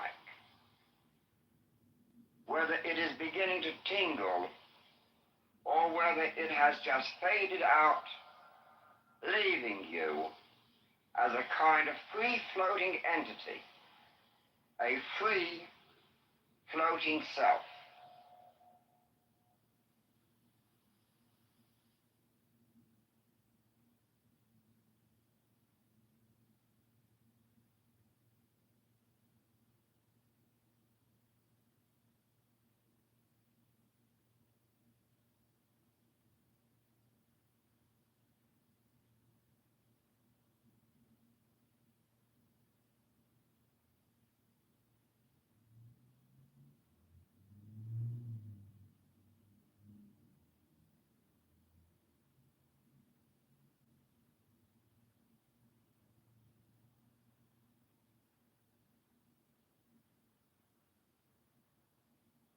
Now stretch and twist and enjoy the feeling of your body on the surface.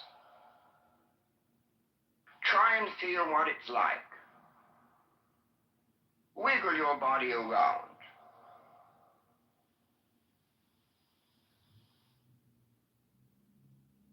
What sensations do you derive from this?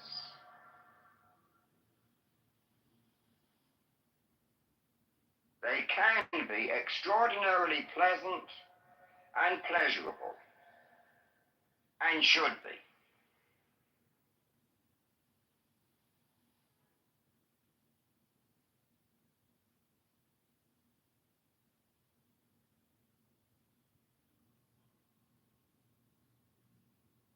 Feel what your body is like as you move it, and as you finally let it at rest.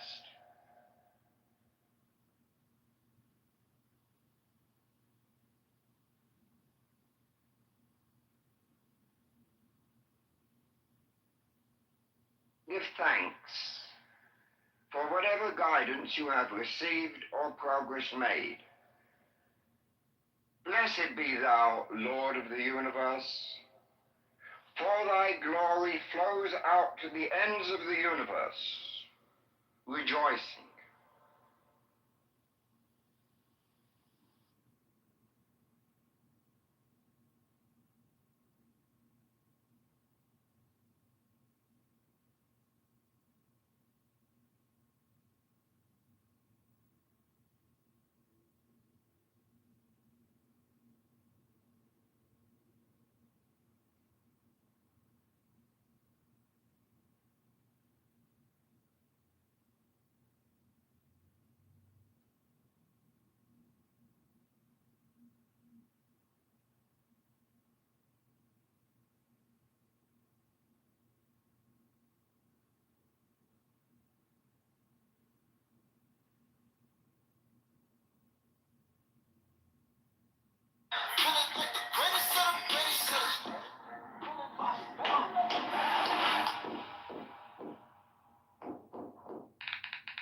Cover your place in rugs. Done.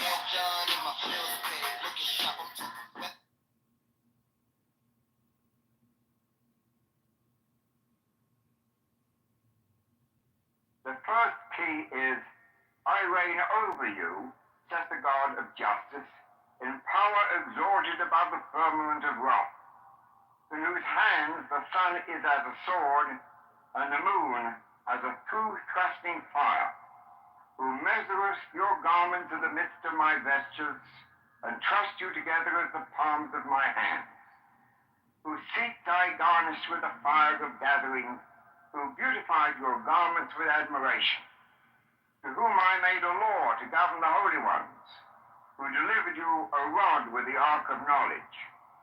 Moreover, you lifted up your voices and swear obedience and faith to him that liveth and triumpheth, whose beginning is not, nor end cannot be, which shineth as a flame in the midst of your palaces, and reigneth amongst you as the balance of righteousness and truth. Move, therefore, and show yourselves. Open the mysteries of your creation. Be friendly unto me. For I am the servant of the same your God, the true worshipper of the highest.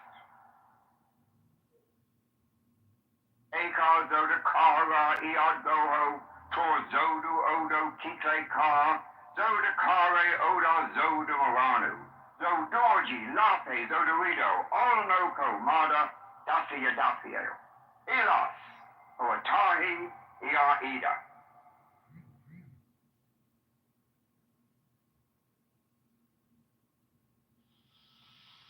That was the first key.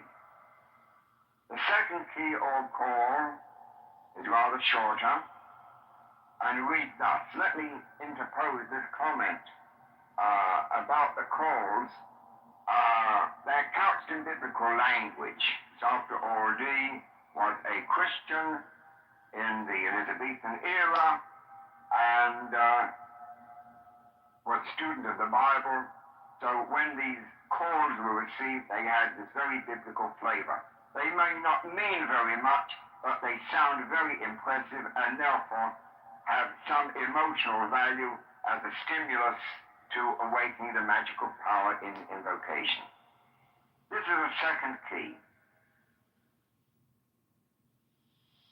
Now, in the Enochian tongue, it goes something like this, and I'll go a little bit slowly so that you can get the feeling of it rather than anything else. Oel Sonof Veof Saji Goho Iada Balta Ilonshu Kol Zod Van Peho So Beira Zodola Rore Itar Nun Zod Pes Odaji Ra'a Tamal Piriji Da'is Hoel Ko Ka'a Notha Zodi Mazod Odo Ko Man Maha Ta Non Blohe Zodi Enu Soba Talhila Ginonu Pe Pirji Aldi Da'is Urbas Obole Lira Same Pasame Ohorela Tabapia Da'izod Nurenu Saji Kaba Erme Idana Kilahe Fazodmi Zodnu Rezod Adna Gono Iada Piel Da'is Home Oda Tohe Sobe Ipal Melu Ipamis Da'is Loholo Be Pezodo Meda Ho Armeo Oda Bojife Ani Tea Piape Piamo El Odave Oranu Zodakare Eka Oda Zoda Moranu Odo Kikle Kaan Zodorji Lape Zodorido Noko Mada Oatahe Ida.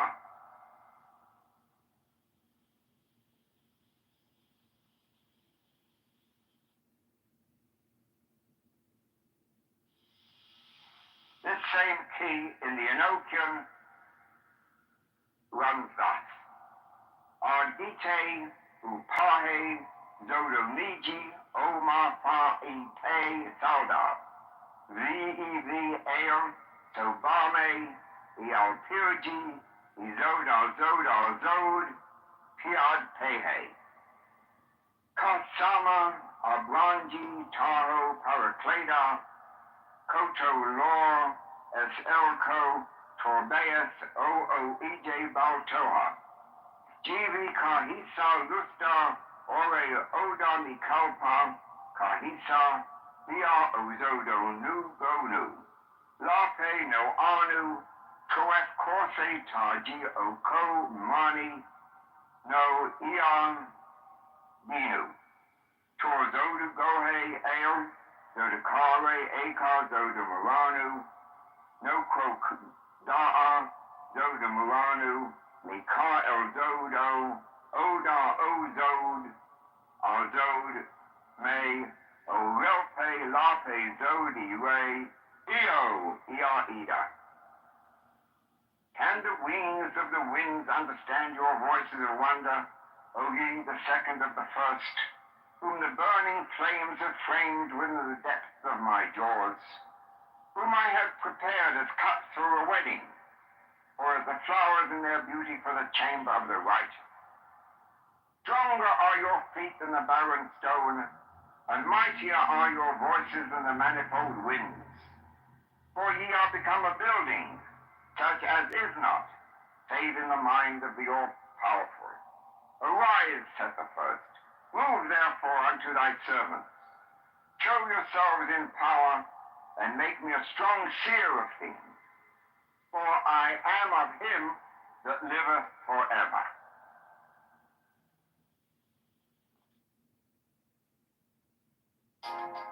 Want to earn cryptocurrency?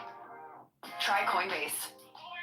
Coinbase simplifies buying, selling, earning, and learning about crypto with a user-friendly design that encourages you to learn about crypto by offering rewards for watching short and informative videos.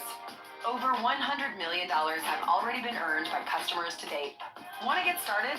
Check out Coinbase to learn what else you can do with crypto. Sign up today.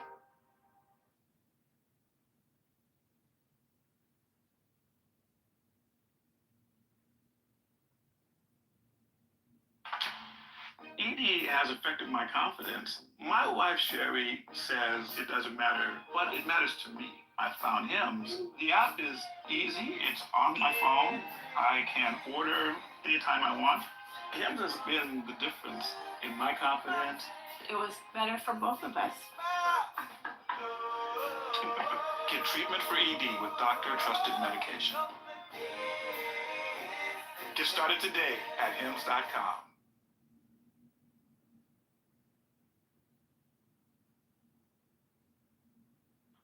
The third key, in English.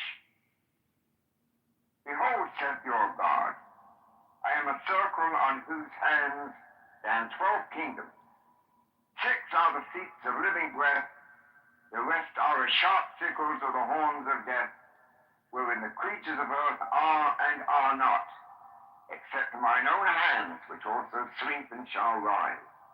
In the first I made you stewards, and placed you in the seats 12 of government, giving unto every one of you power successively over 4, 5, and 6, the true ages of time, to the intent that from the highest vessels and the corners of your governments ye might work my power, pouring down the fires of life and increase continually upon the earth. Thus ye are become the skirts of justice and truth. In the name of the same your God, lift up, I say, yourselves. Behold, his mercies flourish, and his name is become mighty amongst us, in whom we say, move, descend, and apply yourselves unto us, as unto the partakers of the secret wisdom of your creation. In Enochian. Mikmar, go home Arda. Zodire Consela Zodienu. Viahe Oes Londoho, Norod Kahisa, Othila Gigi Pehe, Umdala Kahisa, Tar Puem, Quo Most Clay, Tar Lokhe, Prienu, Tol Torji, Kahis E Kahisji, Inu, Ozodienu, Deas Te Brejida, Oda Torzodula. Ile e ola balzod aji, oda ala, tehilnu, os neta abe. Daluga, vansaji lansa, kapimala, vosa ka el ar, omir ko kokazbe. Parfenu izodi zodo pe, oda mi ino arji. De Ginata Abba Bahu Nu Na Eo Palmpia Malpirji Pida Koaska No Anu O Nula Balta Oda Veoa Nu Du O Iape Mada Go Holor Go Hus Ami Ranu Mikma Vihu Sazod Kaka Koma Oda do o a inu. Noah milka ozod a e omar. Kasamji gohia. Zodakare oni gaji oda imavame puja. Faji anana el ka anu.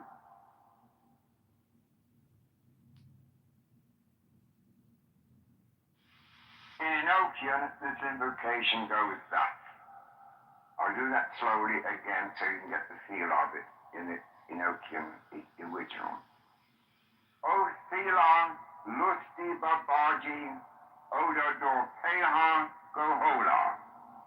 Jikahishi, Arvovo Go, Korempe, Hedad Esonu, Vivi Eva, Kasami O Ali, MRPM, Sobama, Aji Korempo, Ka-A-P-A-L. Kas, Damji, Ko-Oda Zodi, Kahisa, Oda Vajiji, Da-Este, Kapimali, Kahisa Kapima Anu. Oda Lunchinu Kahisa, Tea, Elo, O, Ke-Ila. Torzodu nor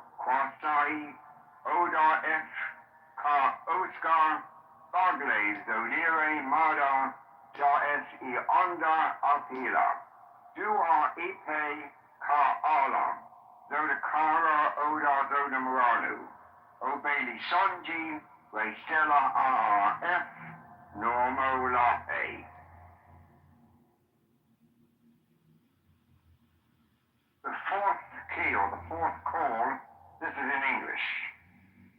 I have set my feet in the south, and have looked about me, saying, are not the thunders of increased number 33, which reign in the second angle, under whom I have placed 9639, whom none hath yet numbered but one, in whom the second beginning of things are, and waxed strong, which also successively are the numbers of time, and their powers are as the first.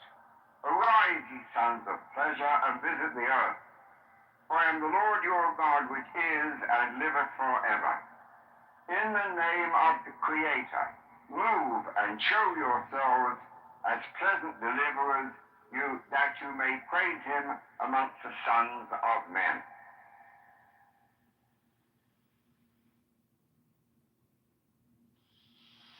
The fifth key in Enochia.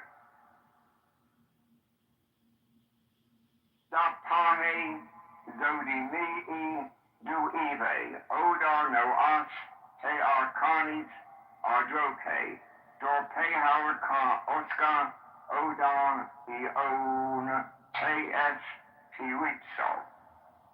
Te ablior, kasame ami it zodi na zoda, RF, Oda Daluga, Zodi Zodope, Zodlida Ka Oschi Totorti, Oda Zod Kahitsa, ACRSK, Aolata Vu Oda, Ia Oda, Tehila Da Eshuba, KAORA. Toba, Kor Emsar Kahisa, Tea ila vales, oda ko cause bay, agka ni isa oda da bayas, ka asa f, epa zodi, oda bliora E-R-E-R-A. Adnas kiklei sa, bagle, ki ida, E-E-L. The fifth key in English. The mighty sounds have entered in the third angle and are become as olives in the olive mount, looking with gladness upon the earth and dwelling in the brightness of the heavens as continual comforters, unto whom I fastened 19 pillars of gladness and gave them vessels to water the earth with all her creatures. And they are the brothers of the first and the second, and the beginning of their own seats, which are garnished with 6, 9, 6, 3, 6 continual burning lamps, whose numbers are as the first, the ends, and the contents of time. Therefore come ye, and obey your creation. Visit us in peace and comfort.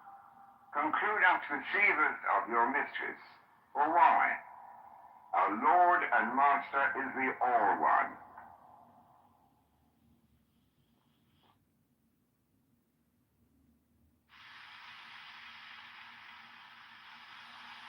The sixth key in Enochian.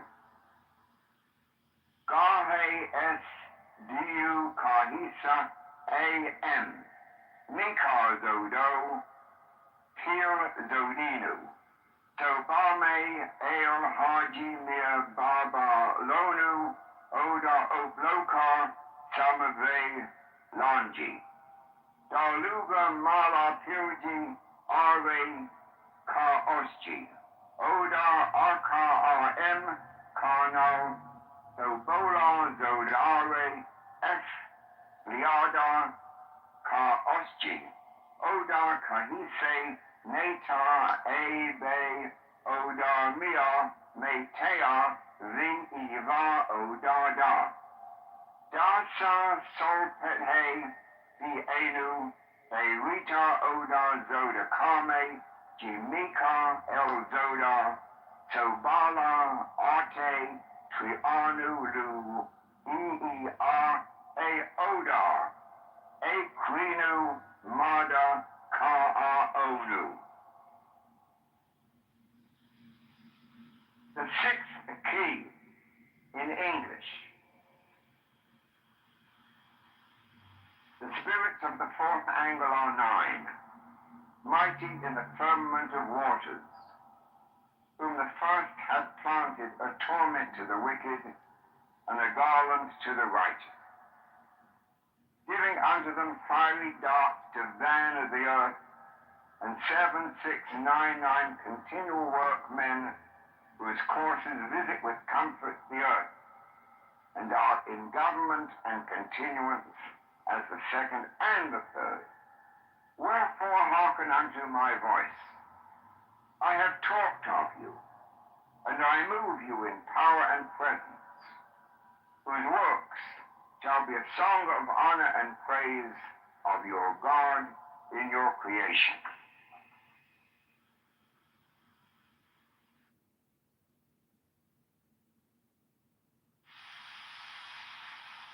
The seventh key in Enochian. Ra'as Isalmanu Adizoda.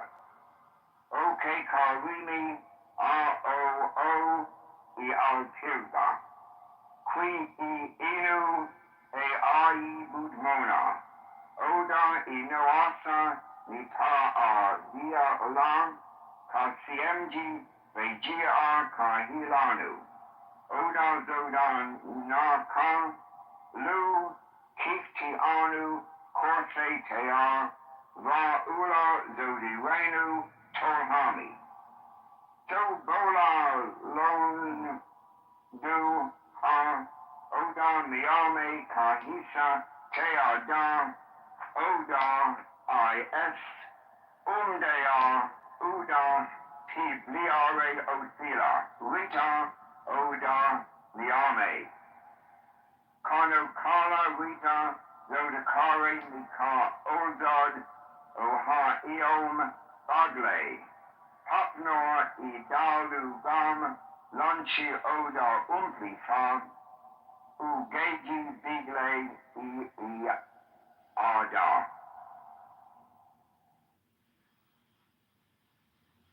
The seventh key in English. The east is a house of virgins, singing praises amongst the flames of first glory, wherein the Lord hath opened his mouth, and they are become 28 living dwellings, in whom the strength of man rejoiceth, and they are apparelled with ornaments of brightness, that work wonders on all creatures, whose kingdoms and continuance are as the third and the fourth, strong towers and places of comfort, the seat of mercy and continuance. O ye servants of mercy, move, appear, sing praises unto the Creator, and be mighty amongst them.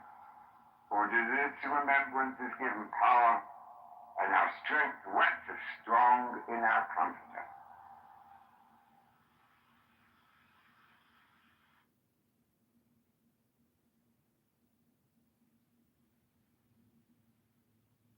The eighth key in Enochian. Rodem Elo. Etar Puit Sonu Onu Nozod Arvar Bahe. Ox Kasamji Oranu Kahisa Ya Gigi Jaes Abramji Baltoha Goho Yada. Soba the Anu Trianu Tear Lorkis, Abi, Evo, Vino, Oda, Azodi, Arji, Ar, Riole. Igila Ka Isa, De A Da Es Pa A O X, Wusta Ka Osko, Da Es Ka Hisa, Oda Ipuranu, Teloke, Ka Kaji Oi Salmanu, Lon Kaho, Oda, Vovina Carbafe. Ni so, Ogle, Avavago Kohonu. Niise, Vale Muma, O Sionu, Oda, Mab Zodia, Iada, O Iasa, Momare, Po, Ilepe. Niisa, Zodamaranu, Kia Ofi, Ka Osco, Oda Bliosa, Oda Corsi, Tea, On Ranmiji. The eighth key in English. The midday, the first, is as the third heaven made of hyacinthine pillars 26, in whom the elders are become strong, which I have prepared for my own righteousness, saith the Lord, whose long continuance shall be as buckles to the stooping dragon, and like unto the harvest of a widow. How many are there which remain in the glory of the earth, which are, and shall not see death until this house fall, and the dragons sink? Come away, for the thunders have spoken. Come away, for the crown of the temple, and the robe of him that is, was, and shall be crowned, are divided. Come, appear unto the terror of the earth, and unto our comfort, and of such as are prepared.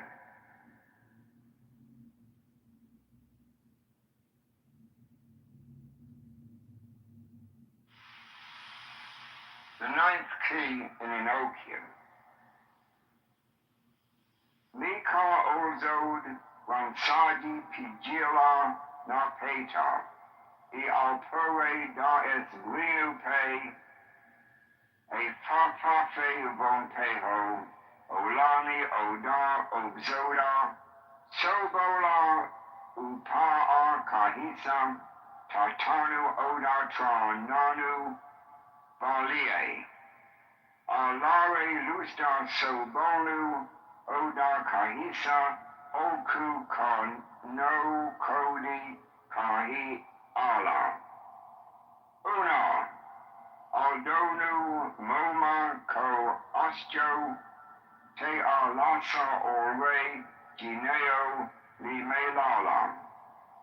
Ama kahisa sobeka, madrida zod kahisa, u anu kahisa, avini drilape, ka osginu, oda butmoni, pame zod umvi, karnila.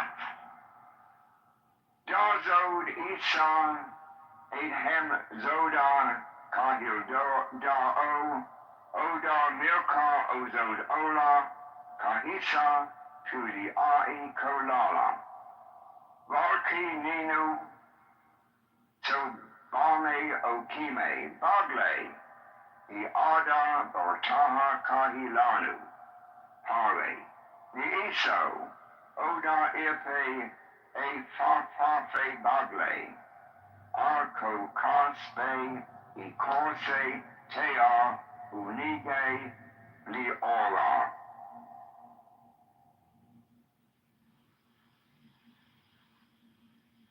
The ninth key in English. A mighty god of fire with two-edged swords flaming, which have 8 vials of wrath, or 2 times and a half, whose wings are of wormwood, and of the marrow of salt, have set their feet in the west, and are measured with their 9,996 ministers. These gather up the moss of the earth, as the rich man doth his treasures. Cursed are they, whose iniquities they are. In their eyes are millstones greater than the earth, and from their mouths run seas of blood. Their heads are covered with diamonds, and upon their hands are marble sleeves. Happy is he on whom they frown not. For why? The God of righteousness rejoiceth in them. Come away, and not your vials, for the time is such as requireth comfort.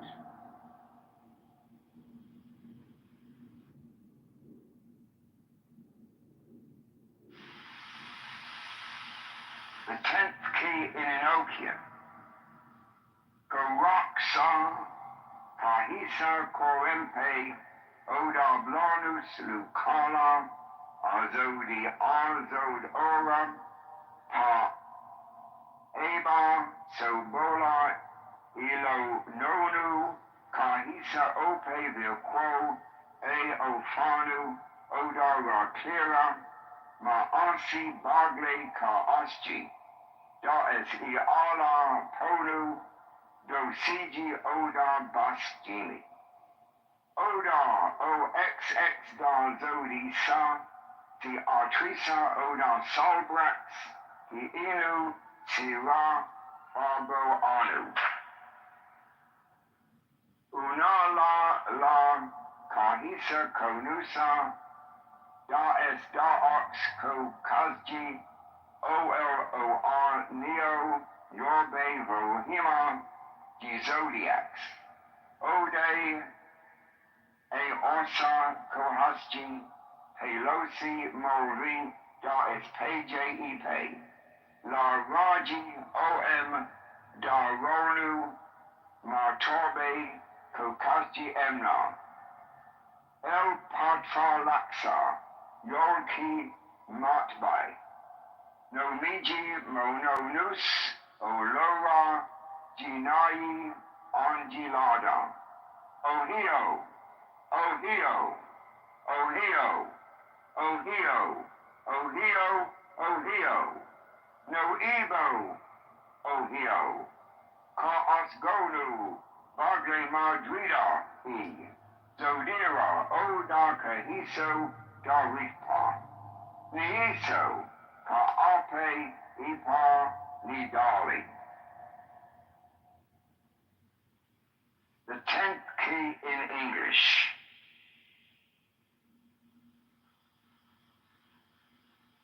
The thunders of judgment and wrath are numbered, and are harbored in the north in the likeness of an oak, whose branches are 22 nests of lamentation and weeping, laid up for the earth which burn night and day, and vomit out the heads of scorpions and live sulphur mingled with poison. These be the thunders that 5, 6, 7, 8 times, in the 24th part of a moment, roar within 100 mighty earthquakes, and 1,000 times the many surges, which rest not, neither know any echoing time. Herein, one rock bringeth forth 1,000, even as the heart of man doth his thoughts. Woe, woe, woe, woe, woe. Yea, woe be to the earth, for her iniquity is, was, and shall be great. Come away, but not your mighty sounds.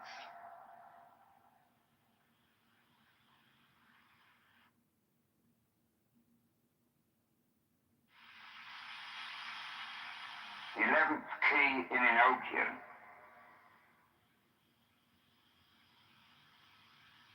Oxi Ayalam, Aldo Oda Zod, Dir Oma, Okoraxo, Da Zodi Da, Ra'ashi Oda, Yabzodia Kam Liax, Oda Bahal, Niiso, Tolmanu Teloka, Kasar, Manu, Owelko Oda, De,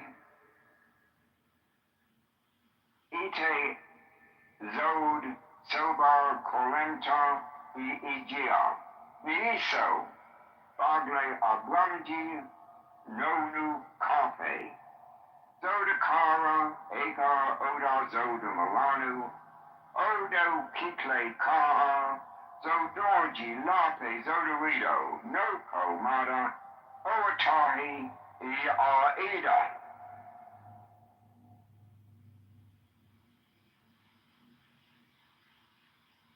The 11th key in English. The mighty seat groaned aloud. And there were 5 thunders which flew into the east.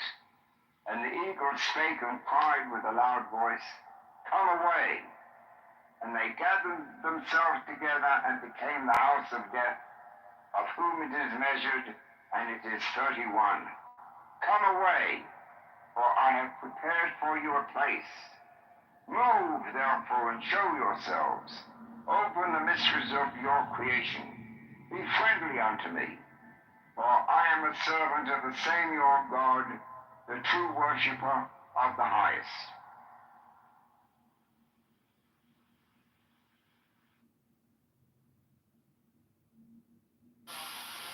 This is from the Book of Wisdom or Folly.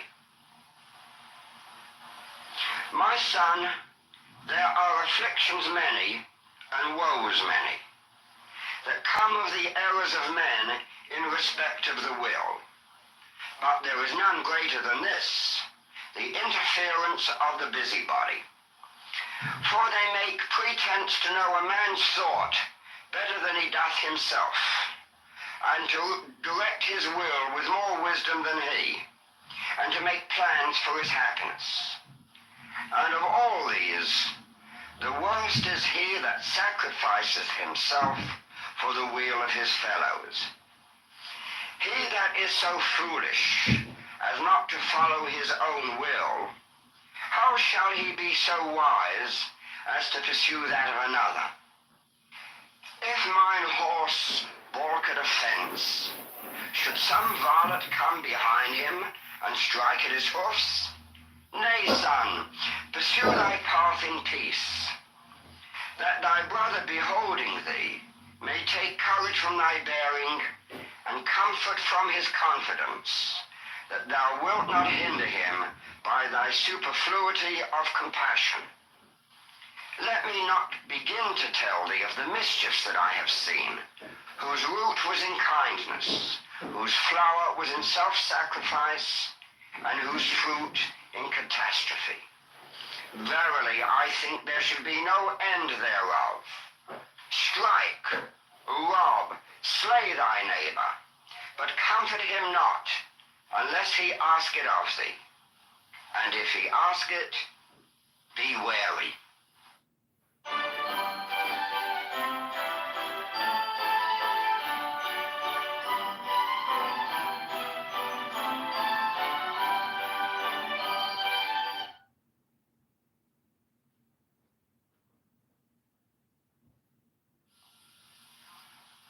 This is an excerpt from the Book of Lies written about 1910 or 11 by Aleister Crowley. It is called Venus of Milo. Life is as ugly and necessary as the female body.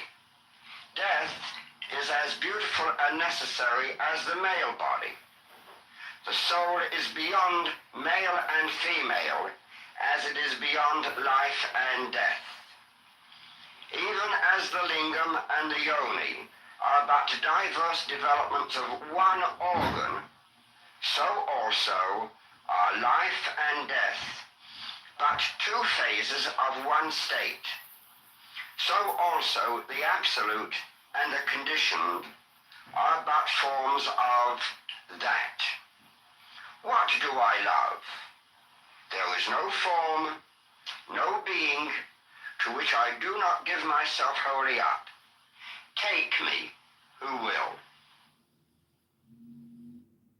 This is a poem that Crowley wrote, published in the Equinox about 1910 or 11. It is called Long Odds. How many million galaxies there are, who knows? And each has countless stars in it, and each rolls to eternities afar beneath the threshold of the infinite. How is it that with all that space to roam, I should have found this mote that spins and leaps in what unutterable sunlight, foam of what unfathomable starry deeps? Who knows? And how this 1,000,000,000 souls and 500,000,000,000 souls of earth that swarm, all bound for unimagined goals, all pioneers of death enrolled at birth, how were they swept away before my sight, that I might stand upon the single prick of infinite space and time as finite? Who knows? Yet here I stand, climacteric, having found you. Was it by fall of chance? Then what a stake against what odds I have won. Was it determined in God's ordinance? Then wondrous love and pity for his Son? Or was it part of an eternal law? Then how ineffably beneficent. Each thought excites an ecstasy of awe, a rapture rending the mind's firmament. Infinity, yet you and I have met. Eternity, yet hand in hand we run. All odds that I should lose you or forget, but soul and spirit and body, we are one. Is this the child of chance, or law, or will? Is none, or all, or one to thank for this? It will not matter if thanksgiving fill the endless empyrean with a kiss. In the 6th volume of the Equinox, Mr. Crowley wrote and published a prose poem called The Earth. This is a short excerpt from it. The child of miracle to the world, greeting. I reach my hands to the leaves and dabble in the dew. I sprinkle dew on you for kisses. I kneel down and hold the grass of the black earth to my bosom. I crush the earth to my lips as if it were a grape, and the wine of Demeter flushes my cheeks. They burn with joy of youth. Why should I greet the world? Because my heart is bursting with love for the world. Love, say I? Why not lust? Is not lust strength and merriment, and the famine that only the infinite can stay? And why do I call myself the child of miracle? Because I have entered a second time into my mother's womb and am born. Because to the knowledge of manhood has come the passion, even the folly of adolescence, with all its pride and purity. It is for this that you see me lying upon the thick wet grass, unquenchable, or rejoicing in the fat black loam. Now the manner of the miracle was this. In the beginning is given to a youth the vision of his mate. This one must he henceforth seek blindly. And many are the enchantments and disenchantments. Through this his vision fades. Even his hunger dies away, unless he be indeed elect. But in the end, it may be that God shall send him the other half of that token of paradise. Then, if he have kept the holy fire alight, perhaps with much false fuel, that fire shall instant blaze and fill the temple of his soul. By its insistent energy, it shall destroy even the memory of all those martialites that came to greet it. And the priest shall bow down in glory and grasp the altar with his hands and strike it with his forehead 7 times. Now this altar is the earthen altar of Demeter. I have dealt with mental and emotional struggles for a very long time. I was also dealing with the fear of embracing.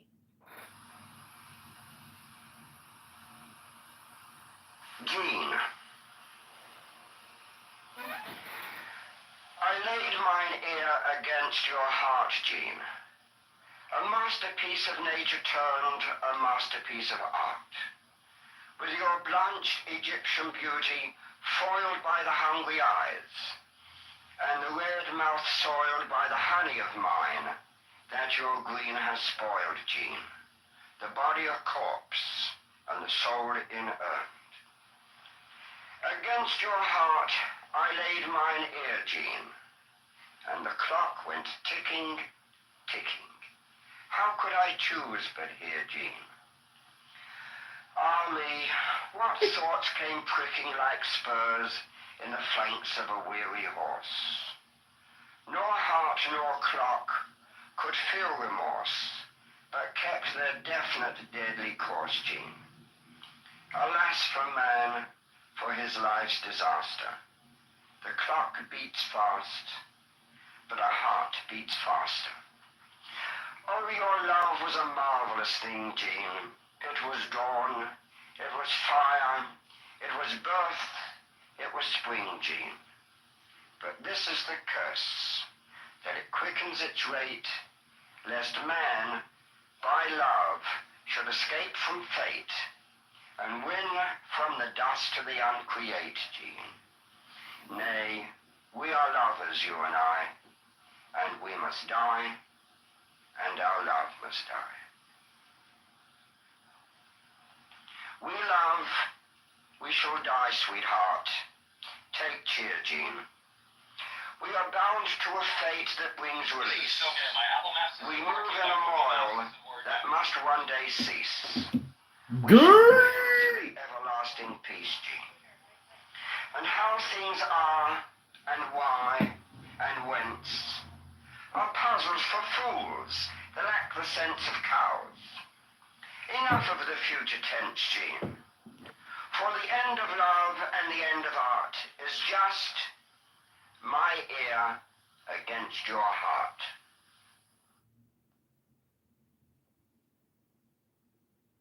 The middle pillar. Take a seated position.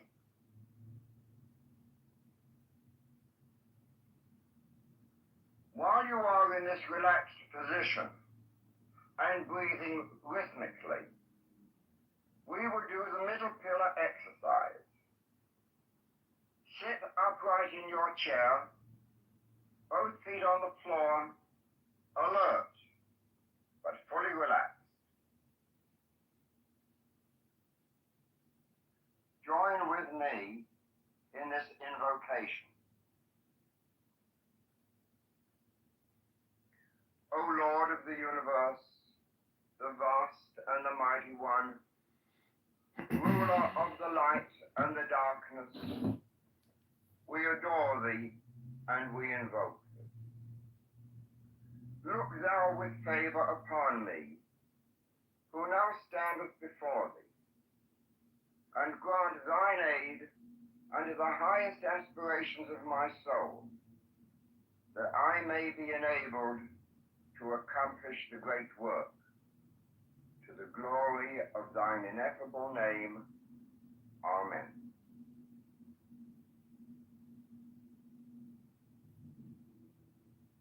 Imagine that there is a brilliant white light just above and touching the crown of your head.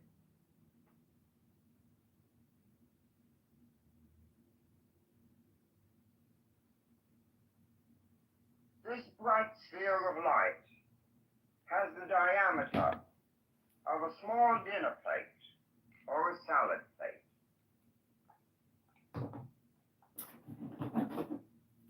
Visualize it in brilliant, scintillating, pure white light.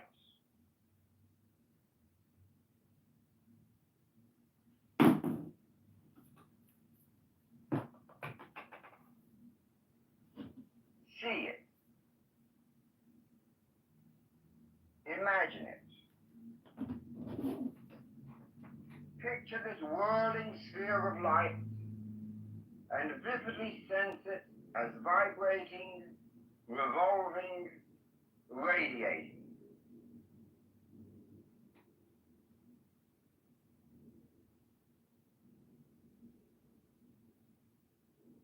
As you imagine this ball of light periodically vibrate or intone the Hebrew word Ehyeh within the sphere of light.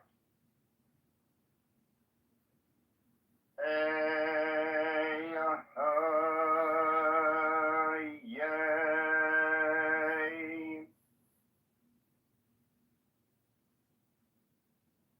The vibration of this divine name will be found a great help to your concentration. Direct the vibrations of the name into this sphere of brilliant white light. Ehyeh.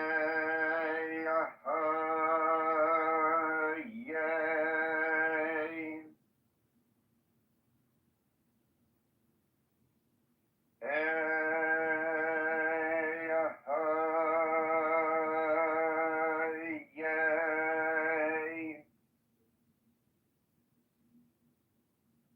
Your mind may wander.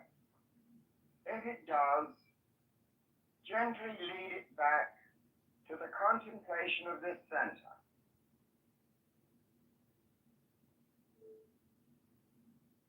Then vibrate the name again and again.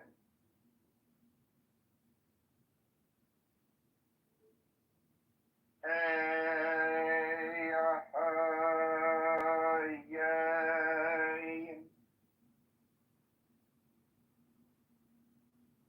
Ehyeh.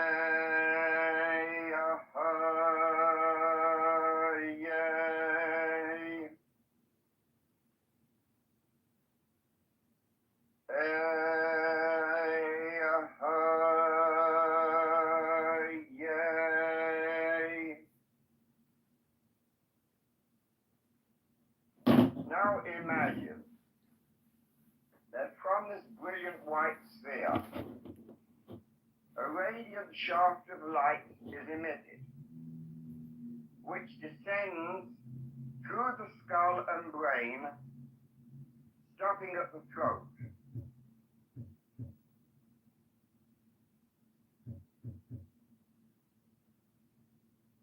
Here, a second sphere of light is formed.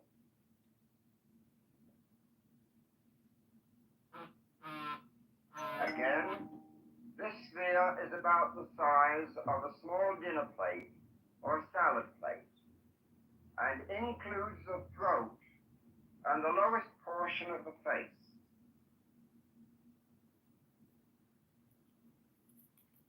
The larynx is the center of this radiating sphere.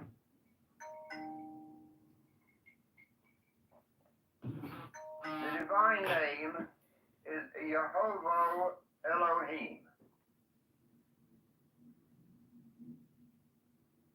Yehovah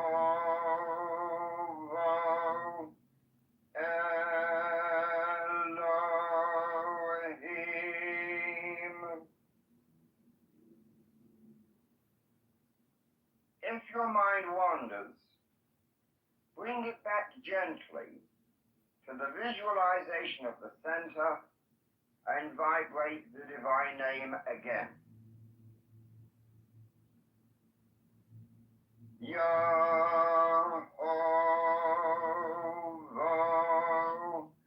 Elohim.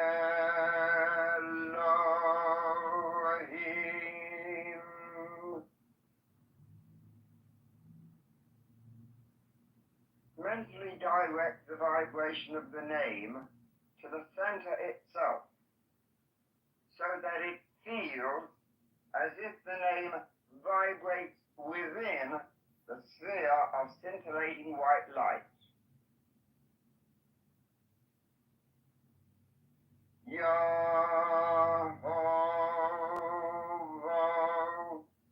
Elohim.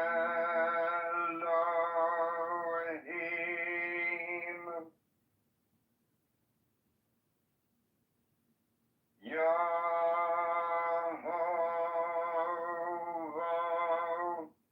Elohim.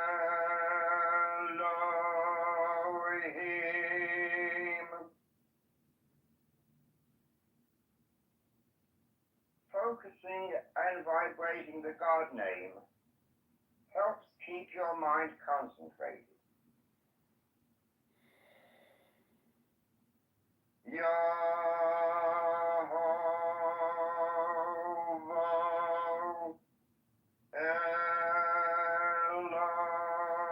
Elohim,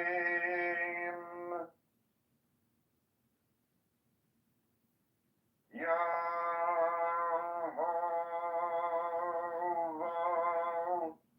Elohim.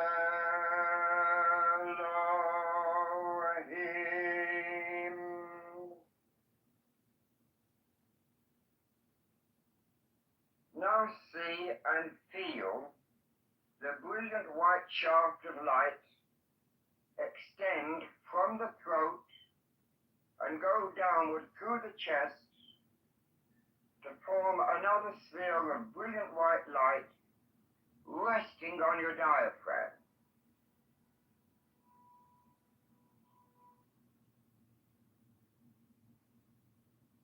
Maintain the sharpest visualization. Sense it. Feel it. The actual result is unmistakable when you acquire it. It is a real physical sensation. Vibrate the name. Yehovah Elohim.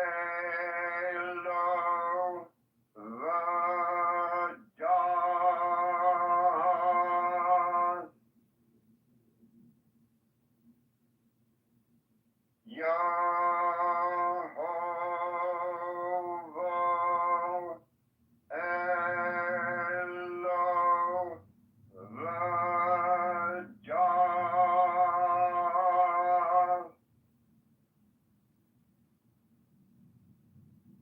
Yehovah Elohim.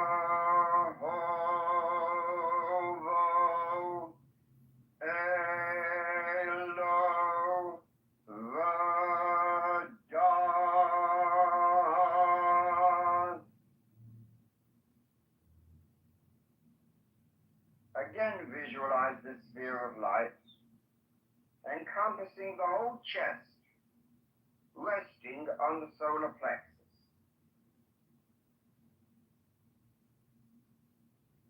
If your mind should wander from the sphere of light, coax it gently back by vibrating the powerful divine name.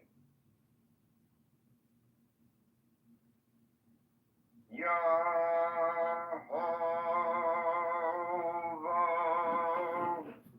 Elohim.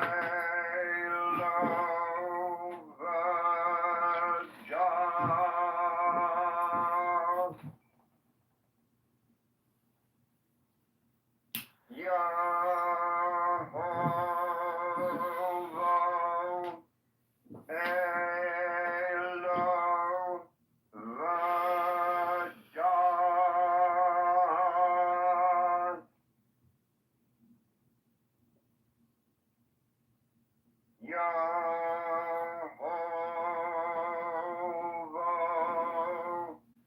Elohim.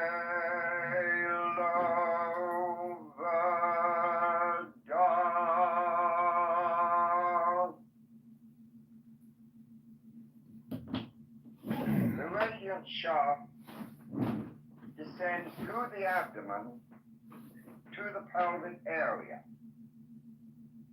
where another white ball of brilliant white light is to be visualized.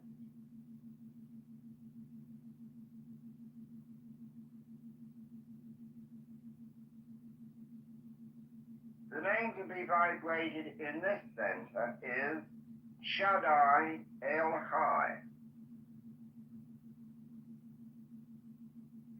Shaddai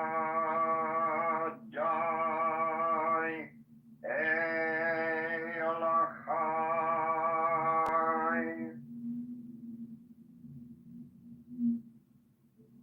Shaddai El Chai.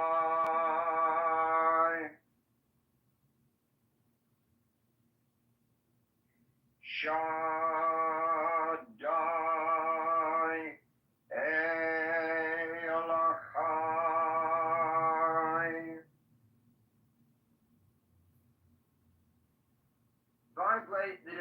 name frequently to facilitate concentration. Shaddai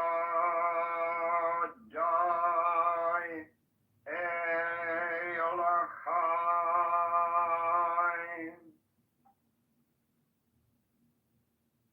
Shaddai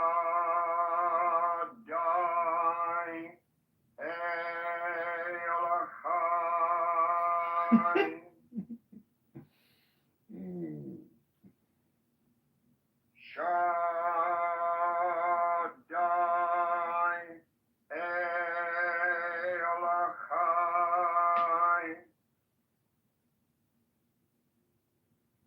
Visualize the shaft descending from the pelvic sphere to the ankles and feet, where you are once again grounded to the earth.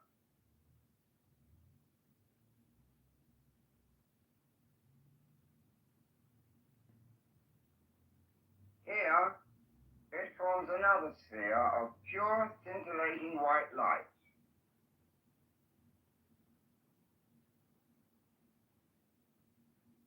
Formulate and visualize this brilliant, dazzling sphere of light.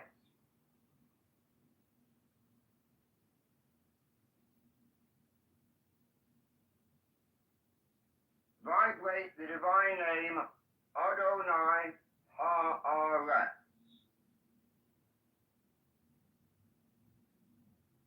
Adonai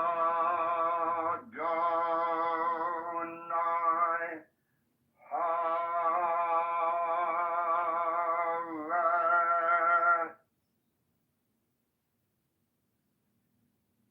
Adonai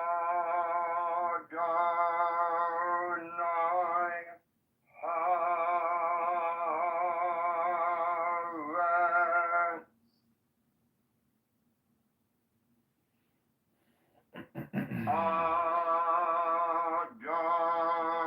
Adonai Ha'aretz.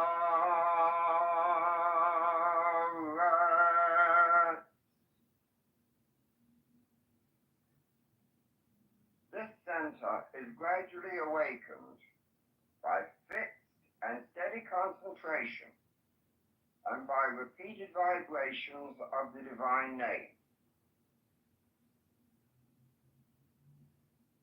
Adonai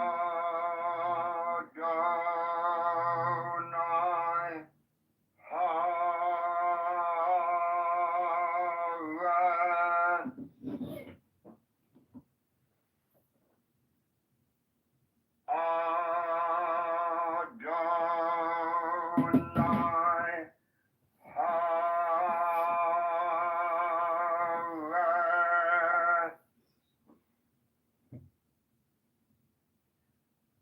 Ha'aretz.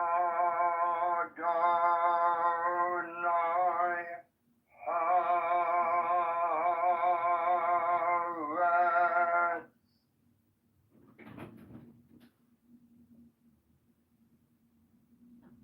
Pause for a moment. See and sense the shaft of silvery light studded with these 5 incomparably brilliant centers of light, stretching from the crown of the head to the soles of the feet. This is the middle pillar.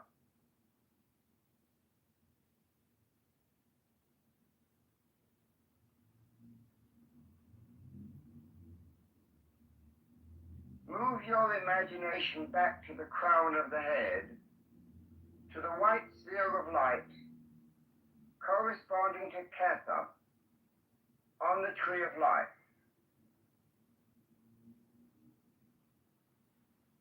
Now will and imagine that as you exhale, the light energy begins to stream down the left side of the body to the feet. And as you inhale,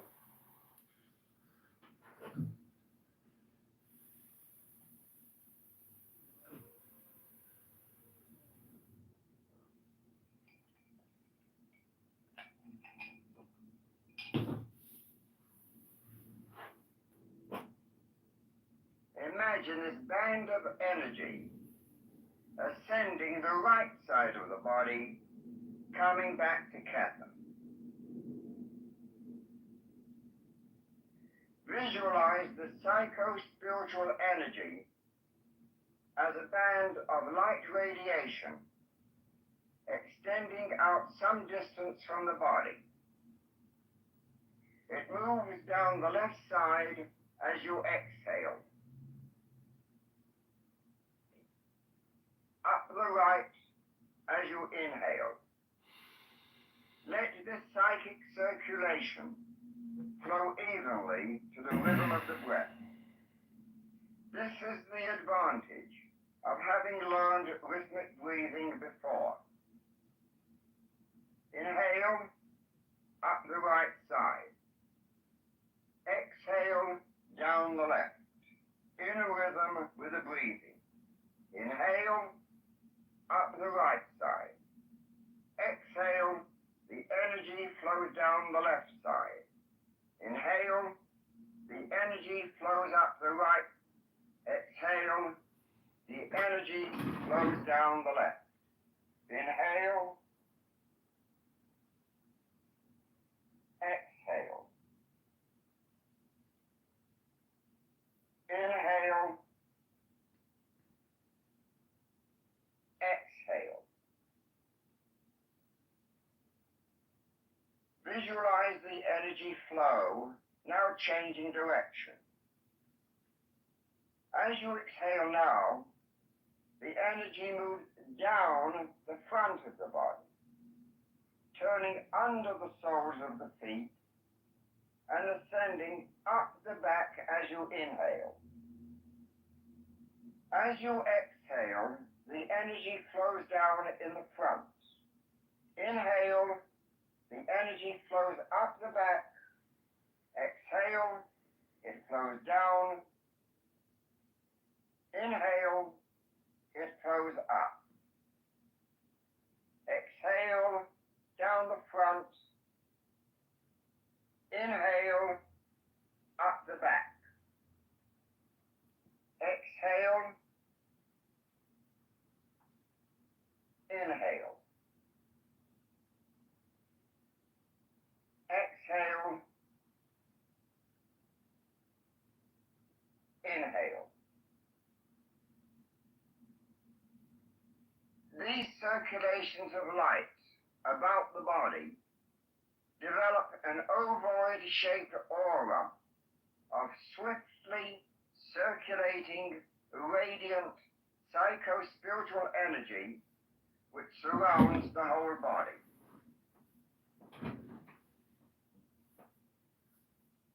Return your attention now to the earth center in the feet and imagine the action of a fountain.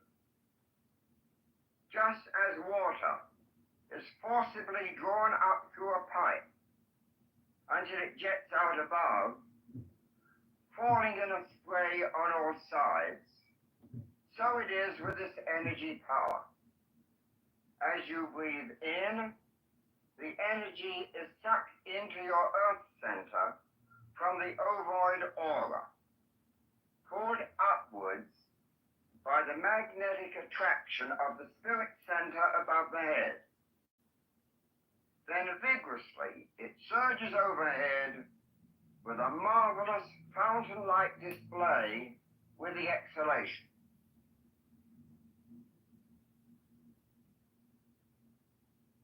Imagine this psycho-spiritual energy falling all about you within the confines of this ovoid aura. Inhale, and the energy ascends the middle pillar into the kata. Exhale, the fountain of energy surges forth to shower your body and spirit. Inhale, up the middle pillar. Exhale, the surging energy sprays all about you. Inhale, and the energy ascends the middle pillar. Exhale, the energy surges forth Inhale. Exhale. Inhale. Exhale. Inhale. Exhale.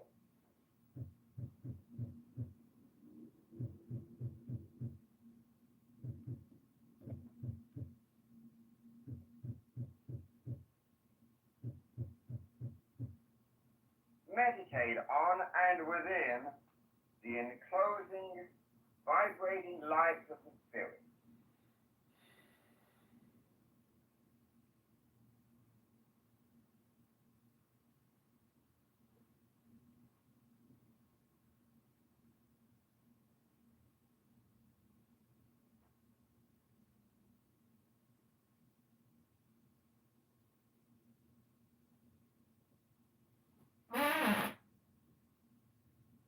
If you lost your job recently, then listen up.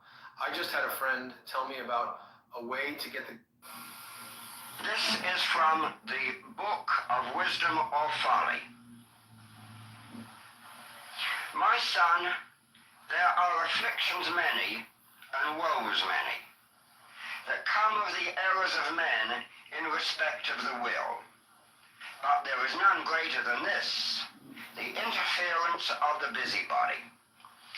For they make pretense to know a man's thought better than he doth himself, and to direct his will with more wisdom than he, and to make plans for his happiness. And of all these, he that sacrificeth himself for the weal of his fellows. He that is so foolish as not to follow his own will, how shall he be so wise as to pursue that of another? If mine horse balk at a fence, should some varlet come behind him and strike at his hoofs? Nay, son, pursue thy path in peace, that thy brother beholding thee may take courage from thy bearing and comfort from his confidence, that thou wilt not hinder him by thy superfluity of compassion. Let me not begin to tell thee of the mischiefs that I have seen, whose root was in kindness, whose flower was in self-sacrifice, and whose fruit in catastrophe. Verily, I think there should be no end thereof. Strike, rob, slay thy neighbor, but comfort him not, unless he ask it of thee. And if he ask it, be wary. This is an excerpt from the Book of Lies written about 1910 or 11 by Aleister Crowley. It is called Venus of Milo. Life is as ugly and necessary as the female body. Death is as beautiful and necessary as the male body.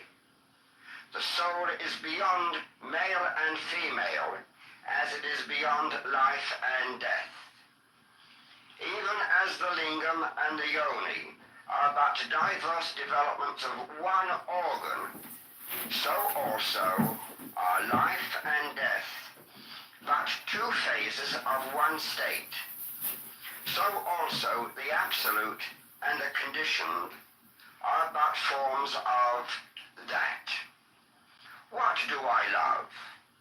There is no form, no being, to which I do not give myself wholly up. Take me, who will. This is a poem that Crowley wrote, published in the Equinox about 1910 or 11. It is called Long Odds. How many million galaxies there are, who knows? And each has countless stars in it, and each rolls through eternities afar beneath the threshold of the infinite. How is it that with all that space to roam, I should have found this mote that spins and leaps In what unutterable sunlight, foam of what unfathomable starry deeps, who knows? And how this 1,000,000,000 souls and half 1,000,000,000 souls of earth that swarm, all bound for unimagined goals, all pioneers of death enrolled at birth, how were they swept away before my sight, that I might stand upon the single prick of infinite space and time as finite? Who knows? Yet here I stand, climacteric, having found you. Was it by fall of chance? Then what a stake against what odds I have won. Was it determined in God's ordinance? Then wondrous love and pity for his Son? Or was it part of an eternal law? Then how ineffably beneficent. Each thought excites an ecstasy of awe, a rapture rending the mind's firmament. Infinity, yet you and I have met. Eternity, yet hand in hand we run. All odds that I should lose you or forget, but soul and spirit and body, we are one. Is this the child of chance, or law, or will? Is none, or all, or one to thank for this? It will not matter if Thanksgiving fill the endless empyrean with a kiss. In the 6th volume of the Equinox, Aleister Crowley wrote and published a prose poem called The Earth. This is a short excerpt from it.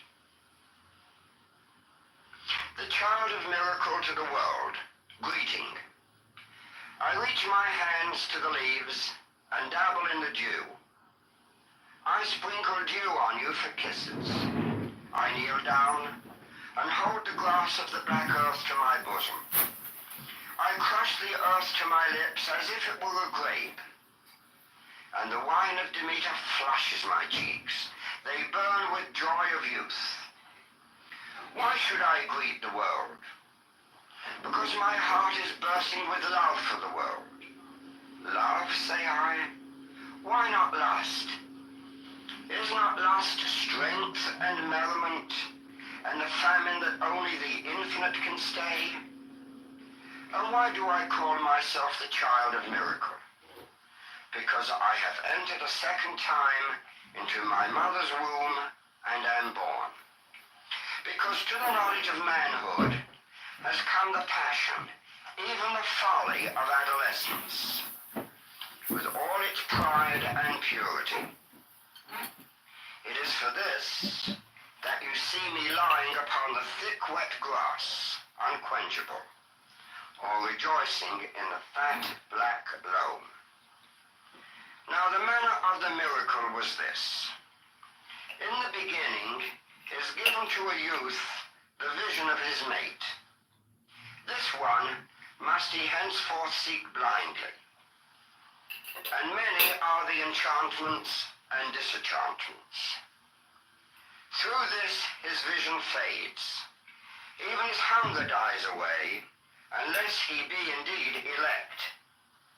But in the end, it may be that God shall send him the other half of that token of paradise. Then, if he have kept the holy fire alight, perhaps with much false fuel, that fire shall instant blaze and fill the temple of his soul. By its insistent energy, it shall destroy even the memory of all those marshlights that came to greet it. And the priest shall bow down in glory and grasp the altar with his hands and strike it with his forehead 7 times. Now this altar is the earthen altar of Demeter.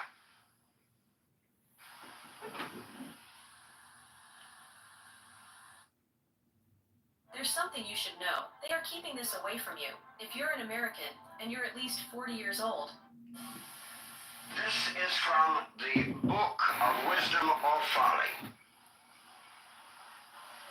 My son, there are afflictions many, and woes many, that come of the errors of men in respect of the will. But there is none greater than this, the interference of the busybody. For they make pretense to know a man's thought better than he doth himself, and to direct his will with more wisdom than he, and to make plans for his happiness. And of all these, the worst is he that sacrificeth himself for the weal of his fellows. He that is so foolish as not to follow his own will, how shall he be so wise as to pursue that of another?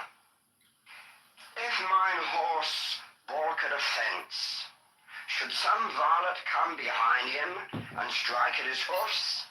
Nay, son, pursue thy path in peace, that thy brother beholding thee may take courage from thy bearing, and comfort from his confidence, that thou wilt not hinder him by thy superfluity of compassion.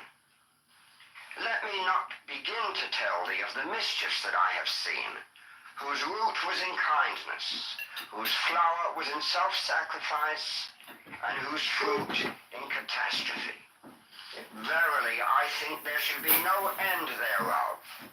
Strike, rob, slay thy neighbor, but comfort him not, unless he ask it of thee. And if he ask it, be wary. This is an excerpt from the Book of Lies written about 1910 or 11 by Aleister Crowley. It is called Venus of Milo. Life is as ugly and necessary as the female body. Death is as beautiful and necessary as the male body. The soul is beyond male and female, as it is beyond life and death. Even as the lingam and the yoni are but diverse developments of one organ, so also are life and death but two phases of one state. So also the absolute and the conditioned are but forms of that. What do I love? There is no form, no being, to which I do not give myself wholly up. Take me, who will. This is a poem that Crowley wrote, published in the Equinox, about 1910. Hello, Moto. Oh.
determine whether or not I would like to,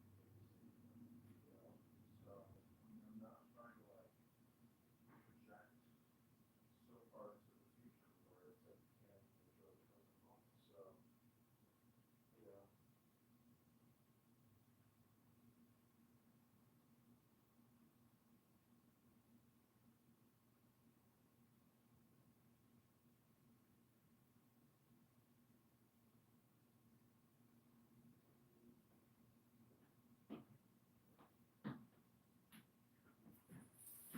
Mm-hmm.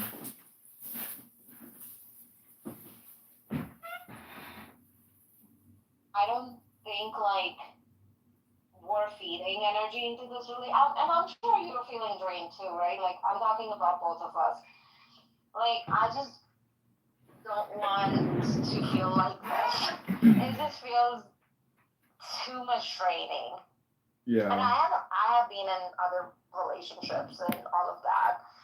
And so I know like I have never felt this tired and like draining and like next day I'm like I just want to go home and sleep. Like at work all I'm thinking about is going home and rest, you know? And I'm a workaholic person, like whatever. So that's what I was thinking. And then the other thing was, it was kind of a little weird yesterday when I asked you to go to your place, and you're like, "Oh, we're just going to your place," and I'm like, "Yeah, I mean, I don't mind you coming to my place, which you already know, right?" But like, I wanted to see your place. I wanted to gauge, like you have seen my place, right? It has to be both ways. Yeah, I mean, I got no problem showing you my place. I mean, I thought we discussed it. But I mean, I don't need to like defend myself. I mean, you're responsible for your own health, your way you feel, and your energy. You know, and celebration. I want to contribute to your energy, patience, and flow. I mean, I like to do yoga. I like to sit in the sun. I like to go to the gym. I mean, I'm taking care of myself. I mean, I like to have great sex. If you feel like that is what is doing, I would just encourage you to look at other factors in your life. And maybe put up some mutual, harmony with your theater, I mean, I think you're a beautiful, wonderful person. I mean, I just want you to take care of yourself. And I think you are.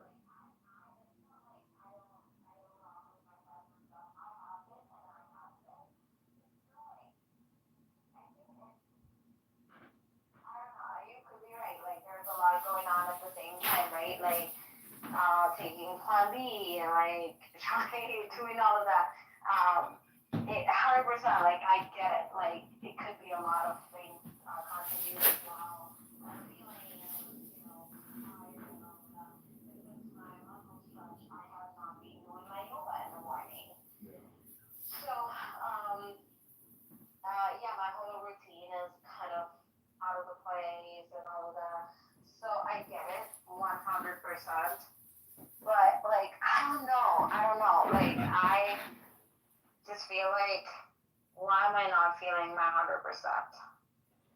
100%? I don't know. I mean, that's something that you have to work on. I mean, like I told you, I mean, we can make love on Friday, Saturday, and not do, we went pretty hard pretty quick. I'm just saying, regardless That's of, right. That's right. We went like, yeah, it was, yeah. yeah, We literally dove in, like, yeah, I mean, I don't know. I would just like, I told you even before you took that plan B, I'm just like, wait a day. I mean, if you don't want to see me again or you want to, call it quits, I mean, I would just say, wait a day, wait till next Friday, Saturday, see how you feel. I mean, I respect you either way. I mean, it's been a glorious 72-hour, romance, but I mean, I don't think it's so early in our relationship to make any assumptions that I think if you make an assumption, I mean, you know, I would just say I think you probably just need more time to yourself to take care of yourself. I mean, and I'm okay with that. That's life. I mean, but again, I'm not working right now. I'm on vacation, so it's like I have all the time and energy in the world to preserve my own well-being. I just don't think, maybe you're not necessarily doing the same, but yeah.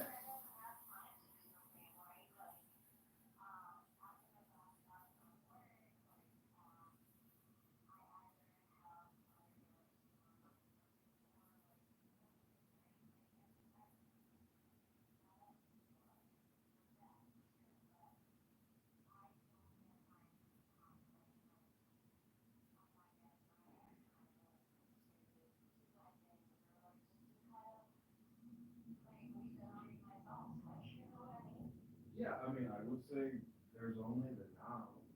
I mean, the weather is terrible. Like, we're both trapped in our houses for the next few months. If we see each other, I mean, it should be, stress free. So, I mean, I don't want to see you and like cause stress when, later on for yourself. I would just say,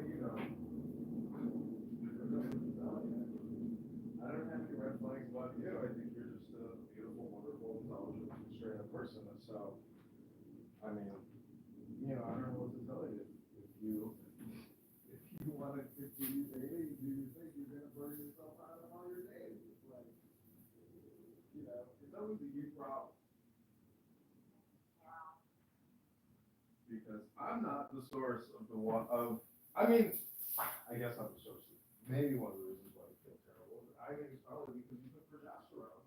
And like me, I mean, that's like it can take you 30 days to clear that from your system. Like you feel. Can you imagine? Like it's forcing your body to auto menstruate. Like that's why I was like, don't take it. I'm like.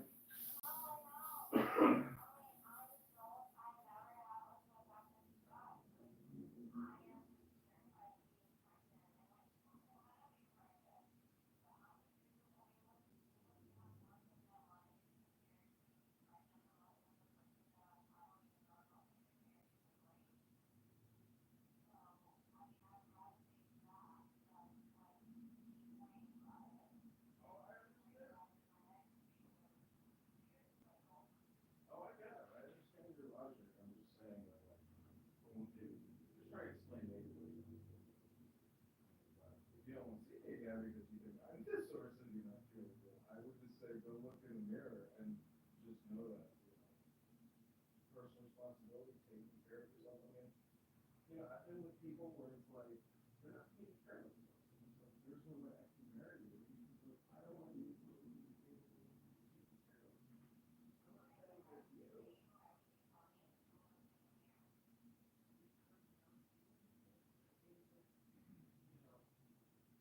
Well, we spend time together. You should be working on something.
There was not enough. Well, it's too simplified at the time, so you couldn't have back channel chats. You couldn't, show links and whatnot. And so they tried to keep it simple, but they maybe went too far with the needle on that. But I think it's fine in its current format.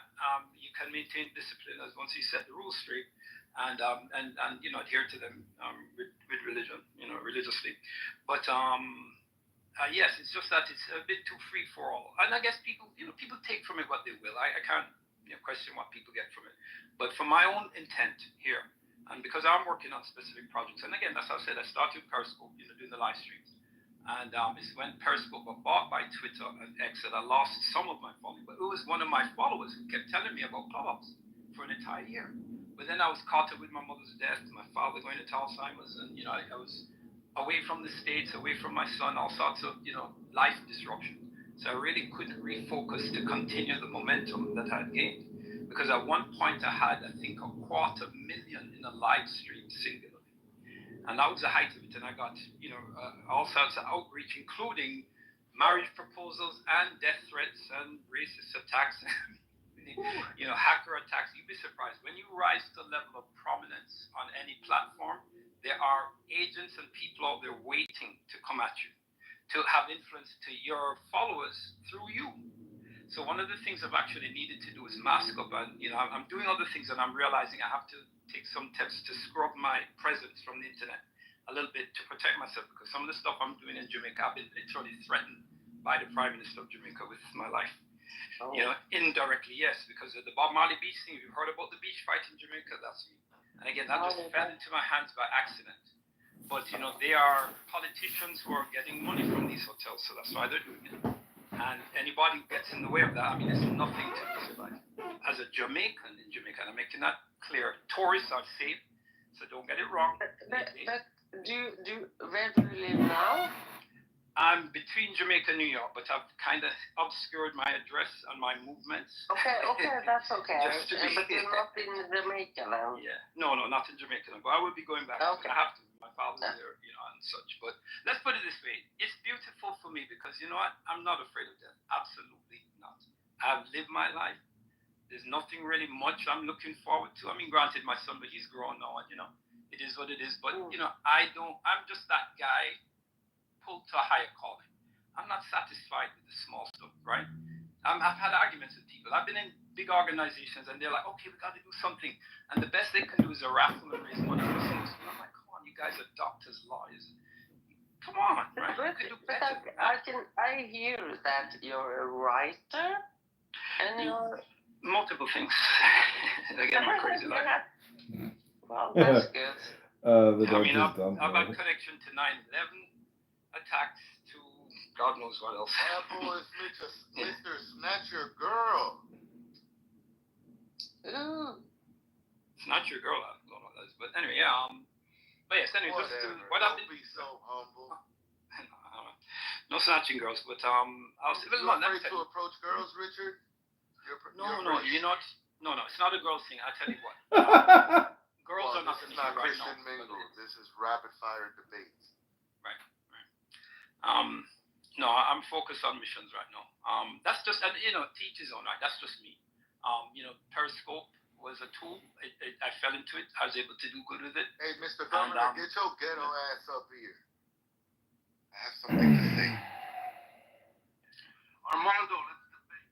Fuck your little move. Yeah, sorry guys. Yeah, I don't mean to hog your man. We fell into this, so yeah. How about it, guys? All right. But anybody who's interested in what I'm doing, just follow me. I'll be sending out, the links to it. And stuff to my profile. Appreciate you, Richard. The great backwood blunts you smoking is turning your lips purple, nigga. Ew, you smoke backwoods? You dirty motherfucker. Look at you in that picture about to shoot your own damn head off. The fuck? So you... What happened, Victoria? Y'all gonna let these white people speak to me like that? Yep. So are you guys discussing anything of substance, intelligence? Yeah. We were talking about how to identify a Right. Let me discuss right. What's going on, right? Like, I came to discuss. I think Richard just taught us how to identify a psychopath. Hola, what's up, Mamacita? Yes, we started on that, but we will follow. Maybe you should go to adriandittman.com and see Adrian Dittman, aka Elon Musk, play the Psycho in X. Like the Mojave Desert. Jesus Christ. That is the Mojave Desert. Pew, pew, pew, pew, pew. Are you like the male version of Princess Katie? I've been down there, bro. I got that one. Are you a Nickelodeon character that never gave up the act? I miss Princess Katie, man. Me too. Nick. Yo, Bert, what's up with your boy Armando? Why is he so scared to debate me? The debate is God is evil. Yeah, the debate is Wow. God all good or evil? Did you want to do the debate yesterday? I'm trying to debate. Yes, I did. Move right now. I wanted to do the debate with you, and you chose to run away. So you said you had no time. Yeah, you were on the chat for another 20 minutes. After you said you had no time. All right, Richard. Richard, are you able to debate that God is Donation not dinner in the evil? bathroom, Richard. Or Toya, are you able to debate that God is not evil? I'm only debating you, Armando. No, said that before. Yeah. Are you running away, Armando? Are you calling it a loss? Just you keep on avoiding the conversation? This nigga Kaiser. Little motherfucker, let's go, Armando. As I said, I'm gonna have the debate with you. It was originally set for me and you are gonna debate this. Otherwise, you're taking a fucking loss. Your 3-0 is 3-1. Oh shit. Me and you in there. Serious? Are the question is God only good or not? Yes. Of course not. Thanks. That's the debate that me and Armando, because Armando thinks God is all good. This is what we're going to debate. Are you scared to have a debate with Armando? Hey, Toya, what does your intuition say about the man that you're listening to? Is he a psychopath?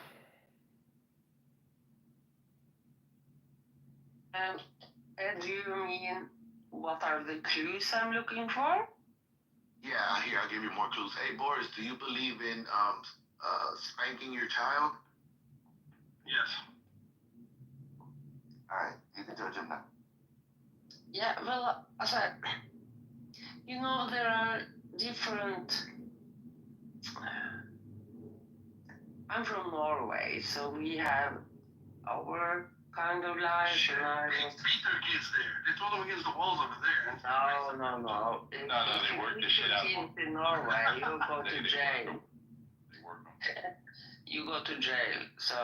But I don't know if that's right either. I was married to a Turkish guy. We're talking about spanking, not beating. Spanking, yeah. Oh, if you were married to a Turk, I know he was kicking their ass. He just didn't let you know. well, you see, there's so many cultures.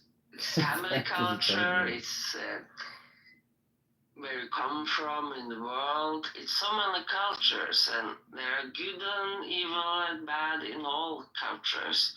And it's. So, Toya, the most important thing is that is not enough. Would you consider that enough information to diagnose somebody or come to a conclusion about somebody on their mental state? No. There you go. There you go, Armando. Are you going to debate me or are you going to take a loss? Because you keep on avoiding this conversation. And I'm actually very highly educated at the topic, so. Well, thanks for letting us know. Armando, are you Really, doctor? Oh my God, are you a doctor? Not almost. First I got a psychological degree, 5 years, master. Kick me. Can't take it. Can't take it. Oh yeah, he was bad. He came around the world today. That nigga trying to back door. I'm like, yo. Oh shit. I ain't calling her. I ain't no tender. I was like, just call her Prophet. Oh, she blocked him. He said they blocked us. Like, I told him, you don't really want to back if you don't call Prophet. Damn. They say one serious. He might not answer this. Don't you?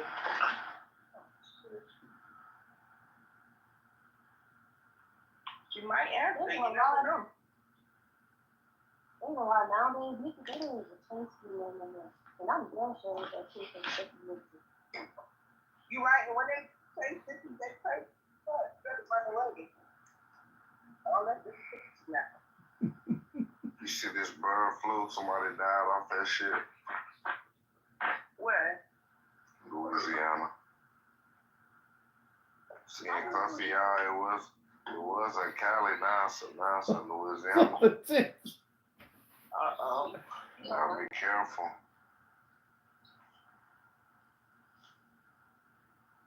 They been said on Clubhouse and the justice came home years ago that they was going to release the bird flu.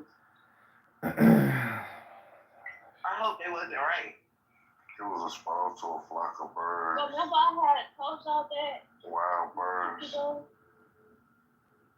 I'm not sure, girl. I had told somebody that it could be come up there.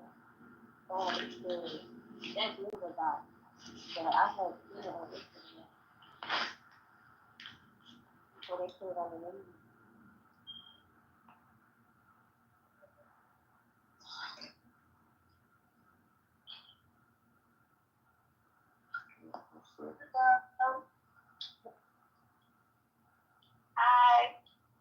I've been waiting on this. Yes. I thought the show was just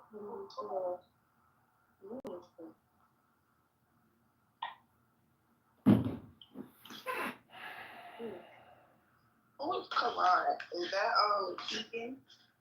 What was it, Emma? Hello? Goddamn motherfucking Vanderbilt son. Fuck my people over for 150 fucking years, motherfucker. You fuck with the wrong motherfucker. You should have asked who it was.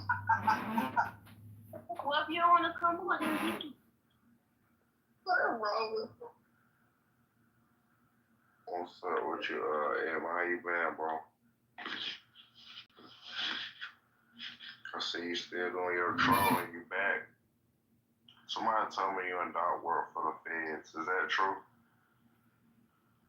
100%. And they work for the Vanderbilts. And the Vanderbilts been fucking my people for 150 fucking years. Who the fuck is the Vanderbilts? A rich ass family that Anderson Cooper is a part of. Don't listen to them. Nah, you gotta listen to him sometimes. Cause I would've never known nothing about the Vanderbilts. Not right now. Right. Stop saying anything.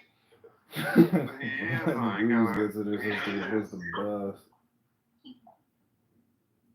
I think he is saying something. You gotta pay attention sometimes. I do. You saying the bird flu about to take over like COVID?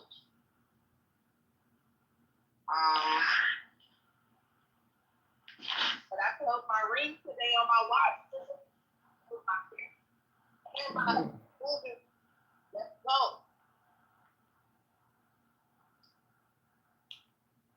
You even know what I'm talking about? You said, well, you did what? Nothing.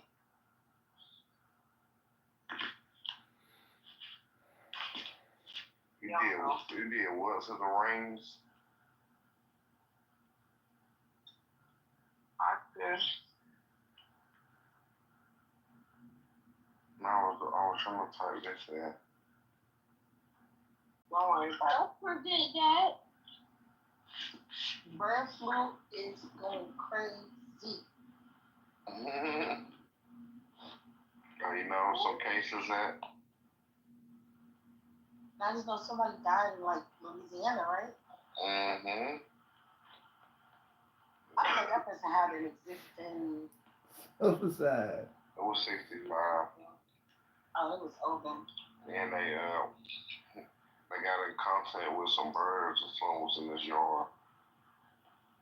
Oh hell nah, they giving it up like that? So I said it was like 30 birds in my yard today. And one of them could have gave you the bird. I ain't gonna lie, that's crazy. Something so regular could cost you your life. That's crazy. That ain't regular. Like, nah, I can't. Like, what if it Birds are regular. What if they just like can breathe on? What if they can like breathe on you or something? Nah, I understand, but like, you know, if you say for instance, if you feed the birds, you can probably get the bird flu. I don't know. I don't know how it's transmitted, but I'm saying that shit is mad like normal. I thought bird flu is normal. I'm like, that's no flu is normal, honestly. I gotta go to Walgreens right now and get vaxxed for the bird flu. I'm scared. You're cute. He's stupid as hell. He should be scared. He just said he worked for the feds. Has he heard him? Yeah, kick him. I'm doing something. The phone in my bra. Kick him. We don't do respect. Kick him. Now you singing Negro spirituals, Oscar. No.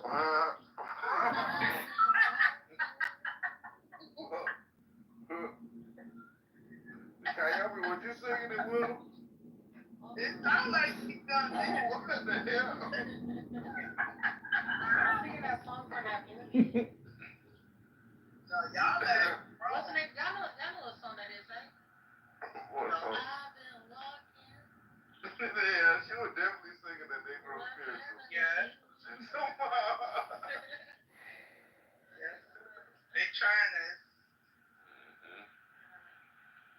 They said we too dark. Rico, what's up? What Rico is that? Rico, wow. Oh, I don't know him.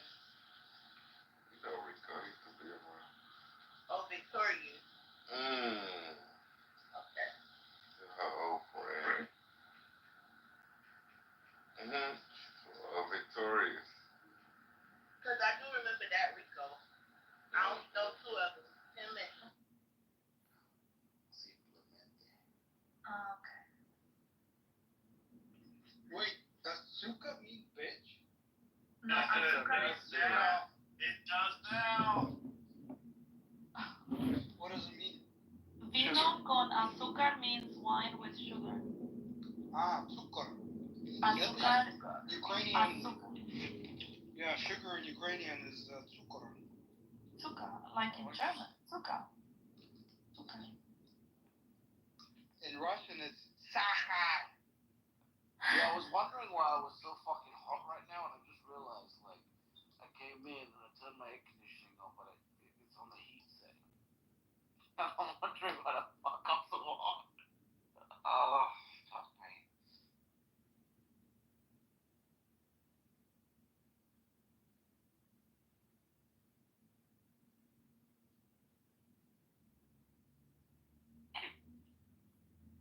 American Hollow was having, where the fuck is he? He was having a debate with Giovanni on Twitter Spaces. Where do you know this Giovanni from? Is he from Clubhouse or is he an affair? Him and his little Yeah, friend. hold on one sec. I mean, let me rephrase that. Him and my friend Fred Krueger, decided to host a debate between me and him, and then I ruined his entire career. Fred Krueger tried to save it, set me up. I don't know why I can't bring you up. I'm trying to click your profile. And he got bitter with you because of that. No, he's been bitter with me because I speak. Yeah.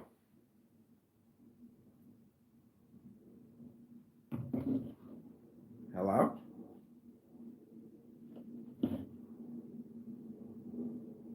Yeah. Let me enter and exit the room.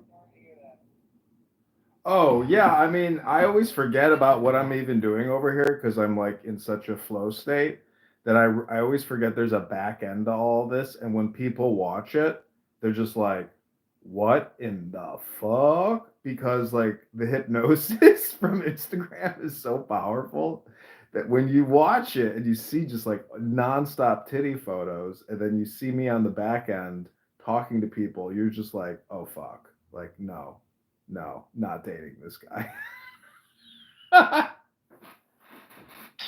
think you could do it without the titty photos. I know, but there's just so many titties out there, and the fact is, when you go on Instagram, it's nothing but titties, and I just screenshot what I'm looking at. So if you are a feminist and you're gonna criticize me for using titty photos when online sex and porn is nothing but like everything on the internet, it's like I can't. I'm not going to change who I am and what I'm doing because somebody has a professional reputation and they're a normie and they're. That's the thing is like when you're a dentist or a lawyer, it's like you can't associate with what I'm doing. I get that. So that's the thing. It's like if I do want to continue dating to try to find a partner, it's like, do I just delete all this? Do I just make it all private? Because if I make it private and you can't see it, there's nothing there. But at least I still have the history of doing what I've been doing. But the whole thing centers on Elon Musk and like what is going to happen over the next 14 days. And, is a massive snowstorm going to be geoengineered, just in time to make it the most brutal inauguration of all time? I mean, if a chick doesn't want to see me anymore, it's like, do you honestly think my heart hasn't been broken enough? It's like you can't really break a heart that has been crushed so many times. Like stoically speaking, like all I need to do is take a deep breath and my heart goes back into its full size. Like it's unbreakable at this point. It's not a me problem. It's like if somebody doesn't want to be with me, it's a them problem. But I knew she's so anal retentive anyways and so obsessive compulsive that like us living together would be extremely difficult because she lives in absolute total hygienic perfection. And I'm like a Pakistani. I think that anybody who got the vaccine 5 times is not for you.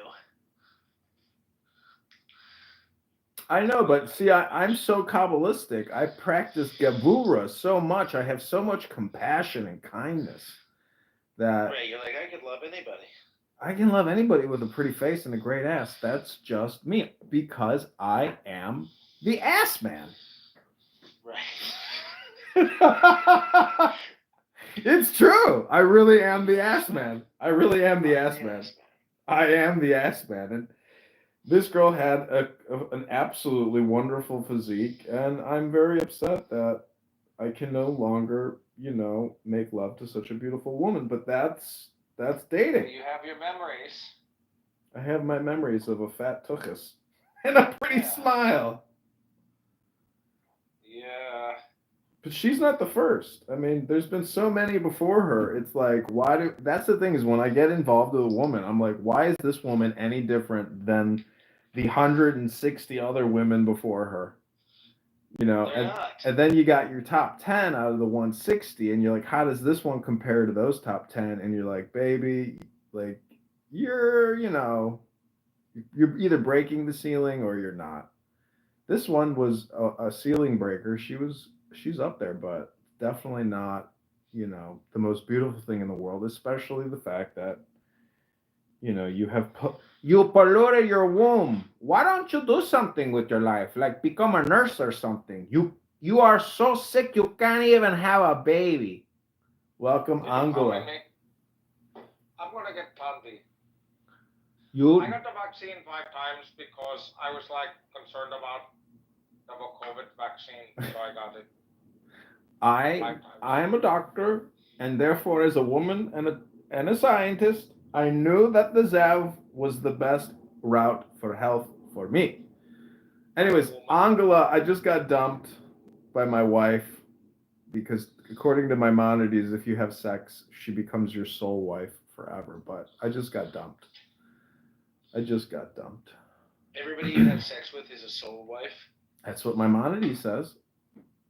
Do you ever think about how when you die, you're gonna have to look at all the kids that you would have had, but you jerked them all off? You were like jerked off. Yeah. And then you're gonna have to see the parade of all of the loads of semen that you blew in a towel that would have become children. I think And they're all gonna be like, John, Daddy, you would have been my daddy. No. There's some kind of Hasidic thing where it's like every nut you bust creates a demon. So Right. So that's the thing is if I'm sitting around in like a campfire or in a restaurant, and it's like every single demon has like a woman or a porn star associated with that busted nut. I'd be like, I remember you, I remember you, I remember you, I remember you, I remember you, I remember you, I remember you, I remember you, I remember you. I'd be like, what are you guys ordering for dinner? Hi, Joy. Welcome. This is the occult science of Israel Regardier, aka Edmund Dakin just got dumped by a girl from Hinge. We had a 7-day love affair. And then she called me and said, I feel so tired every time I'm with you. You make me feel like shit, and I'm dumping Is that what she you. said? Yeah, she's like, every single time I see you, the next day I am completely drained. The whole week I am drained. I cannot sleep. You make me and I'm just like, you do realize you took plan B, and prior to even meeting me, you were out raging with all your friends getting shit-faced at a restaurant. Yeah, and then you were like up all night fucking. Yeah, and you're up all night fucking. It's like, well, yeah, you're using all your energy. You're not going to the fucking gym. After I see you, I'm very tired. You make me very tired. It's so easy. It's so easy to make fun of somebody's accent, but when she has an accent, but it doesn't really. She's very smart. I mean, her English is excellent, but that accent, it's like not quite American, but it doesn't make a difference. It does not make a difference to me. She had a beautiful physique, a beautiful face. She's a wonderful person, and I'm sorry that I told her, I'm like, you have to view my Instagrams as artwork. It's art. And she's like, I'm an artist. Like, I don't think what you're doing is art. I'm like, then you are not an art. You're not appreciating. I don't respect your art. I said, you don't appreciate my art, and you are now a critic. I was like, art requires critics. She's like, what you're doing is not art. She's like, imagine if my parents saw it, they would say I'm a fucking idiot for marrying you, for dating you. And I was just like, I understand. I might not be your cup of tea. She's like, yeah, you're not. Sorry, bye. And then she hung up on me. I mean, we hung up mutually. I mean, I'm really being dramatic right now because, like, it's helping me deal with the dopamine loss, knowing that, like, I have to return to a life of masturbation. But, see, that's the thing about orgasm is, everybody's like, oh, don't look at porn. Like, even Elon Musk a couple days ago, he's like, 2025 is a new year. No more looking at porn, gentlemen. We are no longer looking at porno. And no Instagram hoes. No thoughts. We are going Andrew Tate into the new republic, into the new empire of Doge. No more porn.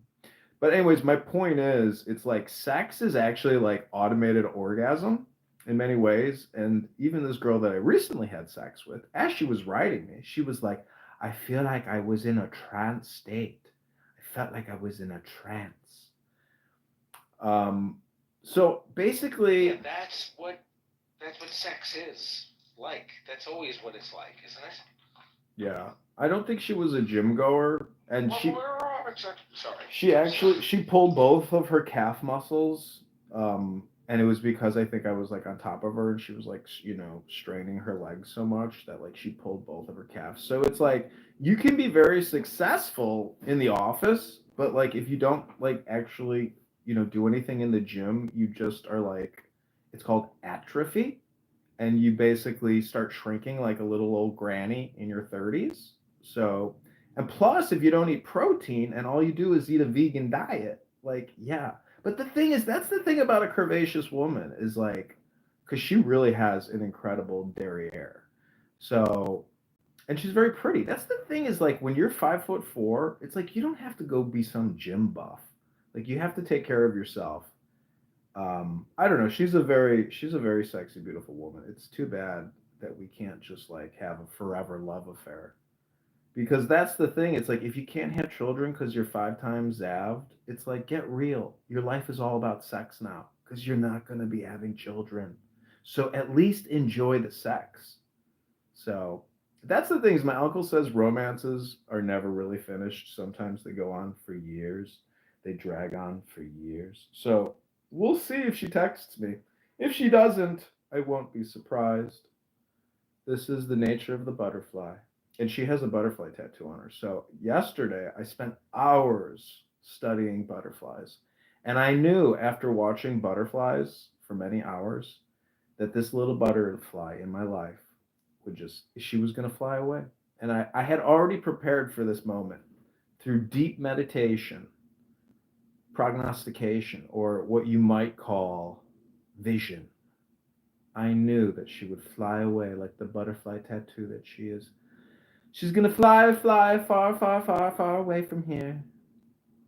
Anyways, we make excuses. But all is fair in love and war. That's one of my favorite quotes because love in many ways can become very combative. And everything is a shit test. Everything is a Solomon test. And that's the thing about shit tests. It's like even when somebody breaks up with you, they're still shit testing you. Isn't that true? Ugh. Life is so fucking cringe the way that we like deal with each other. It's always like superficial, surface level, and then yeah. Anyways, this is my talk therapy dopamine. Thank you for listening. Without you, I wouldn't be talking. I would be doing something else like filming people, recording people. Oh, Mr. Anderson is here. Anderson, I don't know what your racist terminology is for Indian people, but my Indian beautiful doctor dumped me. She saw my Instagram accounts and she said, I cannot be associated with a person like you. You are no artist, sir. And I said, well, I did a lot to get Trump elected. And I've been recording Elon Musk for 6 months. It's an art project. She's like, this is not art. Good luck to you. Goodbye. I'm sorry. So you're dead to her? I am dead to her. She officially called it quits. You're dead to her? That's what she said. She's like, you're fucking dead to me. And she didn't even let me eat her pussy. Anyways, I don't want to be crude. No reason to be crude. Maybe she would have licked your arsehole, Yeah. She said she doesn't suck dick, and I was like, oh, that's a cute way of saying But that you're. doesn't mean but she's Indian, bro. That doesn't mean she doesn't lick your arse. I know she didn't lick my arse. She didn't. I don't even think she touched my dick a couple times, but like just to put it in. Anyways, this is too crude. Because sex is communication is crude, but what I'm trying to say is that I live my life now. I live my life with no regrets now, and so the thing is, because I started texting her on my regular. Do I rock out with my cock out? Not really. You got to give porn actors credit for really going all the way, right? I mean, it takes courage to get naked and to have sex on video, and especially if you're ugly. Especially if you're ugly. If you can't get it any other way, bro, like. That's the thing about orgasm. Orgasm is orgasm. Like, I don't care if it's automated and I have a beautiful woman on top of me, which is more enjoyable. But nonetheless, an orgasm is still just an orgasm. So what you're really trying to do is build a life with somebody. But I guess because I'm so unprofessional in my social media communications, it could limit my ability to ever get married and always be a bachelor. The automated device submit to you, you know? How does that work? What do you mean? You put it on your dick. It's called a vibrator. Oh, wow. Yeah, did you know women have vibrators and many times those orgasms are probably better than what you can deliver? Talking about me. My mistake.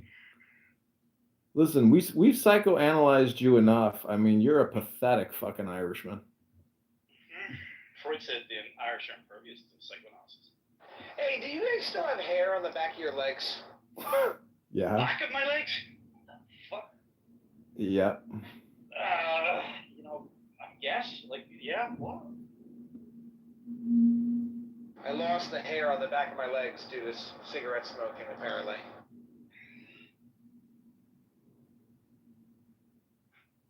Do you smoke? Only tranny dick.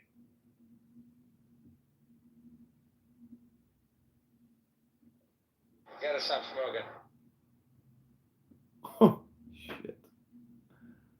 I guess I kind of fucked myself in this relationship. That's the thing is, like, it's kind of exhausting taking people out, wooing them, and then you dox yourself. You're fucking yourself before the relationship, and now you're still fucking yourself during. Yeah, you doxed yourself with your crazy Buffalo Bill habits.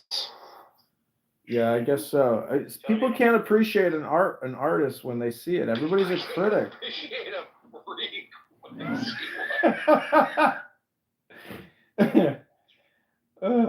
You know. What's wrong, baby? You never seen a fucking freak in his apartment with his shirt off, drinking a Miller Lite, filming strangers? What's wrong with that? You've never seen this app full of crazy losers who yell at each other? You've never seen. You're embarrassed by this? What are you worried about? This is the future. Bro, did you not tell her your clubhouse famous? No. Oh, wow. No. You know, but that might have worked. Try that one. Yeah, it might, but the thing is, like, any woman who, like, would spend her time watching what I'm doing when I tell her this is all for my entertainment purposes, as well as, like, hopefully other people's entertainment purposes, for my spouse, it's not intended for my spouse, like, in the slightest. Like, you have to know that I'm a performer, I'm an actor, I'm an artist, and, like, if you're going to be a critic and you're going to fall into my web, like, that's on you, but, like, I don't want you wasting your time as my spouse. This is for the suckers like you guys. You're saying Can I? Yeah, I know it would lose a lot of the fun for you if you stopped doing the recording, but I realize you're not necessarily looking for advice, but I wonder if you might consider if you would achieve the same, if you get the same amount of pleasure. Yeah. If you were simply not recording. No, hell no. I could make it private and know that I can play it in the future. Yeah, but there is absolutely no reason to come here and have conversations unless they're recorded. So then you got to make it more private from your. You got to make it more separate from your normal life. You got to really hide it. Well, that's why I'm going with Adrian Dittman, because it all goes back to Elon Musk. Have you seen that they've stopped? Dude, Adrian Dittman has been identified. You know that now? Yeah, he's a skinny little fucking guy in Fiji, right? That's right. That's racist. And they've stopped your ability to be able to share the link to that Spectator article, just like the Hunter Biden laptop story with the New York Post. Mm-hmm. You can't share it on X anymore. Yeah. That's bullshit. So Elon Musk is that a means you fucking owe me fraud. $150. No, I don't, stupid. When you listen to Adrian Dittman talk, you know that it's a husky, fat dad bod. It's not a skinny little guy. Like, Elon has a deep voice, that big, thick German voice. And some journalist did a speech recognition. They said it's 99.95% accurate, that it is 100% Elon. On the internet said it's 99.9. Amazing. But then there was a weird. See, I think it's like an inside joke at this point, because, like, The Hill put out put out a piece saying that it's been proven that Adrian Dittman is not Elon Musk, and I'm just like, this is just an inside joke at this point. Like everybody's playing along, saying it's not him, and it is 100% him, 100%. Of course they're playing along, bro, and it's like Princess Diana, blah blah blah. There's something every fucking year, or Madeline McCann. Like they get some storyline and they run with it because it gets clicks. Like, look at it. You've been so motivated by this, you went and started a fucking website with 40 different accounts. Yeah. Because I knew that like recording him being a total asshole and a total fucking moron, being irascible. That's the thing about it's his hidden persona. Because Elon is so professional in all of his communication, he controls it. But when he can't. What are you talking about? Oh, compared to Adrian Dittman? Look at my PTR. This is what Elon is like on the inside. On the outside, his Elon Musk facing personality, totally different. On a fucking podcast, you think he's being professional? He took a rip on a joint. That's it. And he didn't even inhale that fucking joint. Have you ever seen Ray Dalio fucking smoke a blunt? Listen, have you seen Ken Griffin from Citadel Hedge Fund? Charlie Munger, okay, I'm Warren Buffett, just being like, yo dog, light it up. See, this is, but see, Elon is a 4chaner. He is, an immature, irascible person, and that's why recording him is incredible because... Okay, so make those two statements make sense. How do you hold those two statements in your head at the same time? He's a fucking 4chaner, but then he's so sensible. That's what the fuck you just said. He's not sensible. Warren Buffett and Charlie Munger are irascible. Irascible, yeah, which means being immature. Charlie Munger and Warren Buffett, their annual podcast was their annual shareholder meeting where they would drop wisdom and they'd give insight into the operations for investor purposes. They didn't have this childish podcast, and Elon thinks that because it's under the name Adrian, it's okay. And the fact that I've been recording it, and because they're unrecorded spaces, to me makes it extremely valuable content. Because I have been doing this on Clownhouse for many years now, and I'm at that point on Clownhouse where there's nothing, absolutely nothing. Huh? Especially since you're just giving the content away for free. Mm-hmm. Who's the one paying you? Why is it so valuable? Because you're not even archiving it. You're just giving it away. I know. It's like you're open sourcing it. But see, Elon is zapped. He eats a buttered steak every night. He's high on Adderall or ketamine. Every morning, that's what he said. In the morning, it's 11. Oh, I didn't know that you are an Elon Musk, Adrian Dittman expert, and you've been recording him for 6 months. I mean, I don't know what to tell you. Our memories might be a little different, but correct me if I'm wrong, Dr. T. Rob, so you can get your dopamine. You're listening to the fake Elon Musk. I listen to the real. Oh, I see. We literally said I don't know what to tell you this, but I'm a former military. Listen, you little fucking leprechaun. I don't know what to tell you, but you're not even part of Ireland. You're like your own little republic up there in that little corner of your fucking little shit fucking island. We run the fucking world. We live in America, you little fucking leprechaun. And so you will listen to me when I have my green bean, or I'll kick your little shanty Irish back to the fucking hole you came out of. Go take your fucking rainbow, your pot of gold and your J-word hate, and shove it up your... How dare you mute me? I said, as a Jew, do you accept this non-Jew who so desperately wants to be one? What? Do you, accept it? Yeah, I think he's a Jew. Jewish enough. There's your bona fides right there. Confirmed.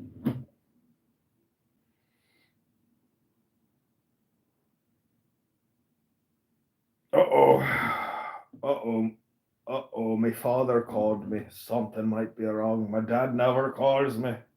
He didn't even leave a voicemail. It couldn't have been that important. I don't know. I feel like it's disrespectful to live stream my father. I think you've done a whole lot more disrespectful things than that. Really? You're such a harsh critic. Yeah. You're such a harsh critic. Intimate stories about getting your arsehole licked by some nightclub prostitute that's dead to you? Some woman broke his dick. That would be really weird. Some woman broke his dick. Broke it? Oh, wow. What's it called when you get a bend in your penis? I have no idea. You don't fucking know. The most horrific thing I've ever heard in my life is a guy breaking his banjo string. Do you know what a banjo string is? Yeah, bent penis causes a buildup of scar tissue in the penis. Don't Penile curvature. I know, you already told me. Oh, it's called Peyronie's disease. Peyronie's disease. Penile curvature. You see, you gotta sell it, you know? It's curved so it wraps around your Peyronie's. I suffer from Peyronie's disease. I don't, but my father has Peyronie's. It's a curved penis. It's a physical condition. Don't discriminate against the Peyronie. Bent penis. Sure enough, there is a pharmaceutical to treat bent penis called Xiaflex. Because it can't bend downwards then. Collagenase Clostridium histolyticum. That bent one that goes downwards, it would just constantly look like you don't have a heart on. My dad's probably gonna be like, so what are you gonna do with yourself? It's the new year, you're sitting at home, drinking a Miller High Life, smoking weed, getting dumped by doctors. Clearly things aren't working out for you. What are you gonna do with yourself? Dude, a Pidgey dropped you like it's hot. A Pidgey dropped me like it was hot. She said, how could I ever show my parents your Instagram pages of artwork? And I was like, I don't know. Parents shouldn't be looking at my Instagram pages of adult artwork. Bro, weird if she actually saw your artwork in your house. I know she wanted to come over here last night, but instead I took her to her house, and she said that was a red flag. I was like, it's not a red flag. I'm like, you're going to come over here, you're going to bitch and moan about it all, and then I'm going to still have to drive you home. It's like, I'll just take you home now. She's a very uptight woman because she's a very professional person. I get it. We're not meant for each other. Maybe I should find like a hot Jewish chick that smokes weed and likes to do artwork in her panties and has a nice fat ass and a pretty face. That sounds to me like a winning combination. Oh, life is so difficult. Why does it have to be this way? I don't know why. But this is the Ass Man, aka Adrian Dittman. I'm in love with great asses and pretty faces. It's my addiction. My biggest addiction is pretty faces and a great ass. They just don't want to stay with me when they see my Instagram.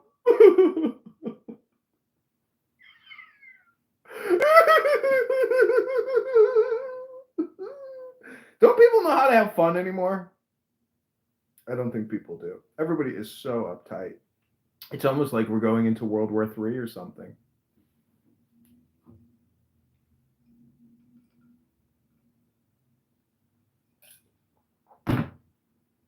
Maybe I should get a dog like all the other losers that don't go to the gym. That's you, T-Robs.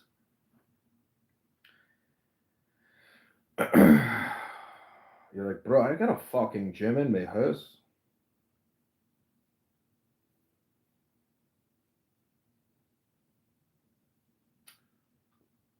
That's right. T-Robs.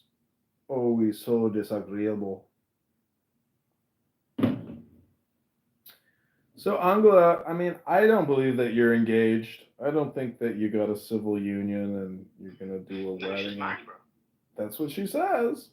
And that's what she says? I mean, does your husband know that you're like a raging neo-Nazi? And that you've My husband? been screaming about the J words on this app for like a year or more? It's pathetic. Baby, don't be such a bigot and hate the J words. We're getting married now. In the name of Christ. All the evil things you've said about the J word people, I hope you rebuke and apologize to them and make amends. And when you run for office, I promise that Edmund Dakin will not blackmail you for Israel. Otherwise, your career will be ruined.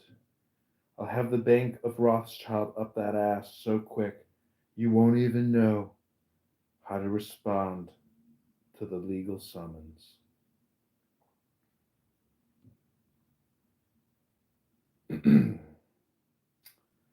Sorry, Angela.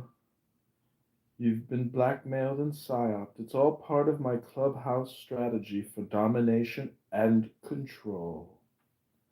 Busted. And Adams, oh, Adams is really a fucking real wild one. That guy is really fucking bananas. I heard him yelling at Monica today. It was so funny, but still pretty fucking sad. I mean, I make fun of Monica, but not like that. That was some intense fucking. I'm surprised he has an account after those personal attacks.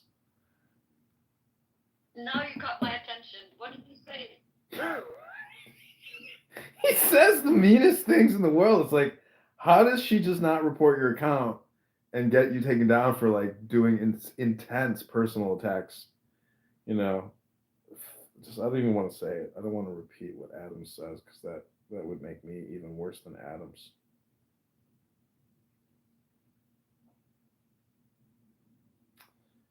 Pretty intense. Okay, let's listen to Issa leading the Bitcoin 2025 room. Come on, Issa, show us what you got. If anybody wants to read it.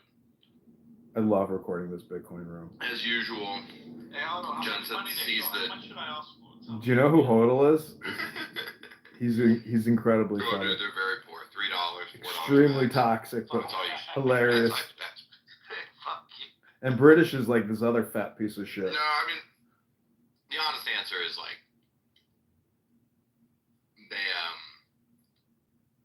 they're doing well, but they're a startup and it's brand new launch. I don't expect you to answer. I'm just drunk as fuck mid-afternoon.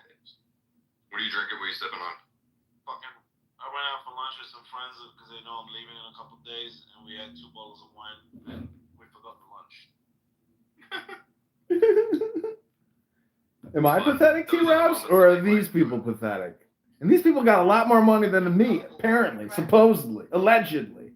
But I'm not pathetic like this. Listen to Issa. You're the one listening to whoever you're listening to. Andrew, you're in the Matrix, I think. I know, does that make me more pathetic? I can't tell. So British finally got the nerve to serenade Issa after 2 bottles of wine. Ooh, British is hooking up with Issa. They're going to Dubai to fuck it out. That's something I think I was Fatty and an ugly and a fatty. The fat Pakistani guy. Who's calling himself British. I'm proud of him. So, Ed, I hope you don't think I'm more pathetic than these people because, you know, I secretly really dislike these people. I kind of like Issa, but now that I know Issa is leading them, ugh, poor Issa. That's true also. Hey, mami, ¿por qué no tiene confianza en mí? Why do you talk like a Cuban?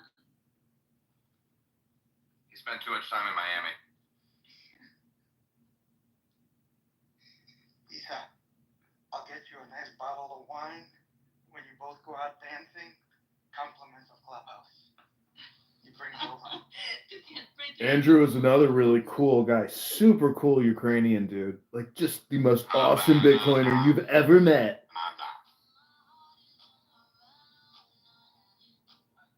See, why isn't this shit recorded, T-Robs? You see what I'm saying? Like, this is a whole cast of characters that come together to create content. It's unrecorded spaces.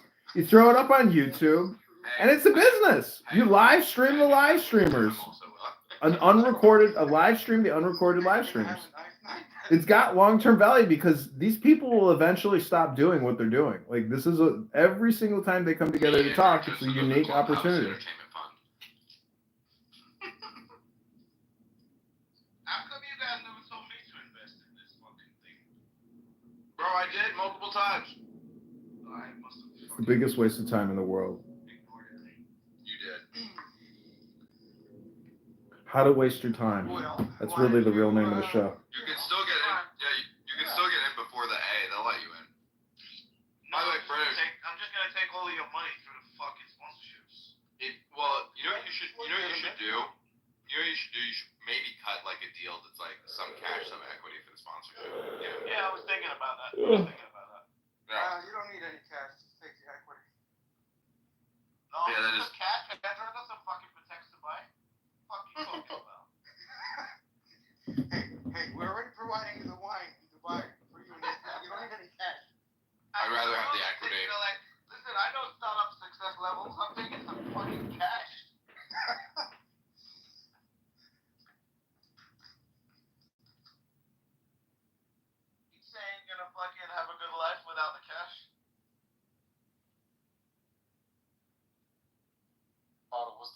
How's he client gonna? for Anchor Wars? Wait a second. What's the preferred client for Anchor Wars? Like, what are you guys targeting? High net worth, family offices. I mean, there's a lot of institutional grade clients I probably shouldn't talk about, but institutional grade. Let me clarify for you what they're looking for. Looking for rich motherfuckers with Bitcoin. Yeah, anybody with Bitcoin who wants to insure it really is the answer. Yeah, basically 250,000 up to 100 million policy. So if you got enough coin in that range. What I'm trying to figure out right now is how I can make the fee free for myself. It's gotta be pretty high. I mean, Yeah, but like- some they're outliers though, so it's hard to tell. I could do or something, you know what I mean?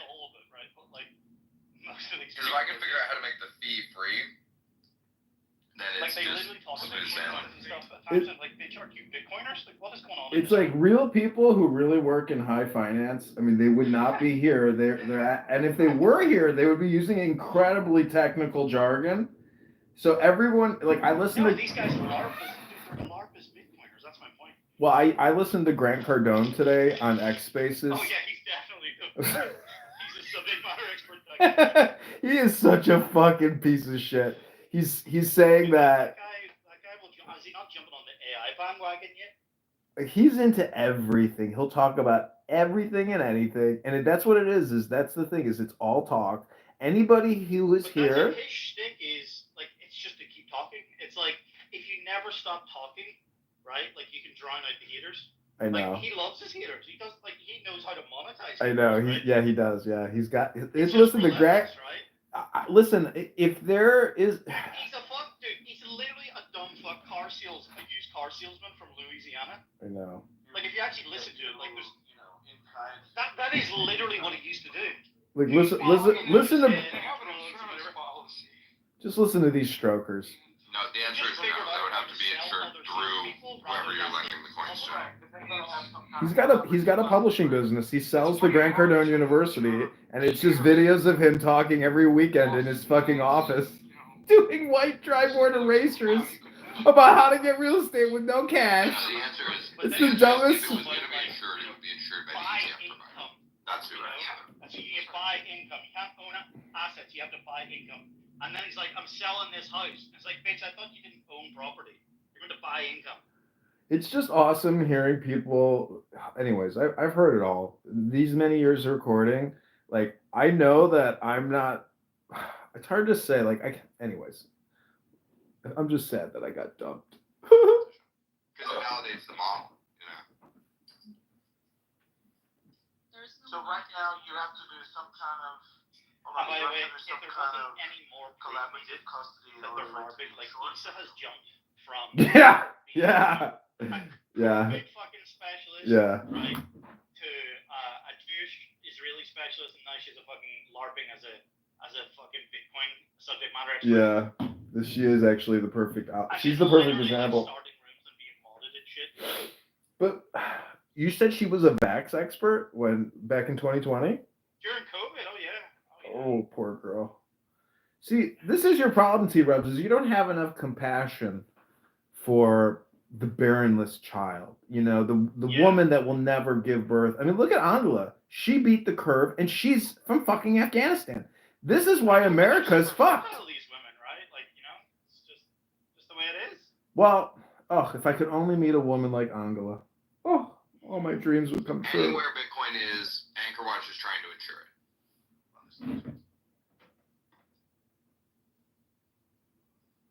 Okay, I'm gonna let this play and go in the other room and call my father back. That's amazing. 100 mil. For a wall. The vaccine doesn't work. For a wall, the side yeah. effects will kill you. You can have 100 bells. That's pretty cool. Yeah. And they charge 55 basis points on the value of the Bitcoin. Yeah. And the whole thing is underwritten by Lloyd's. That's pretty cool. It's pretty good, man. They've been working hard on this shit.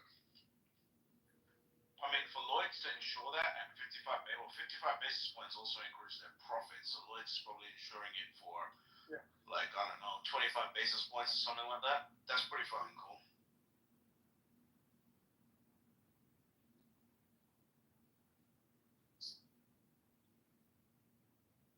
maybe not. Maybe it's slightly higher than 25 basis points.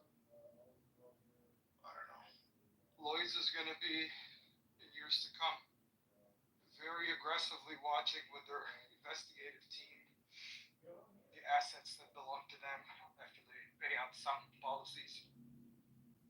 It's going to be a very interesting job. Yeah, once Anchor Watch pays you out, like let's say you file a claim, it's a valid claim, it's not fraudulent, they pay you out. Anchor Watch now has control of the Bitcoin. It's Anchor Watch's Bitcoin, and they watch it forever and attempt to recoup it at multiple points. Right. And you're free to go buy. The policies are USD denominated, so. But so is it USD denominated on the day that you file the claim or on the day that you bought the Bitcoin? Whatever your policies negotiated at. I actually don't know the answer to that. Well, that fucking makes a big fucking difference. No, it'd be the day you buy a certain dollar amount of policy when you buy the policy, and then it covers up to that amount when you make it. When you make the claim. Yeah. Right. At the moment. So you could hold on a second. So you could buy Bitcoin at 100,000 a coin, and you can insure it up to 250 per coin, and that's fine. Now Bitcoin's sitting at 500,000. I don't think you can over-insure. So so it's a purchase price. All right. Okay. So you're still fucking liable for your 150 a coin if you lose it. No, you can modify the policy as the price of Bitcoin goes up. Right. You can also buy a 100K policy if Bitcoin goes down, then goes up after it declined, and get that payout. But yeah, you can't over-insure at the opening of the policy. Right. Interesting. I'm gonna stick to IBIT. I'm sorry. No, it's all good. IBIT is lower fee too, so if you're mainly in IBIT already, I'm gonna stick to IBIT. This is what I told you. You guys should be speaking to Peter. What's his name? Bitcoin advisor. Don Dorcas. Have you not spoken? Do you know if they're in comms? If they're not, DM me. I They're- know you're in comms. They're talking to everybody. Okay. Yeah. Yeah, my people speaking your I don't think people. Peter wants to cut into his fee though. Yeah, because I told Peter that his business was gonna go fucking bankrupt because of the ETFs to his face. Well, yeah. I told him the same thing, but he's been able to find enough people. For now. It'll go away eventually. The rich normies haven't arrived yet. Like As soon as the in-kind. Yeah. As soon as the in-kind turns, the whole business model turns on its fucking head. Yeah, totally. Hopefully you guys get a Series C and get out of there by then. No, Anchor Watch, bro. Anchor Watch insures. Anchor Watch insures the Bitcoin. We don't care who the client is. You know what I mean? No, but The client can be BlackRock. That's the point. No, I get it. But BlackRock won't. You think BlackRock's not just gonna go directly to Lloyd's and At some point, BlackRock is going to want to offload their risk from their books. And you think they're gonna use Anchor Watch to do that? Multiple carriers. Mazel tov. Best of luck. It's not gonna be just Anchor Watch. That's not how it's gonna work. But they're gonna want to offload risk, and Anchor Watch is gonna be part of that. It probably won't be just Anchor Watch, but like the first mover advantage for Anchor Watch is that they have claims data. Yeah. And like that allows them to offer, and that's their property, it's proprietary, and allows them to be able to offer a lower premium. Mazel tov. Best of luck. But like, yes, ETFs will need insurance, exchanges will need insurance, all sorts of. No, I think Anchor Watch business is hey, maybe I'm a fucking moron. Okay, I want to highlight that, and I'm also inebriated at the moment in time. But Anchor Watch's business is limited to rich Bitcoiners that want to generate some insurance. Hopefully, I think that's the smallest part of the business. I think it's the smallest part of the business also. Hopefully you guys are right, and I wish you all the success. I don't have any money involved, so I can't say. Yeah. But I mean, Rob and Beck have said publicly there will be Bitcoin-denominated policies at some point. Good. Fantastic. That's awesome. And that's very different than exists now.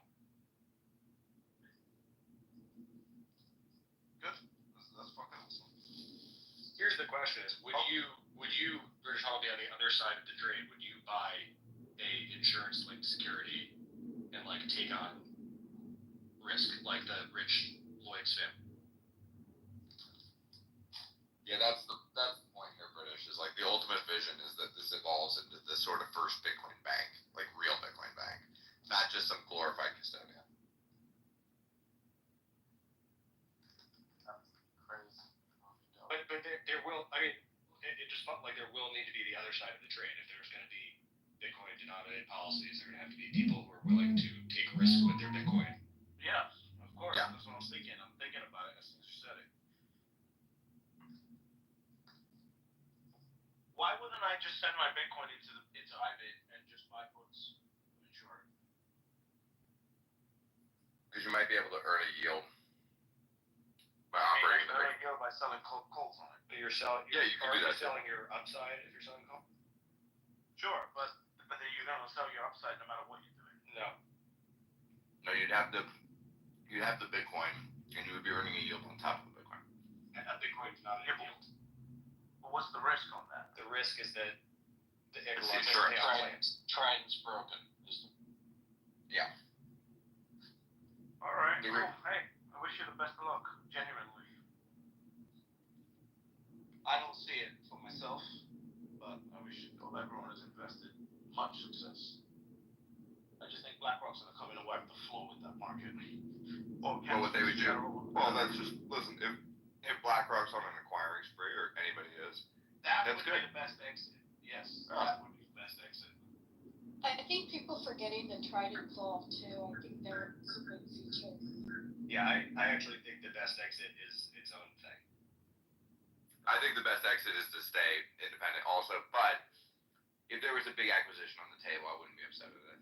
Your Bitcoin, you would have been out. I mean, it depends what you guys. Really? I feel like you and I are going to be the people most likely to have to like lobby Robin Beckett not. Oh, I'm definitely gonna be there with you, Zach, on that. But like, if the acquisition happens, you know, I'm not gonna be like curses. That'd be wonderful. Take the fucking money and run.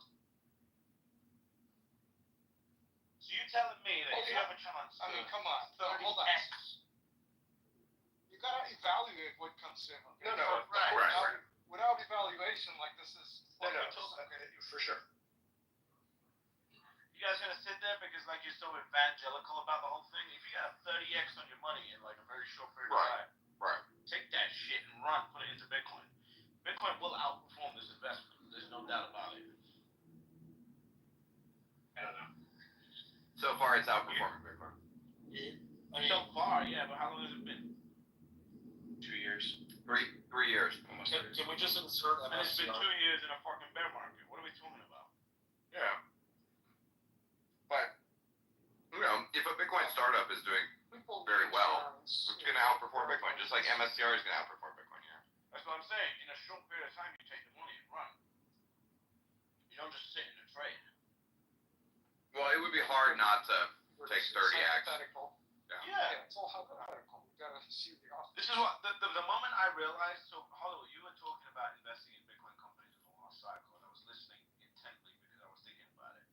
Yeah. And then I heard Max Kaiser on a podcast or something like that say he'd invested in fucking Coinbase, right?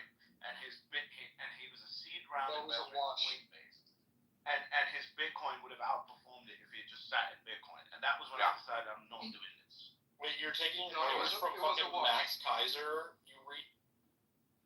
Listen, Fish, you ride a Hey, fucking British. dinghy and call it a yacht. I don't want to know from you. British, that point is valid for the vast majority of companies, but specifically in Coinbase example, that was a wash. And if he truly did the very first round, like pre-seed, he did better than Bitcoin from that I time. don't think so. That's what he said. I don't know. But Well, he's lying.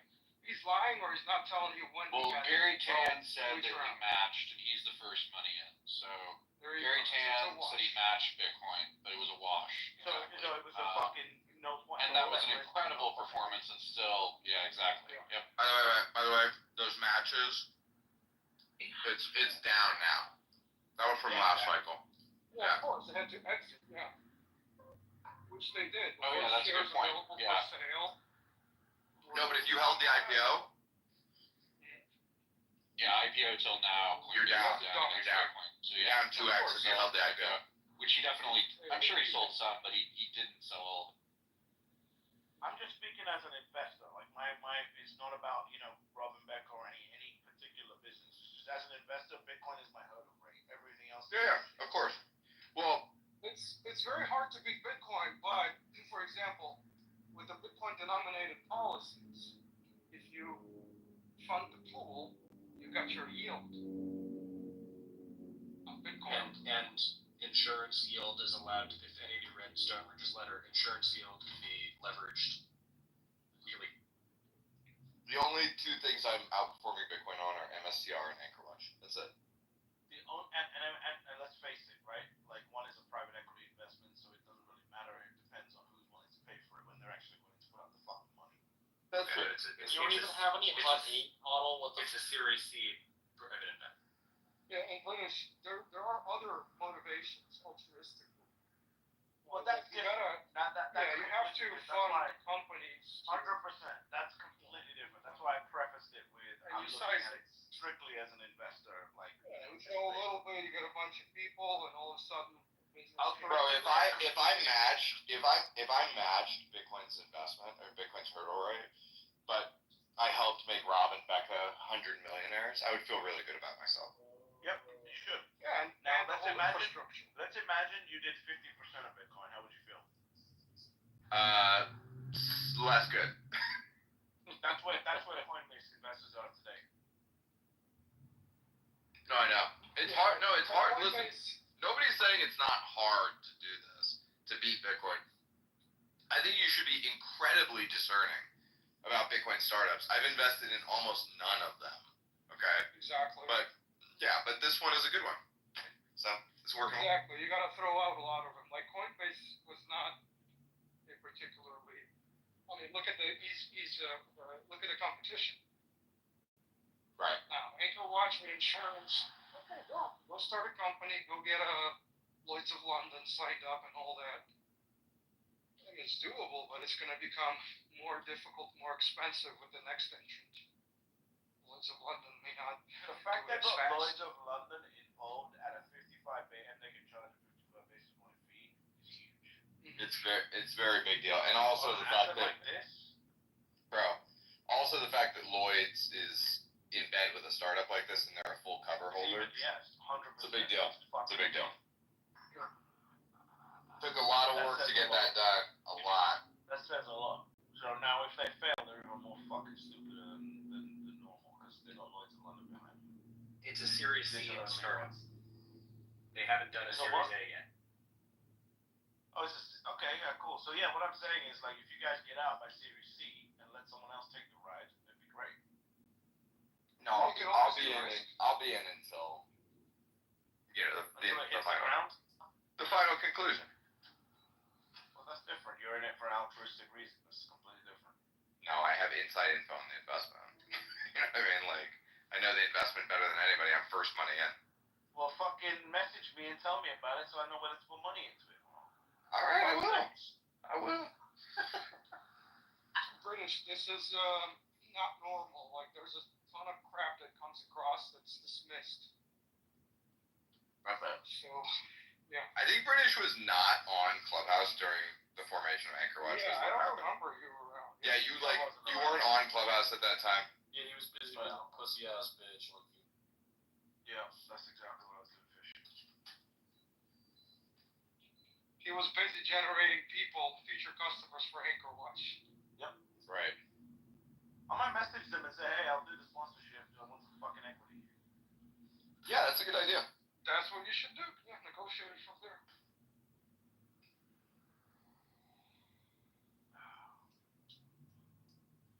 I don't want some cash. I have to listen. You just said to ping you when you have investments, and you're just being told fuck cash, do all equity, and you're being a little. I don't trust these fucking startups, Andrew. You're being a little twat about it. I don't trust these startups, Andrew.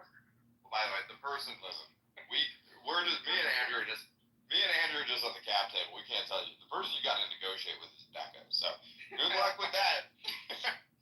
That's fine. No, you can negotiate something that's I'm more fair. basic feminism, and I think I'll be fine. Remember, Becca loves good coffee. I would start right there.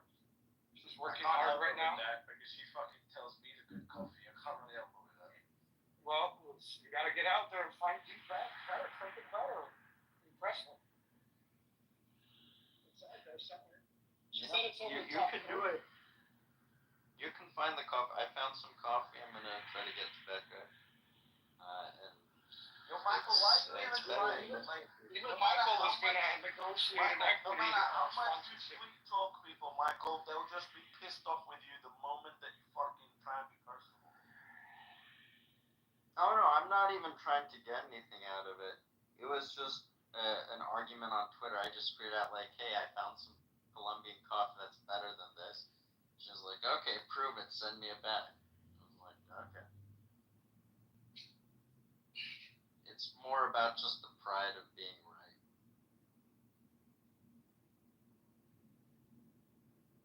Okay, peace and love, everyone. This guy that's going down here. I got a couple questions. Why'd you kick her out? Because she's black. What the hell was that? She wants to ask a couple of questions. She said in the chat. Why'd you guys kick her out? I'm not. She's there. I invited her again. Let her speak. There she is. Go ahead, goddess. What you got for us? Yeah, I'm actually having a fucking issue right now. I have some. Anchor, what you can help? We have solutions. You've come to the I right have place. some Ethereum coin, and I'm trying to That's You a have big some what problem. coin? What's the coin you have? Math. Ethereum. She's got math. You have some Ethereum coin? I have Ethereum coin, yes. Yeah, get the fuck rid of it immediately. How come? That's what I'm trying to do. That's what I'm trying to do. So I came in here because right now I'm trying to transfer it into it's USDC right now. I'm trying to transfer it to actual USD, but for some reason it's giving me a hell of a fucking time to do it. I'm too drunk for this fucking conversation. Good, nobody's talking to the drunkard. Hold on a second. You want It's to not get some of the black attitudes that they all Minefield. Here we go. This is not a safe space, goddess. I don't want to be safe. I'm good. I got a husband. I'm fine. I don't need to be safe. I'm protected. Alright, where are you doing this? I'm on Phantom Wallet. It's a thing. So I have Don't know anything about it. I have Coinbase and blockchain wallets. I'm trying to transfer to Ethereum too, but it Yeah, did just are you sure? Does anybody have Ethereum in the room? Nobody Hey, has. Fish, I'm gonna leave this one to you, Fish. Let's see how long Fish No, knows. none of us are retarded. No one works with Ethereum. I got it. Nope. I got it. No one in this room is as retarded as that. Zach is Even also. Zach. Listen, Zach, Zach is also. Alright, I didn't come here to get fucking insulted. I just asked a You couple can hire. questions. People sound You can smart. hire. If y'all are fucking stupid, I got it. There we go. Don't you The want black people to American think attitude, we all love it, no? Rage quit, rage quit. That was easy, Andrew. That was fucking easy. You didn't even do any work on that one. What the fuck? We're so Zach, I'm sorry. What is Zach, up with these I'm sorry. You were about to get a client, a paying client, for cash or Ethereum. You didn't have She it. ran away. I'm sorry. No, that's right. I just try to use a Solana wallet, which is why it's not working. There you go. That was light work, though.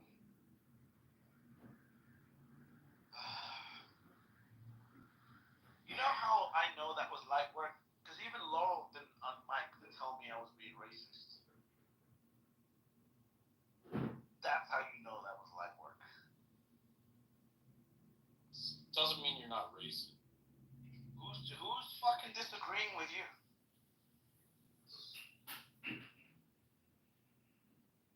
Nobody. I just always have a good time talking shit. Yeah.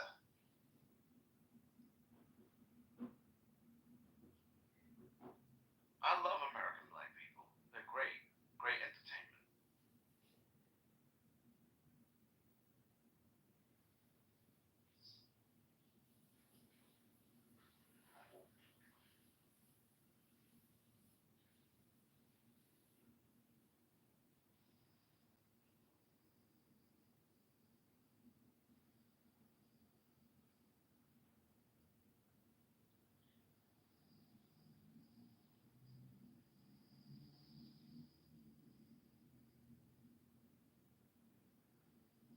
Aztec, yes, they do amuse me.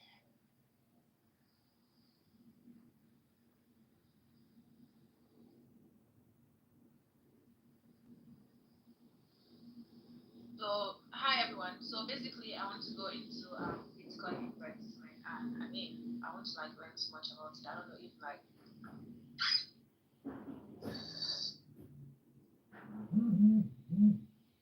What do you need to know? How can we help? I don't know, maybe just the basics. Well, the basics are this. There's only 21 million Bitcoin in the entire universe. And the price of anything is dependent on the supply and demand of the asset. And therefore, you should probably own something that has a finite supply. By the way, where are you from? I'm Nigerian, based in Lagos. Do you live in America? No, I don't live in America. I live in Nigeria. See, this is the difference. I just wanted to highlight. See the elegant difference between Africans and Black Americans. This is a perfect example. Thank you. I appreciate it. I appreciate your question. How else may we help?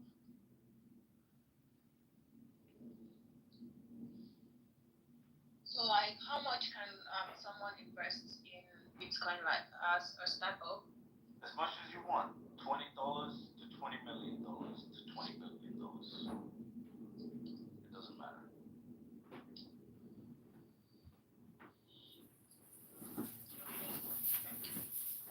What you need to do is find a reliable exchange in Nigeria. I don't know what they are, but you need to find a reliable one. And then you can use that to buy Bitcoin and then secure it on a cold storage wallet. And if you're on YouTube, just go to the channels and you see all the tutorials for the different types of cold storage wallet options there are.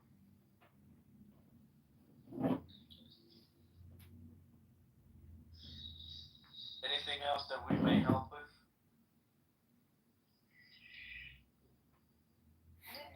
Cold wallet storage options.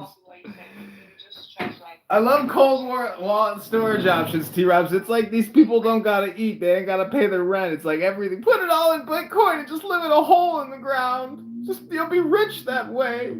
It's insane.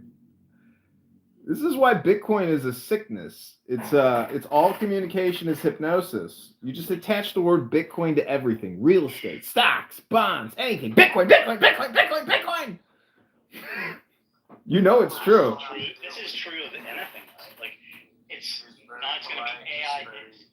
Before that, it was nice tonality, very polite. Before that, it was data. Like American blacks. Like that was a buzzword for a couple of years. In the cloud, like whatever it is, cloud computing, cloud fucking stuff. Yeah. Cloud just means on someone else's server, bitch. That's all it means. It means on someone else's computer. It doesn't mean anything special. Fuck, did you see the clip with Kamala Harris being like, yeah, it's in the cloud. Yeah, like she literally didn't know what the fuck it meant. It's like these Bitcoiners, half of them don't even understand the ledger, the chain, what a 51% attack is. They just larp. Like, Issa doesn't understand this shit. I know, but at least she knows that, like, at least she's doing something. What the fuck does that mean? It means that, like, communication is something. Like, she claims she works in the sports marketing industry, which is like sponsorships, I guess. Targeted placement of ads somehow. I don't understand what she actually does, but my point. She's one of these cushy jobs that, like, if a war started, instantly disappears, and she has a complete mental breakdown because she realizes what real work is, and she's forced into doing something actually productive towards society. I know, but see, smart people don't actually want to be productive. What they want to be is clever. Issa's here. Hi, Issa. Welcome to my Bitcoin room. I'm in another room with Mr. T-Robs. Oh. Hey, Why Issa. doesn't T-Robs come here? Hey, T-Robs. We were kind of making fun of you. Yeah, I was like, I was complimenting you, saying, at least you're communicating. Like, you don't actually have to know anything about anything to be successful, as long as you have this ability to grift, to communicate. It's like Grant Cardone, as long as you're in motion. Yeah, as long as you're in motion, you're yeah. Calling shots. I have no problem socializing on Clubhouse. Yeah. This chick I was All dating. communication is hypnosis. All communication is hypnosis. Yeah, you pick your reality by picking your words, and most people cannot control the words that come out of their mouth because they're just shameless dopamine addicts. But you see, I get along with everyone, other than the black rooms. I'm fine everywhere. Yeah, isn't that? I don't know. You racist? Do you think that's a cultural thing? Because like you could say that you're a racist, but is it just you don't mesh? I'm not racist, but it's just a different dynamic in the black rooms, and I don't fit in. Well, what you're doing is giving a See this? Do I need to read Green Eggs and Ham to you, Sam? I am. If you try it, you might like it.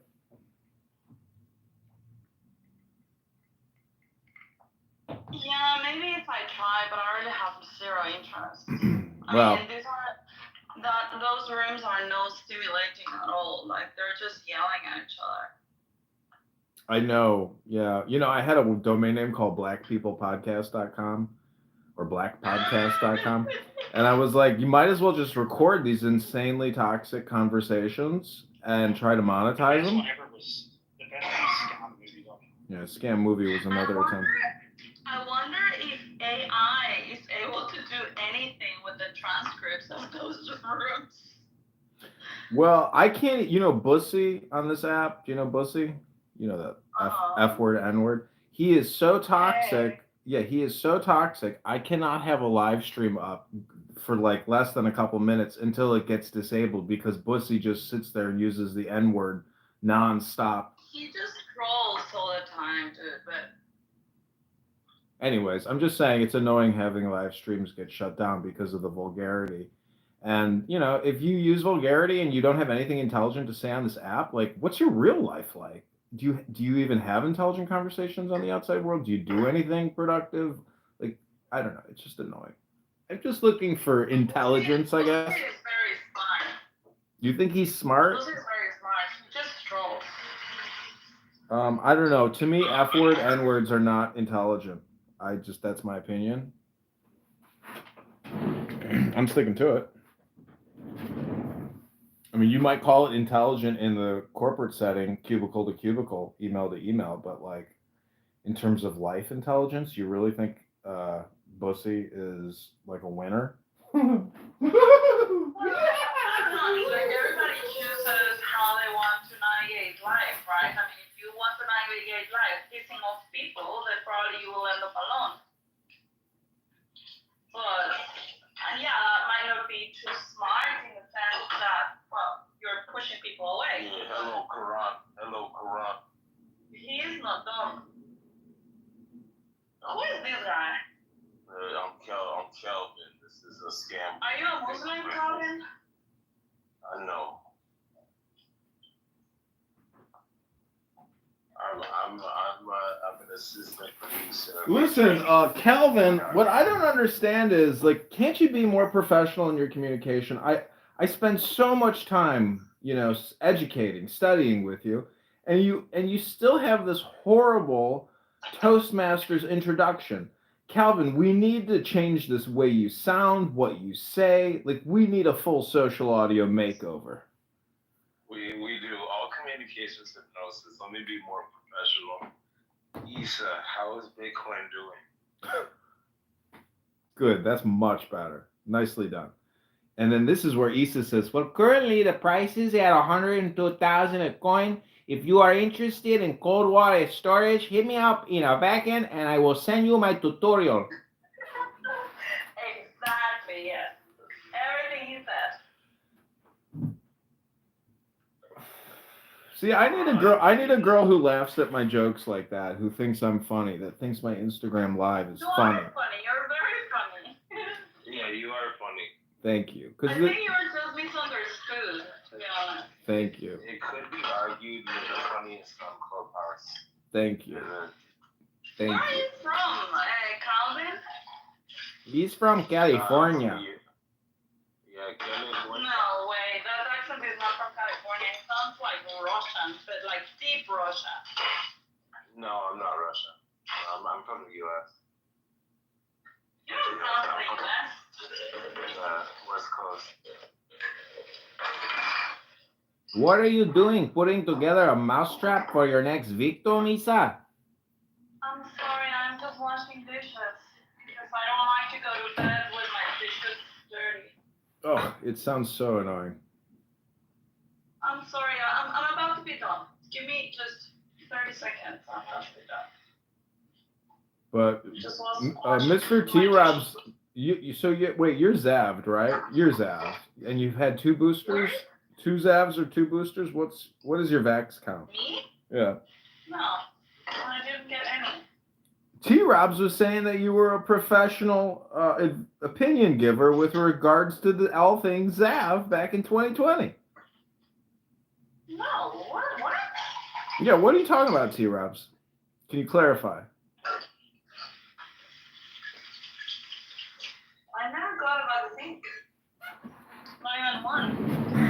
Well, anyways, this girl that I was dating for the past 7 to 10 days, she dumped me today because she saw my Instagram accounts.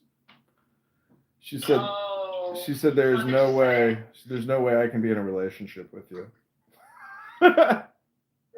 But what was the reason? The women or Yeah. the craziness or what? The women, the tits, the whole thing. But you weren't really interested in her, right? I would have continued dating. I would have continued dating her until she broke up with me.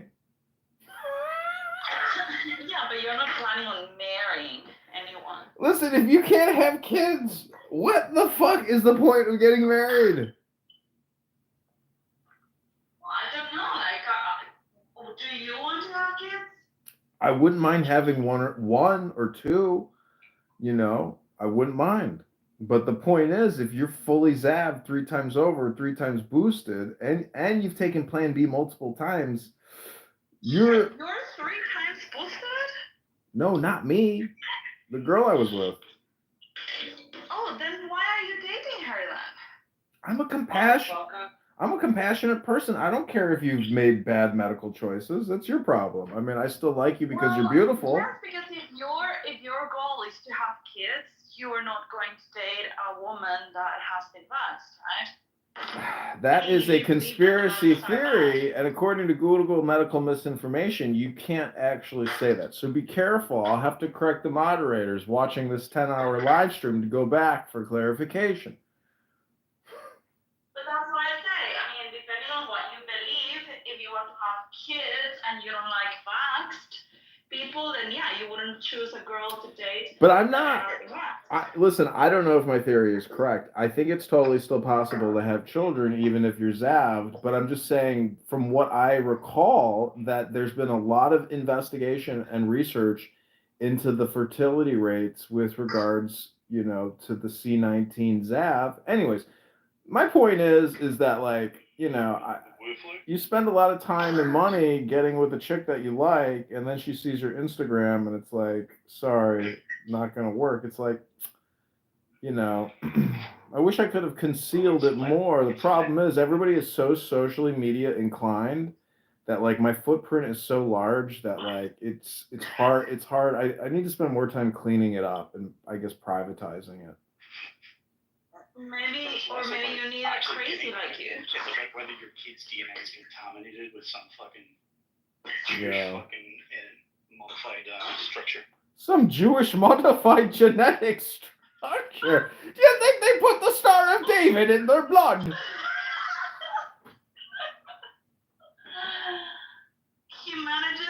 He manages to slide in the word Jew every time. Do you think Borla put in a 5-pointed star in the Zav at the Pfizer Corporation? You don't fucking know. Me people have been getting fucked with by these Jays since the year 1600. when the King of England, King John, came to me fucking island and tried to dump a bunch of Jays on our fucking doorstep, we said, oh, hell no! Get the fuck out! Here's a bag of potatoes and good fucking luck to you. I'm gonna... T-Robs, you want to be my booking agent? 66 when they were invited. T-Robs, do you want to be my booking agent? I'll fly to London and do like a 30-day set. I'll go to as many towns as I can and do stand-up as in many bars as, you know, like pubs I Are you can. gonna tell them all my love stories? Oh, I'm going to say you were my inspiration for coming here and making fun of you people. They'll probably try to lynch me. And I will attend, and I will sit on the first row as well, so I can make fun of me. It would be so much fun. That would be a lot of fun to go to Ireland and like do a stand-up comedy series there, basically a Netflix special. You just fly into Dublin, and for 30 days you film in London. What would you do if they don't laugh? It wouldn't matter if they don't laugh because it's like a Borat where nobody should take me seriously to begin with. Yeah, you just add a laugh track. That would actually make it even more cringe and funny. See, that's the thing about weird media. Like, did you ever see Dave Attell? Like, he goes to all the bars at night. You remember that special? It was like 3 series, I think. Dave Attell Does America or whatever it was. It was a great show. It was real, you know? It was really recording people at bars throughout the country. Anyways, do you feel like media is dead? Because like in the advent of social media audio where you can get a better dopamine, you know, pull, like I don't know why people sit there and doom scroll or watch Netflix and just look at their Apple phones and get fat. This is interactive talk radio. Yeah, it's interactive. Why aren't people doing interactive social media now? I just don't understand because people are so fucking concerned about identity control and maintaining, you know, their digital reputation, which is stupid because everyone has hours left to live. Social reputation. That's the problem with social media is it's not enlightenment. It's not intelligence. It's, well, first of all, it's like... Maybe you should have showed her your bottle. What? Is that Anyways, what I'm trying to say is people Do you are... think that she was really coming after your intellect? What? Do you really think she was coming after your intellect? My interlay? Intellect. Oh, no. Girls don't care about your intellect or if you are... Yeah, they don't care about that. He gets it. Yeah. I mean, she kept doing like size comparisons. Like, stand next to me. Let me see how tall you are. Let me see your hands. Was she a huge bitch? She had an incredible booty. Just an awesome booty. Pretty face. No, but not like Juice Bigelow, huge bitch though. No. She was 4 foot. I mean, she's 5'3", you know. She's short. She was a very, very, very beautiful woman. Yeah, she's a spinner. It's fucking awesome. She was super hot. She was super hot. She's still super hot. Bro, you literally should be a male jig. Why do you think I'm called John? I'm fucking John, mate. There's no shame. There's no shame in teaching women the secret rituals to meet your inner hidden daemon. Gonna do that secret tantric yoga with him? It is. There is sex tantric yoga. Issa, have you ever heard of sex tantric yoga? Like using sex as a vehicle of meditation? Yes, I've heard of it. Have you ever practiced it with a man? No, never. Oof. Well, that's why you're so depressed. Hi, Unga Bunga. Oh, we're so sorry what's going on in your little islands over there. We're doing everything we can do to liberate you from the mainland. We've got Elon Musk working on it 24/7. Thank you so much. God bless you, and may your people be free soon enough. It's a comedy routine, Unga Bunga. Just go with it. Free Tommy Robinson! Free Tommy Robinson! Justice for Tommy! Justice for Tommy! Hip hip hooray! So For he's a jolly good fella, for he's a jolly good fella, for he's a jolly good fella. Okay, so we're going to. Right, so you're supposed to have said, and so say all of us, but you let me down anyway. And then go hit it at the parade. Maybe I should end this live stream. It's been going 10 hours now. Yeah, it's time you went to bed. Well, Elon Musk.